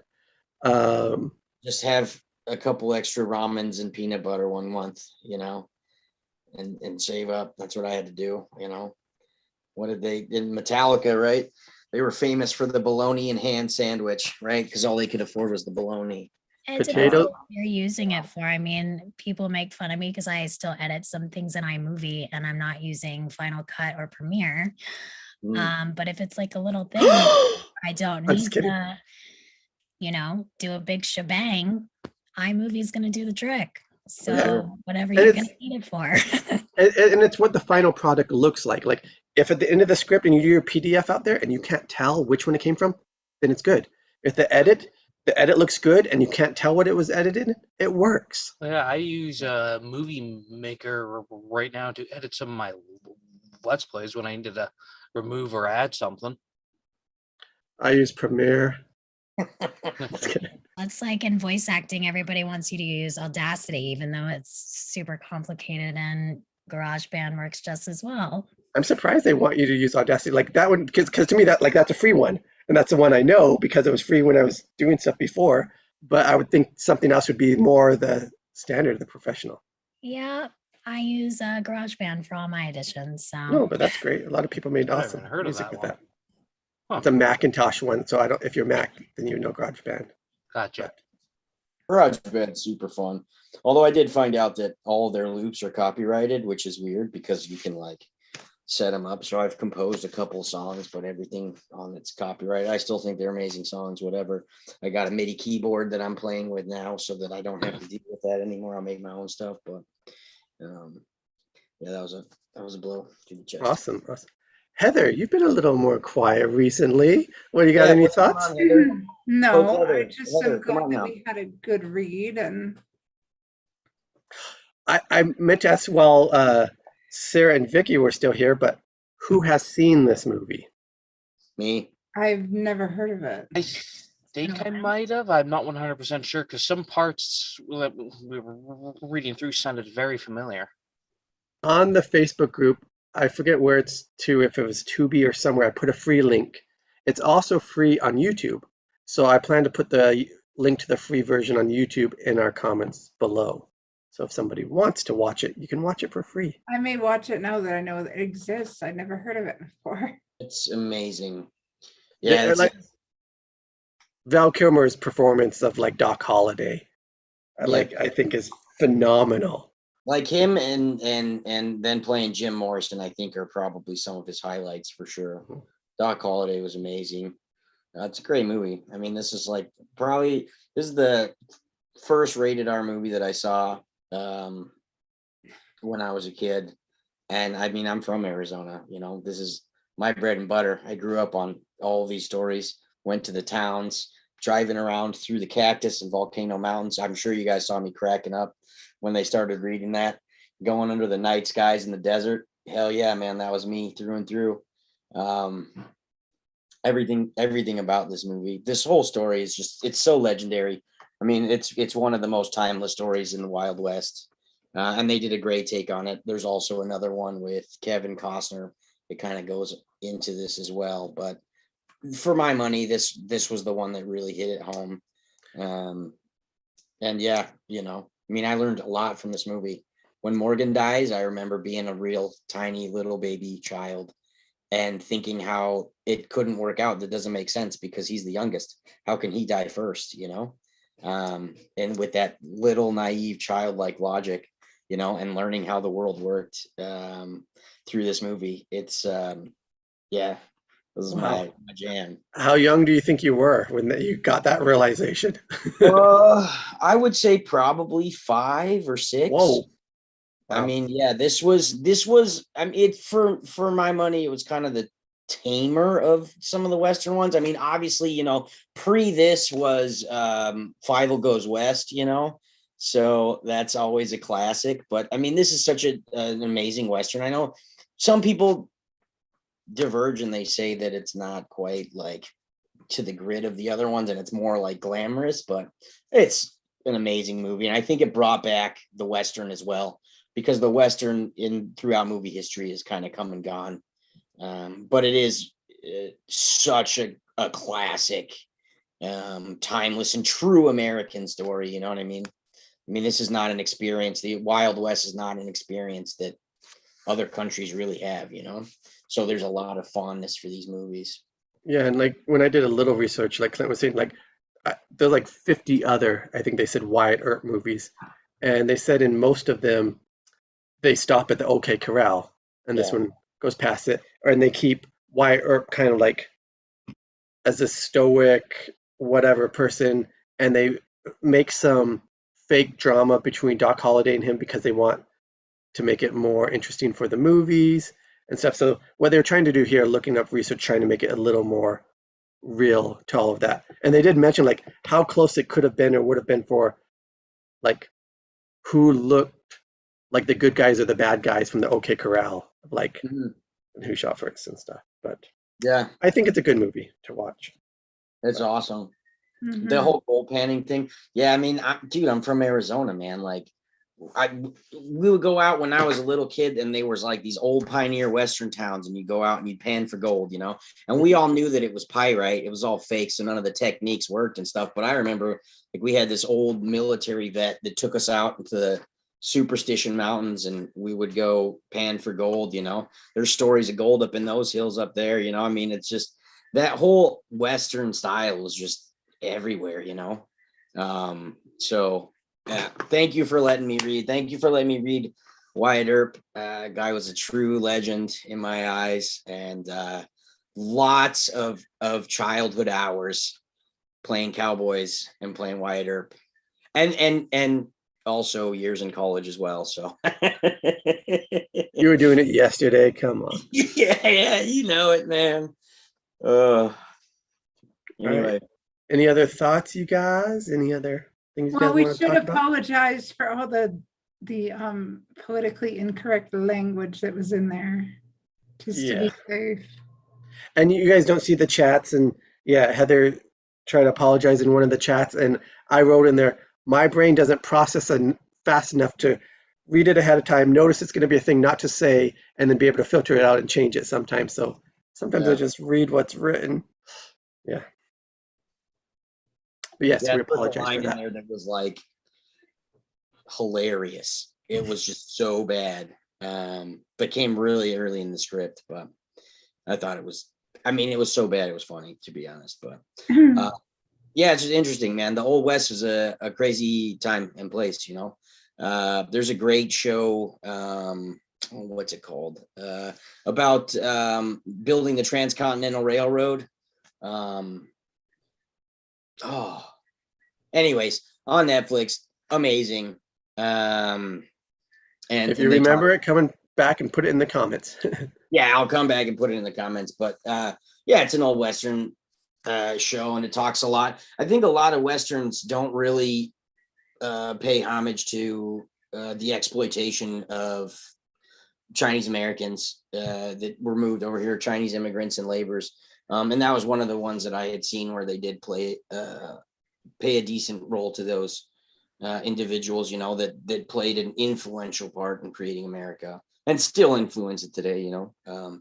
So that's cool. And to be also true, or to also be said, there's a lot of stories in there too. So if you're looking for a story, go out and look there, because there's a lot of representation that needs to be made during those films and those times. Rock on. Rock on. And then you can mix genres too, like they say, you know, Star Wars is a space western. You know what I Yeah. mean? So you can take different formats from different movies and put a spin on them with samurai stuff. Firefly. Firefly, absolutely. Uh-huh. Yeah, I think I heard of it. What was it, like a space western musical with aliens? It was pretty sick. That was cool. That's being out produced out in New York City. You do whatever you want, man. So many stories. Everywhere I look, there's a story. The history of Simon Bolivar. If you guys don't know the history of San Miguel de Allende, the liberator of Mexico, great story there. Pancho Villa, you can't tell enough stories about Pancho Villa.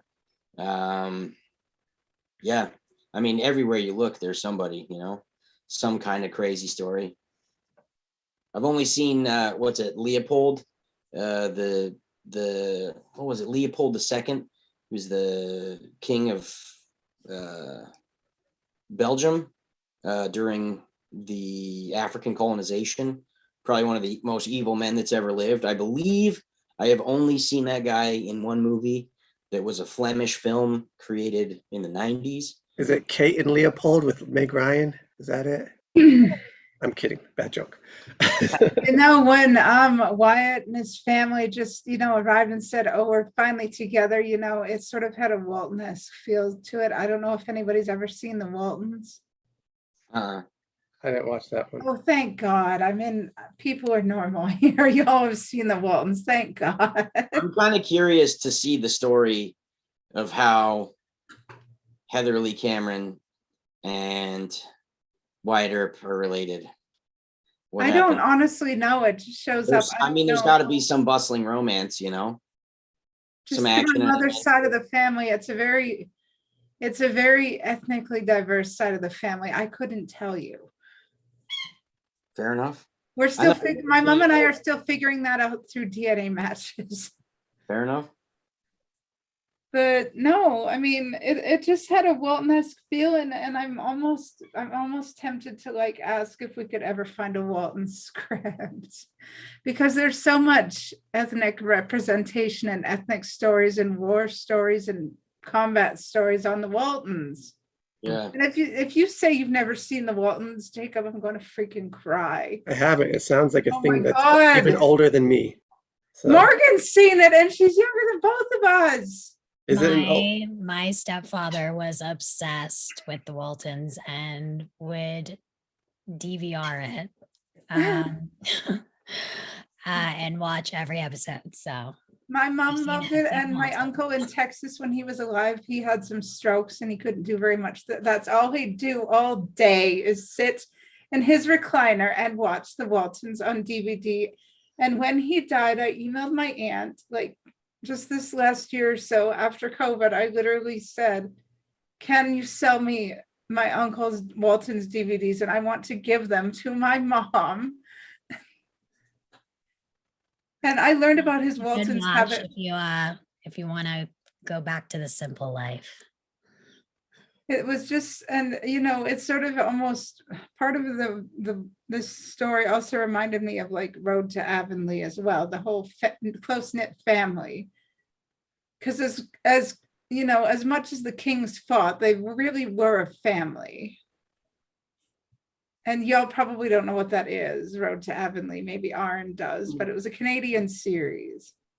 Yeah, the show is making me think of like all this media that we're into and we put our time into. Sorry if it goes into like nepotism or whatever. Like, if someone's are they made and then people enjoy them, or they affect them for that little bit and then gone and nobody watches them again, or they do watch them again, and like then that goes into like remakes. What we think of remakes, like should they remake certain ones? I feel like there are some movies that I cannot with can be remade and made better, and I think there's some that should be left alone. I got a couple in mind that could be remade. That when they were done, I think there was so much potential, and it just didn't quite make the mark. Like there were just some scenes that were a little bit drawn out, or it wasn't like they didn't grease up the tension as much as they could have. But there was so much in the story there already. Are you hoping to remake them possibly yourself, or did you want to mention what they are if you don't plan to? I don't know, man. Nobody knows the future. I would love to. I would love to. But yeah, I'll just mention it. What's it called? Mr. Frost, with Jeff Goldblum. Savage. Really, really good. The basic story is this guy gets arrested for killing a bunch of people, and they put him in the mental institution. He says that he's Satan, and a bunch of things start going weird, and they're like, yeah, there's like 6 people in here that think they're Satan. And he's like, yeah, they're all imitators. And it's like, I think it's a masterful film. As they do it, I just think it's something that could be remade a little bit better. Maybe not even better, just more contemporary. Modern, tighter. Yeah, contemporary. That's a good word. But yeah, I think it's a great film. There's so much in there that's just devilish. I mean, dude, Jeff Bridges, he can play anything, man. Jeff Bridges can be creepy. He can be hilarious. He can be Jeff Goldblum. Wait, did I say Jeff Bridges the whole time? No, like- at first you said Goldblum, and then you said Bridges, and then Okay, so those are two totally different people. Just so you guys know that are watching. But then, yeah, there's like, speaking of Jeff Bridges, like you can't remake the Lebowski. Like the Lebowski's done. That's the apex of it. I feel like how Heather mentioned the Waltons, like that's a show I don't think can be remade because Oh, I no. don't think it would do well modernized. The whole point of that show is based in that time and the simple life that it was. And it carries on into TV and movie now. If anybody's ever heard of the Good Night Routine, Good Night, John Boy. Oh, God. nope. Even now, people could just It's find done it at the so store many and movies watch TV it. shows as a nod to it, where they're saying goodnight to like 1 million people. It goes Oh. back to the show. Jacob, you have to watch it. Morgan, make him watch it. I mean, I wouldn't say it's a favorite of mine, but But he's the type of guy I think might enjoy watching it. There's so many options. You have to be picky I and grew up choosy. on Nick at Night and TV Land, so Yeah. I watched all the old shows. Were you a Matlock person? I was a Three's Company person. I watched- Oh, I was more of a Matlock. I liked Matlock. There is one idea that I would like to plug in Do this it. before I take off. But one of my biggest regrets in not starting this and recognizing my penchant for this line of work early in life is that I wanted to write a Western with Sam Elliott as the star. So if any of you guys that are watching this have a time machine, come back, find me. Let's go back to get Sam Elliott in his prime, write the script for him, and make the most badass cowboy movie ever. Because that is like the hardest looking man you've ever seen, and he's the best cowboy ever. Him as Virgil Earp, damn. Him in like everything. I think he's still in his prime for that. You can still do that. Yeah, Yeah, doesn't- get it written fast. He isn't aged very much. Yeah, no, he kind of looks the same for the last long Yeah. time.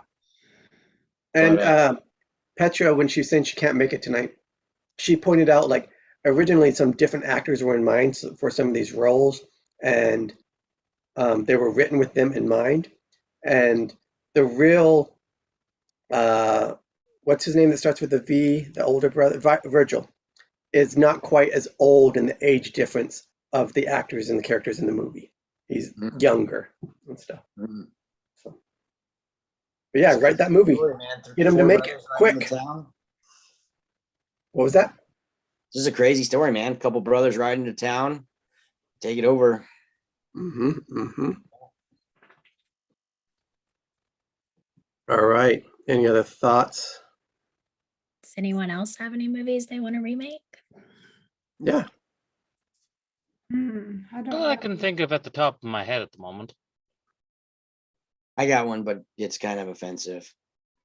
And I want to work for this company eventually, hopefully. So I will not say it. But once I get a name for myself and have started doing some serious stuff, then I'm going to make a public apology that those movies were ever made and remake them. Is it another Western like this? So it's Blazing Saddles? I'm just kidding. No, that's another classic. No, it's kind of a Western, but no, those were not Westerns at all. I was just Supposed to be, teasing. not really. Jacob, I'm pretty sure you know which movies those are, but What are you trying to say? I want to Offensive work. movie watcher I right here. eventually It's want to like, work at this company, and I have started writing a little bit of a script for this company. So cool. we'll leave it in the land of mystery, suspense, which is a key element in writing a screenplay. One of my favorite movies, like maybe my favorite movie growing up, is like The Never Ending Story. But that does feel like one, if it was, I'm afraid of anybody touching it, but if it was done right, that could be great modernized with Yeah, CG for some of the graphics and stuff. And also, for them to do it in like two parts where they or something where they do because that's only the first half of the book, so they do the second half of the book with it and the way it's done in the book, because what I've heard, I haven't read it, I don't read much, is a really cool idea. So I like it. It's interesting. So I went down the rabbit hole with that, and I did read it, and it was really interesting. Like I read it the whole way through. There's some couple interesting characters that happen in the second part of the book, but where they chose to end that story, I think, was genius. Honestly, I think taking a small snippet of the book, it's. I mean, they cut out like a couple parts and just did a small section of the book, and I think it honestly translated over really well. There's a lot of times where they try to make a movie and they just gut everything from the book and then just plug it in. But there is like a complete story arc in the first part of the book, and they just took that, and it was awesome. Yeah, brilliant. Don't go watch. Sorry, go ahead. I was gonna say, don't go watch Never Ending Story 3, even though it has a young Jack Black in it. So not good. But I've seen that. yeah. So that one has nothing to do with the book, I don't think. I For was Heather. wondering why couldn't they like remake like, movies like Volcano or Twister and actually use today's technology to battle like problems like we're in Volcano or Twister. I'd like to see that because they use the technology of the day to battle those problems. I'd like to see modern technology like, and maybe not make a crappy movie like Independence Day Resurgence was. Because sorry, that was a bit crappy. Twister's They getting absolutely can. musical for some reason. Well, Sorry, they could, like, I don't know what they really use to deal with tornadoes today or how they would deal with volcanoes in Los Angeles today, but I'd like to see Heather, people. have you seen the show 911? Not really. You should watch. I'll look up what season it is, but there's a season where it starts out with a tsunami and they put the entire Santa Monica Pier underwater. And you see how they deal with that. It's super cool. They made the set from scratch. But it does show like how they would handle that today. So I think you would like it. That's true. And I mean, it would be interesting to bring Tommy Lee Jones back for a Volcano sequel. It would be so fun. Because Tommy Lee Jones literally made Volcano. It was so freaking amazing because of Tommy Lee Jones. Yeah. I did have a list at one point of like movies that would be sick to remake. I think Young Guns could be revamped. That's another super, for those of you guys who don't know, it's another Western about Billy the Kid, who is a legend, right? I mean, most people who don't even know about the West know Billy the Kid, right? I think that one could be redone as well, as things have adapted. I think a lot of action movies, there's some good action movies that could be revamped, and even like old classic horror movies. I mean, they do that a lot, but some of those, I mean, as society changes, right? Like the stories are still great, but the pop, the suspense, if you look at old action movies back in the day, the difference in choreographing fight scenes has changed so much. I mean, there's like a clear point of departure between movies that came before the Bourne Identity and after the Bourne Identity, as far as fight scenes and choreography are concerned. So there's a lot there, that could be remade and re-upped to hit a new audience, because they're still classic stories, Yeah, my dad shows me a lot of black and white films. Oh, you got to see this movie. You should remake this one, or different things. So there are a lot of great movies that can be remade. But kind of a point you were saying earlier, Clint, I like what someone else first I saw on Facebook is, instead of remaking great movies, we make movies that had such an amazing concept, but the execution was crap. They're harder to identify, but that's what I think they. They awesome. they should modernize the birds. Birds. That would be I moved to scary. Washington. Oh my gosh. There was a point in my life where I studied political science. I moved to Washington, D.C. was going to get an internship out there, get a proper big boy job. I wanted to work international relations. And I was staying at a hostel until I found a place out there. And the day before I found a place, The Birds came on. So I started watching it. And the next day I go check out this place, and it was right by the old BET production house in Washington, D.C., out in Brentwood. And right along that alleyway are some power lines. And every single bird that flies through Washington lands on those power lines. And I was bugging. I mean, I'm not even talking like a couple hundred birds. I'm talking like tens of thousands of birds hanging over the top of you. Anybody that knows that area has been out there, has seen those birds. And I walked that street the first time right after watching Birds. What were you saying they did, Morgan? What did I say? They did remake Birds. They should modernize the Birds. Oh, they remade Birds. Like, when did they remake it? I know that's Sienna Miller, isn't it? I think she plays the main character. She plays Tippi Hedren's character. And like we saw before, the other ones we read, they remade Psycho, they remade 12 Angry Men, but we don't really know about those or hear about those. So, you know what's an interesting one? So there's like the birth of the slasher movie. There's two movies, right? Really, is Psycho and this movie Peeping Tom. And Peeping Tom had like this voyeuristic kind of perverted sexual undertone to it that Psycho didn't really have. And that ended up plummeting, and it ended up destroying the guy's career after that. But it was a very interesting concept, and it was definitely ahead of its time for sure. So much so that it buried the guy's career. And I think now that society's become more exposed to violence and graphic imagery and sexual undertones and all that kind of stuff, like I wonder if they could bring that one back and have it come into its own, because I mean those two were the original slasher films, you know. Guys, see Bates Motel. Sick. I was going to bring that up too, but yeah, So good. well done. A whole series franchise based off of one movie, you know. Brilliant. that does seem like a different route to go with them. Instead of making a movie, now make it into a series or do something different with it. Or like Back in the Future, they're doing a musical. Like Die Hard, the series. But based off of the first film. But we should probably end this at some point. Yeah. You should. It's the witching hour.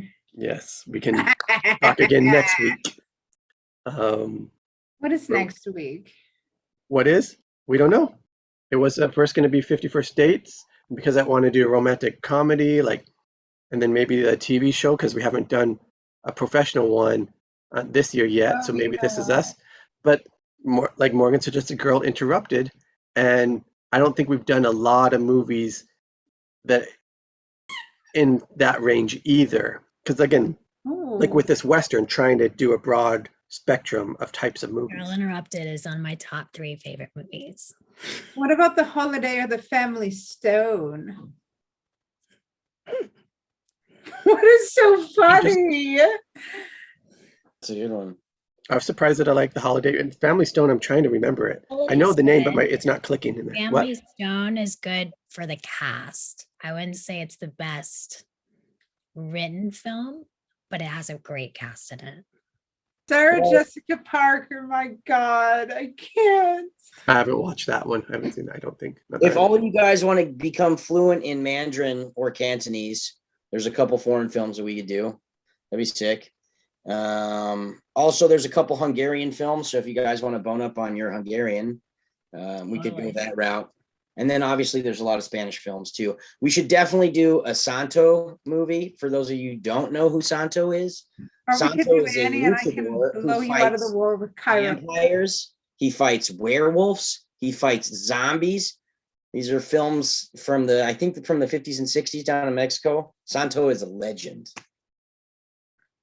All right, we'll talk about all of this on the Facebook group if you guys want. Start a post or something. All right, guys.